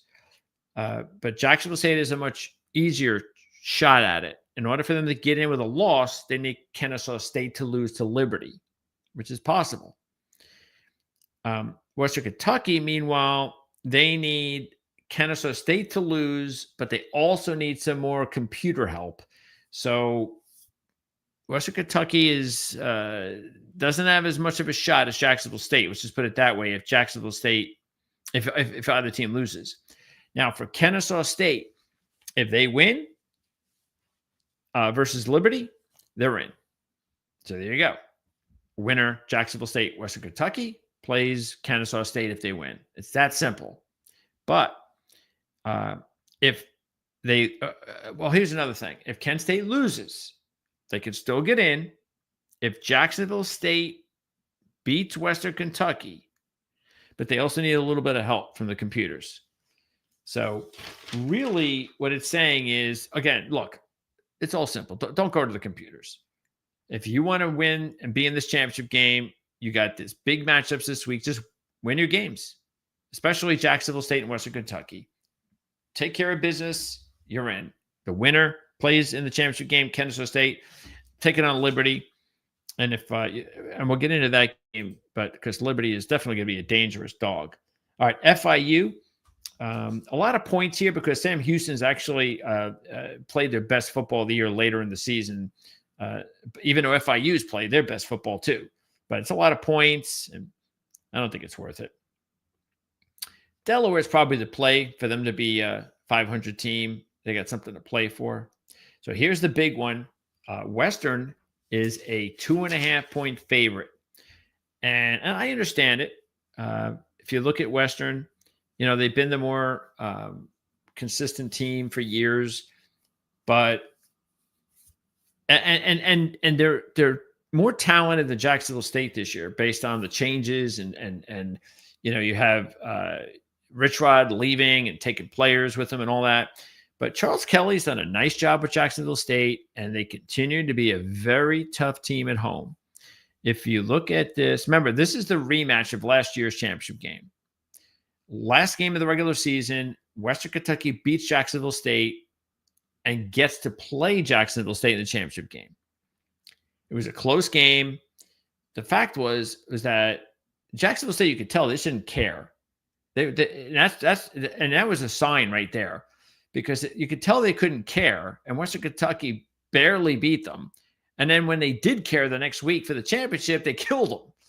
So, but that was last year. So now this year, and remember that was at home for Jacksonville State. So they are now 12-3 against the spread at home as an FBS team since 2023. They are also 3-0 this year, and that includes a win over Kennesaw, and a very impressive win over Kennesaw. They're also 6-0 against the spread when they are off of a straight-up loss. 1-0 this year. So this is a really good roll for them. And you look at Western Kentucky, though, 5-1 straight up and against the spread is a favorite roll this year. 3-0 straight up ATS in Conference USA road games. Only by 9 points, though, total. So they've won all 3 road games in the Conference USA this year by a total of 9 points. And Jacksonville State has been a very good home team. So you would expect this to be that type of game, that if Western wins it, it's going to be by a couple points. And I don't expect Jacksonville State. I will say this, considering Jacksonville State did win convincingly over Kennesaw when they played them, I would say I feel a lot more confident that if this was a 10-point win, it would be Jacksonville State. I'm favoring Jacksonville State in this one, but it's a tough one. It really is. Western is a proven team too, so this would be a good one. A deserving winner goes to the championship game. Missouri State, that was a tough loss last week to Kennesaw. They were right there, but the defense just couldn't stop Kennesaw. But I've been impressed with Missouri State this year. Clark was a really nice quarterback. I don't know if he's run out of eligibility. I hope he hasn't, because he could be really good for Missouri State next year if he comes back again. And Louisiana Tech, they've had another decent year, but just not good enough to be special. But then here's the other big game. And this is the last game for the weekend. Last game. This is our last game in college football in the regular season. The last one that we're talking about. How about that? For 2025. So it's Kennesaw State, 2.5-point favorite against Liberty. And, we've talked about Kennesaw, of course, all year. An impressive run for Jerry Mack, the new head coach. They've had one Conference USA loss. That was the one we just talked about at Jacksonville State. And remember, this is a team that in week 1 lost to Wake Forest on the road by 1 point. And we remember going back there, considering how both teams played last year, you were like, oh, this could be another bad year for Wake Forest. And then instead, what it was a really good year for both of these teams. Liberty, the first 2 years under head coach Jamie Chadwell, they go 21-5. Everything, remember, he took over for Hugh Freeze. Everything is going great with the Liberty program. And then this year happens. Now, I don't know if this has to do with the portal because all of a sudden, Liberty just fell off the cliff. Now, you do need to keep in mind, though, that they lost 2 in overtime and 3. Actually, if you look at it, not all season, just the last 3 games, they've lost by 1 score, and the last 2 games they lost in overtime. So they've been involved in close games in the last 3 games, 2 overtime losses. If they win all 3, they're 7-4. Okay, and they're probably right there. But they couldn't close the deal in these close games this year, and they have not beaten a winning team all year. Even though they've been close, they haven't done it. They're 0-6 straight up, 1-5 against the spread versus winning teams. So I'm sorry, but I'm not going to take that team who's playing for nothing except to spoil Kennesaw. And I just look, the way Kennesaw responded last week, the way the season they've had, I don't think they're going to have a disappointing end of the season. I just don't. I think they're gonna beat Liberty. I think this is a good, solid play at 2. Oh, I shouldn't have said that. It's not the last game. I'm sorry. This is the last game. The Pac-12 game, Washington State and Oregon State. And lest we forget, I wish I can, the first matchup of these 2 teams. It was a terrible loss by Washington State. I just couldn't believe they lost that game to Oregon State. They were my top wise guy play of the week. It was the most disappointing result at that point until Georgia Tech last week.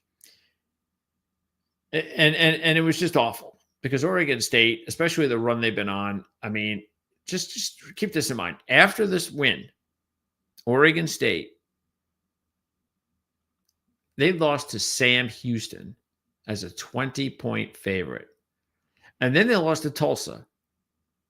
We know they're getting a new head coach. And there has been talk about Jonathan Smith, which we brought up about a month ago. But, even though it looks like Jonathan Smith may not be there next year, and there's no sign of that so far. He hasn't been fired yet.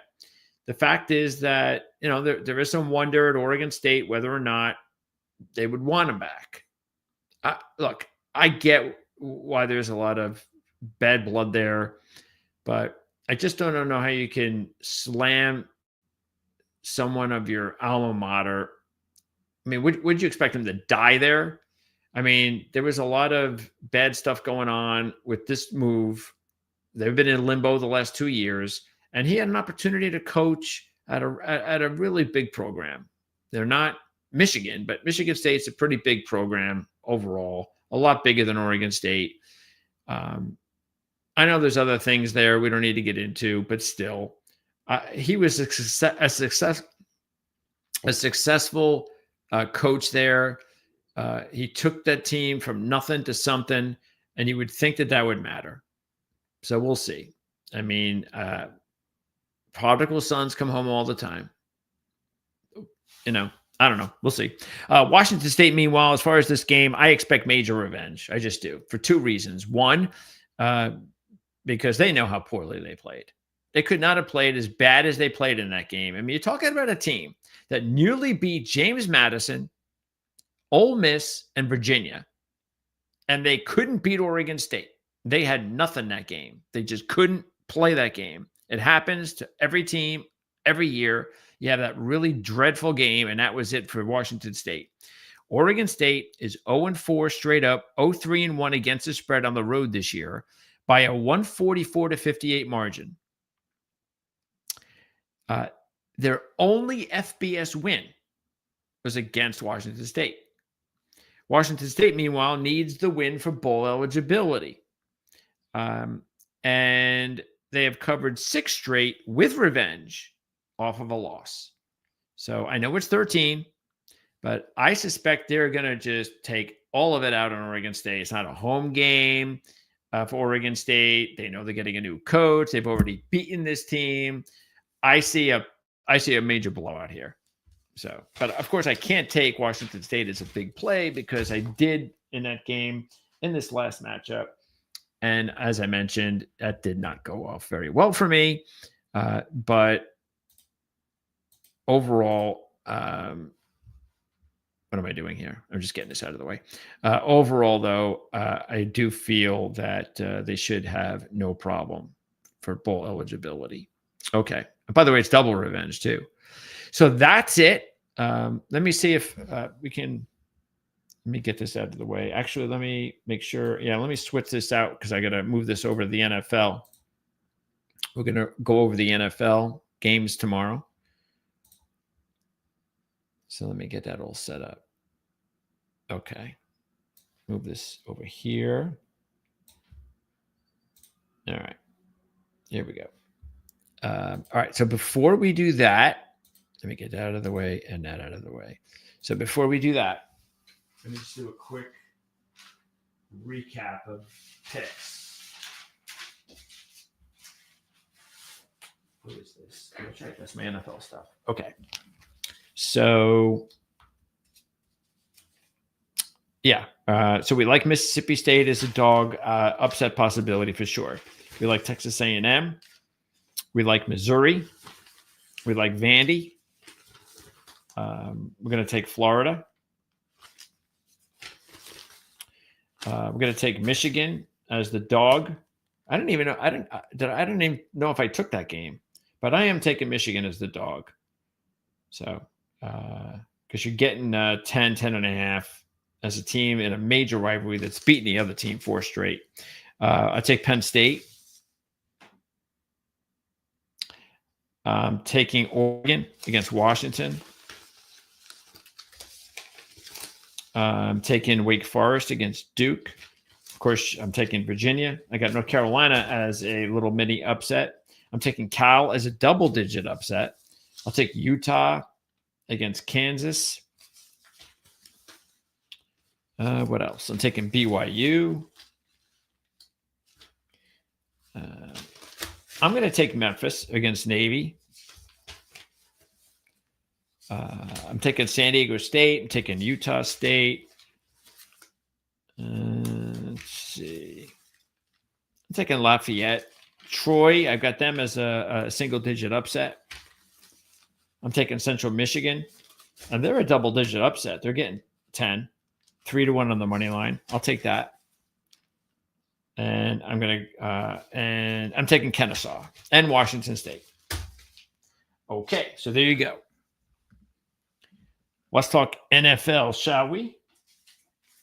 Next stop on the board. And again, remember, even though we're not going to have the same format anymore, because next week we start with a condensed show because we're only going to be talking about the championship games. Look, we will definitely go over all the impact of the games this week. And I would also look out on Saturday because depending on how the day goes, there is a possibility that we might do a show on Saturday to update what's happening. I'm not sure if we'll do that. I know it's something that we've talked about doing off the air. We might do that just next year every week where we'll come on Saturday and Sunday to update and wrap up the day as it's happening. So that is something that we're talking about behind the scenes. That's why when we say things like, we're investing in the future and things of that nature, that's what we're investing in. Really upping the programming and giving you that type of content right away, just as it's happening. So that's something to keep an eye on. That's why, subscribe to the channel for sure. This way you'll know if there's ever programming going on live that you're not expecting, it'll pop up and you'll be notified. Okay, so next week it'll be about championship week, playoff update in college football and NFL. So for sure, this will be a lot. I mean, our days of what are we at? 4:45 now.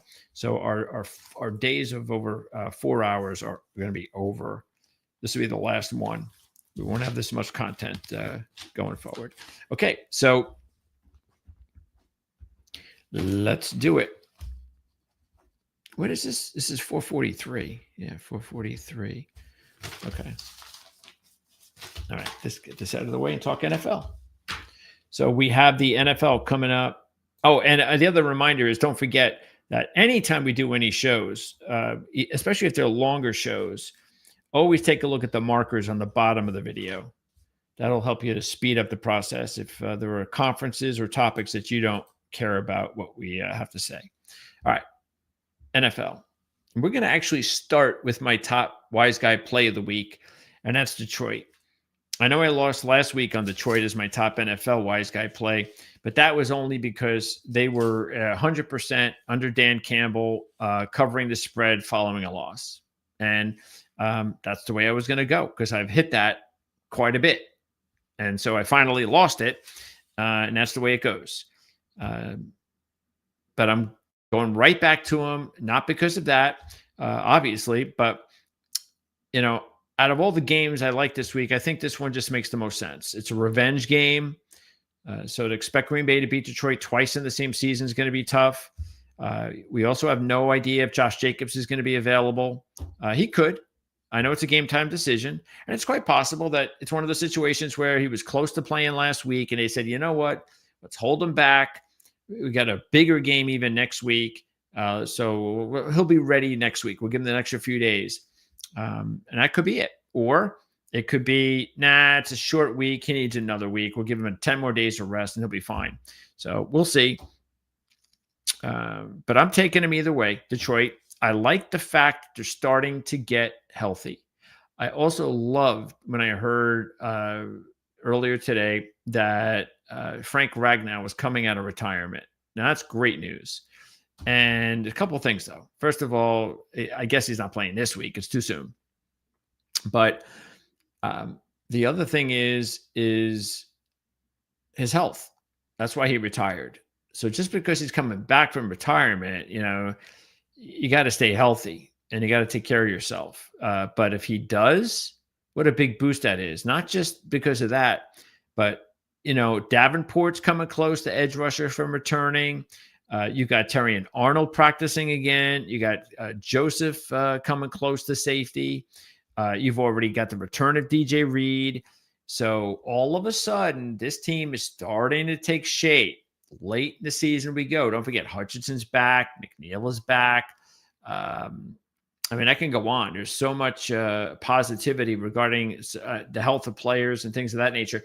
One of the negatives is they're still without Mahogany, so they are playing with a backup guard, and there is some players along the offensive line banged up. You know, Penne and Glasgow and who's the other one? I forget. Anyway, Decker.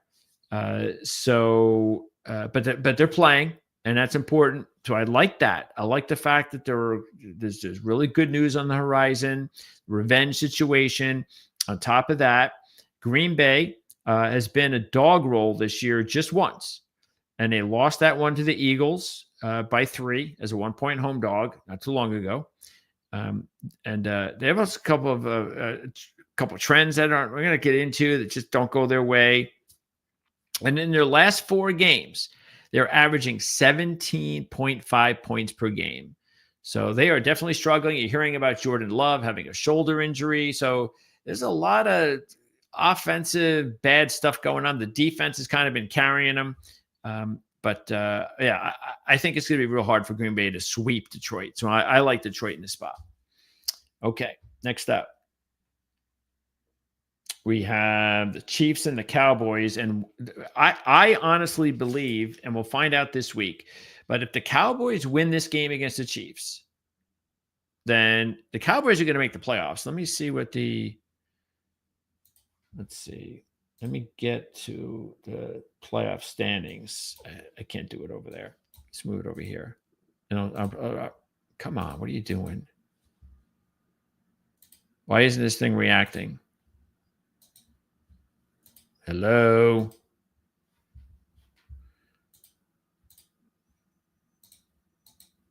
Let me get rid of that. Open up a new window. Okay. Yeah, I don't know what was going on with that one. All right, so let me check out. Oh, and check back with us on Friday, because we're doing our Playbook ATS show on Friday at 4:30, and we'll have a much bigger update for all the injuries, of course, except for the games that are going on tomorrow and Friday, actually, because we're going to be on the air during the Eagles game. All right, so here are the Cowboys at 5-5-1. Here's top 7. So it's definitely, they got work to do, no question. Let's see, where are we? Yeah, that's the thing. But I'm going to give you, for instance, the Bears. Okay. The Bears are playing really good football. They've won, 7 out of 8 or something like that. But the Bears, where the hell are the Bears? Okay. The Bears, they have a pretty, let me see. It's not there. I thought I wrote it down. All right, the Bears, if you take a look at their schedule, they have, besides Cleveland, they've got the Eagles this week. They've got the Packers on the road next week. And then the Packers 2 weeks later. Then they're at San Francisco and home against Detroit. Meaning, in their next 6 games, 5 of them are against playoff teams. And why is that important? Because the Bears had 1 win versus a winning team, and that was Pittsburgh, who did not play Aaron Rodgers. So I just bring that up because even though they're in a comfortable spot, they are 2.5 ahead of the Cowboys. That could get into trouble territory real quick. And look at the Packers. They are 2 games ahead of the Cowboys. That's it. And if they lose to Detroit, the Cowboys win, they're a game back. Okay, so even the Packers have work to do. San Francisco has an easier schedule, so that's the thing why I don't really get into them. So the point, though, is that the Cowboys still have a lot to play for. And what I was about to say is, if they can win against the Chiefs, and this is it for them. If they lose to the Chiefs, it's back to being, but it was such a big win for them to come back against the Eagles the way that they did, down 21-0 against the defending Super Bowl champs, that if they win this game against the Chiefs, they become a major story in the NFL this season. After the acquisition of Quinn and Williams, the defense is all of a sudden a major change. They're playing like a defense. They're not playing like an average defense. And with that offense, that makes them a very dangerous team. So that's why I like them here. I think the Chiefs have just not looked like the Chiefs all season. They were very fortunate to beat the Colts last week. They're 1-4 straight up and against the spread as a road favorite this year. Cowboys are 1-0-1 straight up, 2-0 against the spread as a home dog this year against the Packers and the Eagles. Those are good teams. And the Cowboys will be playing a huge game next Thursday night at Detroit. After that, they play the Redskins and the Giants. So at least they get a break there. Chiefs, meanwhile, will be playing Houston and the Chargers in their next 2. It doesn't get any easier. So the Chiefs are no guarantee to make the playoffs. They just aren't. But we'll see. Maybe the win last week will get them going. But at 3.5, I'll take the Cowboys in this one. But this game's going to tell us a lot about both teams. Really will. Are the Cowboys for real? And are the Chiefs back? So we'll see. Now, this one, we really don't have any idea what to expect, do we? With Joe Burrow returning. No idea. But I think Cincinnati is worth a money line play in this one. I really do. Because you're going to get the shot in the arm from Joe Burrow. There's no doubt about that. Chase also is back. So you got Chase and Burrow back. It's a division rivalry. And even though, check this out, even though the Ravens have beaten the Bengals the last 2 years, 4 straight, 3 of the 4 have been decided by 3 or less.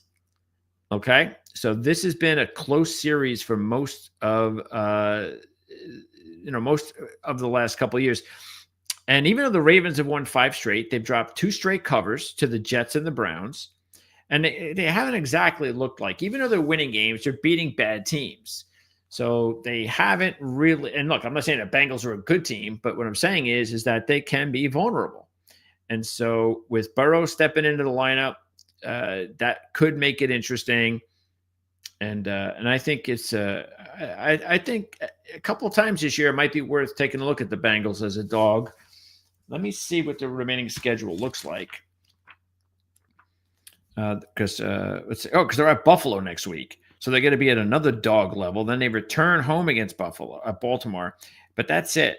So really, these next 2 weeks will be the best chance to take advantage of the Bengals as a significant dog with Burrow, and both Baltimore and Buffalo are vulnerable. So I'd take a stab at that. Maybe you hit one of them. Okay, next up. Bears and Eagles on Friday. Yeah, look, I am a little bit concerned with the number being 7, but since the Eagles are coming off a loss, maybe not so. I think the Bears are also due for a bad one, especially they were pretty fortunate in some of these wins. They very fortunate to beat the Giants. Probably had no right win in that game if Dart doesn't go out. The Raider game, they probably had no right winning. So they've had some wins over bad teams that they probably shouldn't have won. But that's what coaching will do. That's the difference between Ben Johnson and Matt Eberflus. The Eagles, check this out. They're 14-1 against the spread when they take on an opponent off back-to-back straight up ATS wins. And they're 1-0 in that role this year. But you know why they're that good?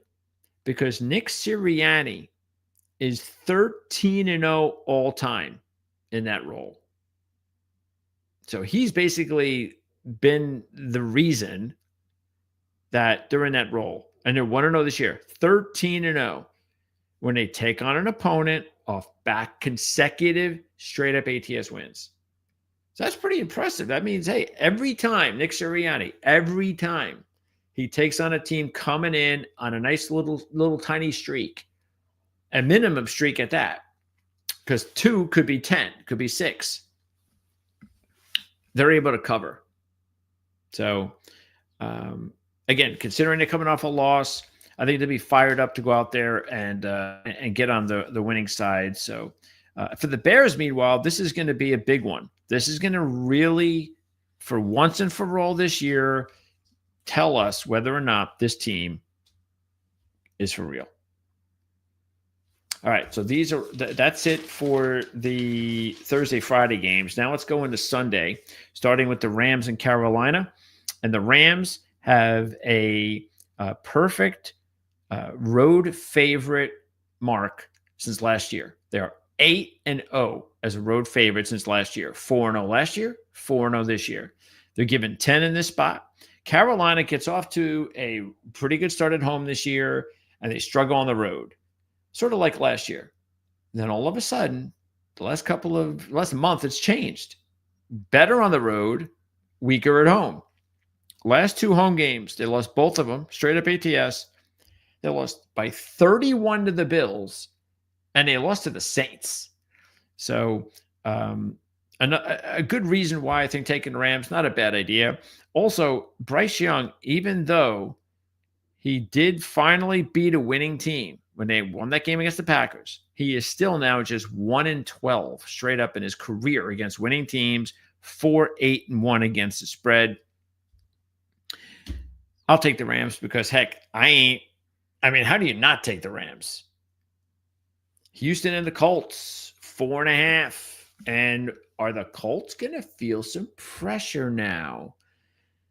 They were an insurmountable lead, it looked like they had, to win this division. And now all of a sudden, here comes Jacksonville and Houston, because they've also started to struggle a bit, losing a couple here. So, wow. Matter of fact, check this out. In Indianapolis's last 6 games of the season, 4 will be against Jacksonville and Houston. Timing is interesting.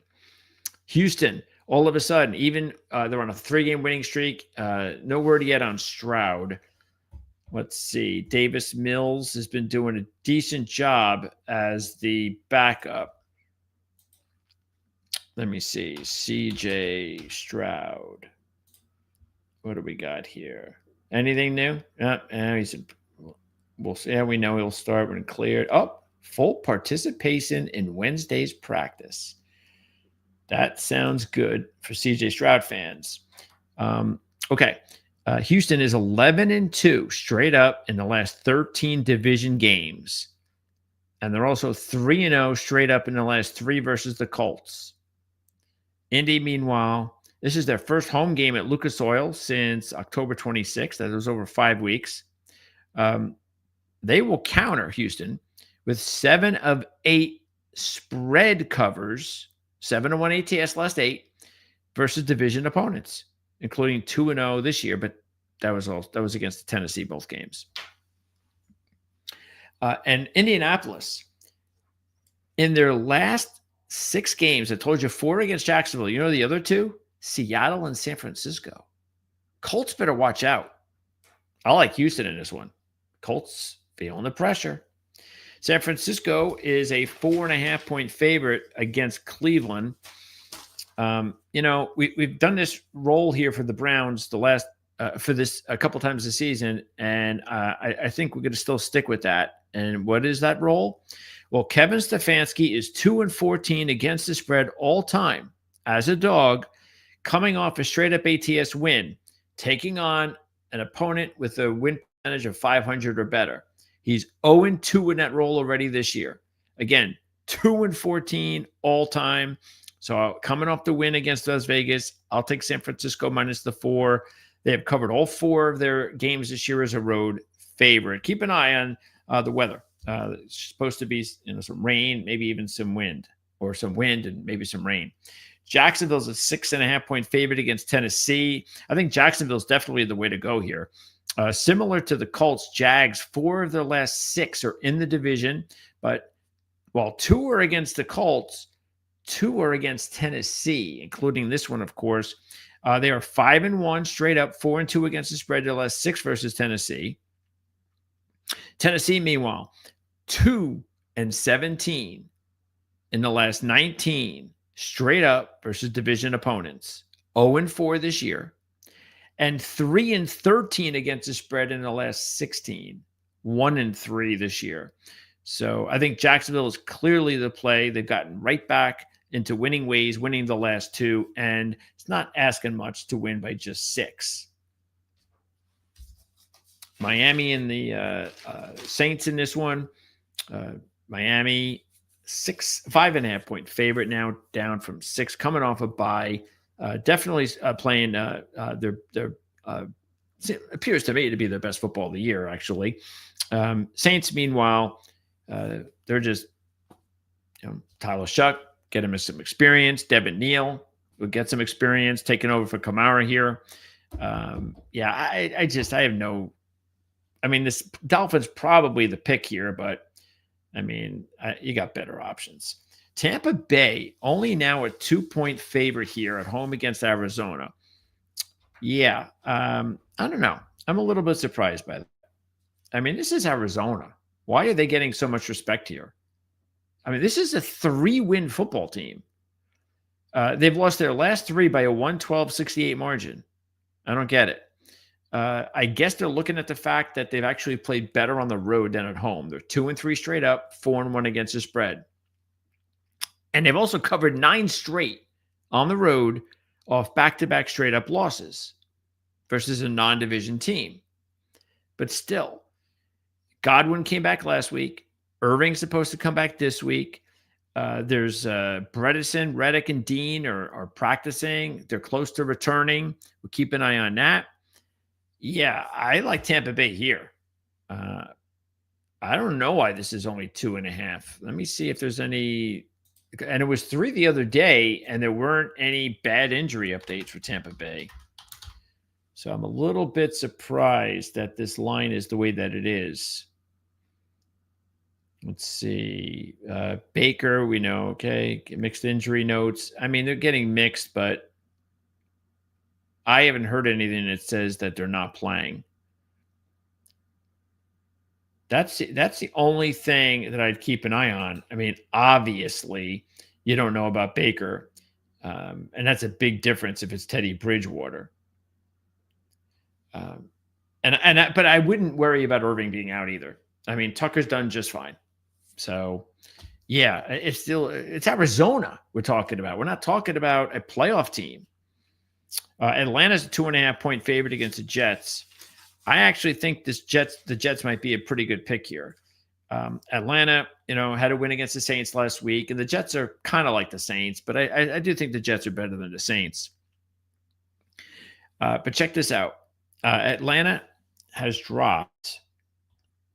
Where are we? Let's get this out of the way. Atlanta has dropped 9 straight covers off of a double-digit straight-up win. So that's exactly where we are here. And I think that's one reason I think the Jets might be a good play. Also, the Jets in the last 6 games have covered 5 out of 6.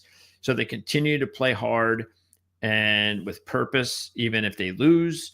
But it's only 2, so it's not a lot there. Also, it's just like Cleveland, cold, might rain, Atlanta indoor team. So keep that in mind. Okay, next up. Minnesota, Seattle. And this line just keeps getting bigger and bigger as it should.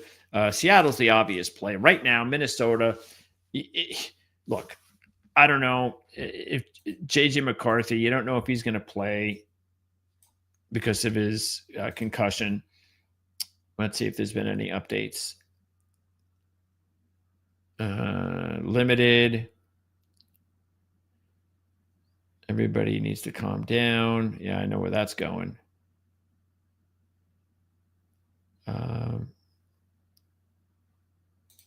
Let's see what this says. Justin Jefferson, Aaron Jones back J.J. McCarthy.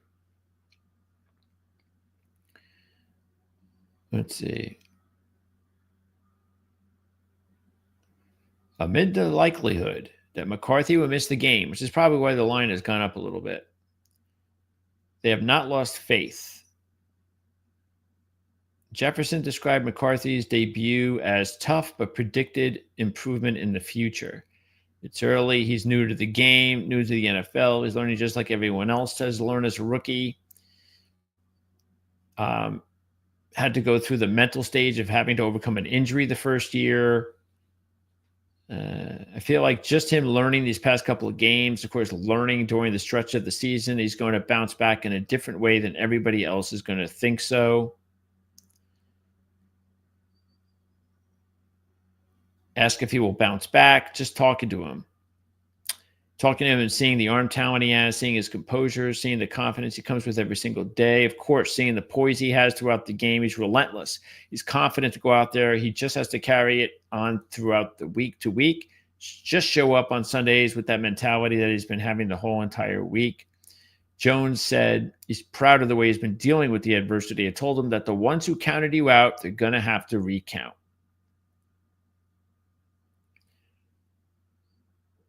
I've had Hampton on my fantasy team all year, and it's been killing my team. Okay. So, yeah, it's looking right now like we could see Max Brosmer out there. That could be really ugly. And Seattle, here's another reason why it could be pretty ugly. Sam Darnold gets to play against the team that said, nah, we're not interested. So how do you think that might go? Chargers and the Raiders. And this line is 9.5. Yeah, some interesting things here. The Chargers are 0-2 against the spread as a favorite by more than 3 this year. But against Las Vegas, they've won and covered their last 3 by a 76-39 margin, including 20-9 week 2. They're also 7-0-2 against the spread the last 9 before they play a Monday Night Football game. They're 1-0 already this year. That's kind of strange. What are one of those playbook Mark Lawrence specials? Don't forget to buy those if you haven't already. If you just, for some reason, if you just don't want to buy it this year, make sure you buy it next year. Chargers have a really tough schedule the rest of the way. Man, they got tough games coming up. So they're going to want to dispatch of this one easy. All right, Buffalo and Pittsburgh. I don't think anybody knows what you're going to get out of either one of these teams. And we don't even know if Aaron Rodgers is going to play. Keep an eye on the weather again in this one. Cold, rainy possibility. So, yeah, let me see if there's been an update on Aaron.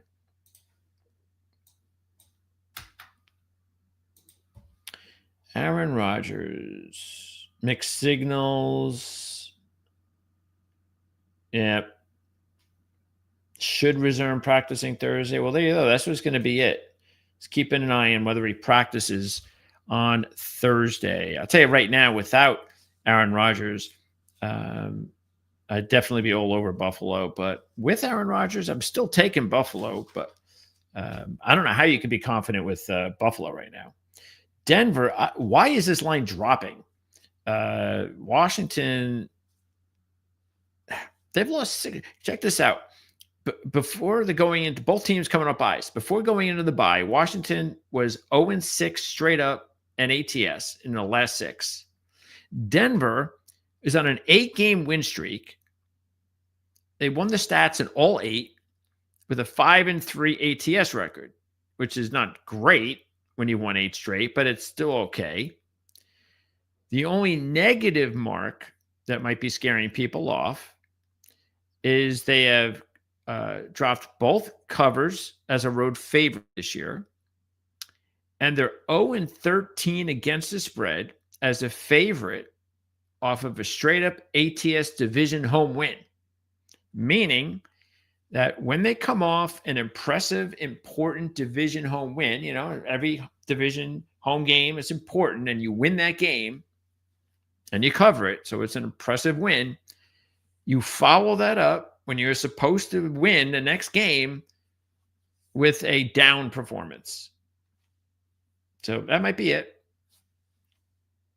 And then finally, Monday Night Football, Giants and Patriots. Looks like Jackson Dart should be available. That's important because the Giants are playing some pretty good football, even though they can't win. They've lost their last 3 in the final minute. So they've covered all 3. And of course, they had the loss against the Lions last week in overtime. And all 3 were the NFC North teams. Well, now they're an AFC East team that's won 9 straight, but the Patriots are 1-3 ATS last 4. So there's a lot of understanding here of why the Giants could be the play here at plus 7.5. Keep an eye on Jackson Dart. Okay, so that is going to wrap it up for our marathon 5-hour show. This is the longest show I've ever done in my career. And almost out of, I have to recharge my lights. Oh, that one already went out. So thanks for tuning in, whoever's still here. And it's right now Thanksgiving. It's been Thanksgiving for 45 minutes.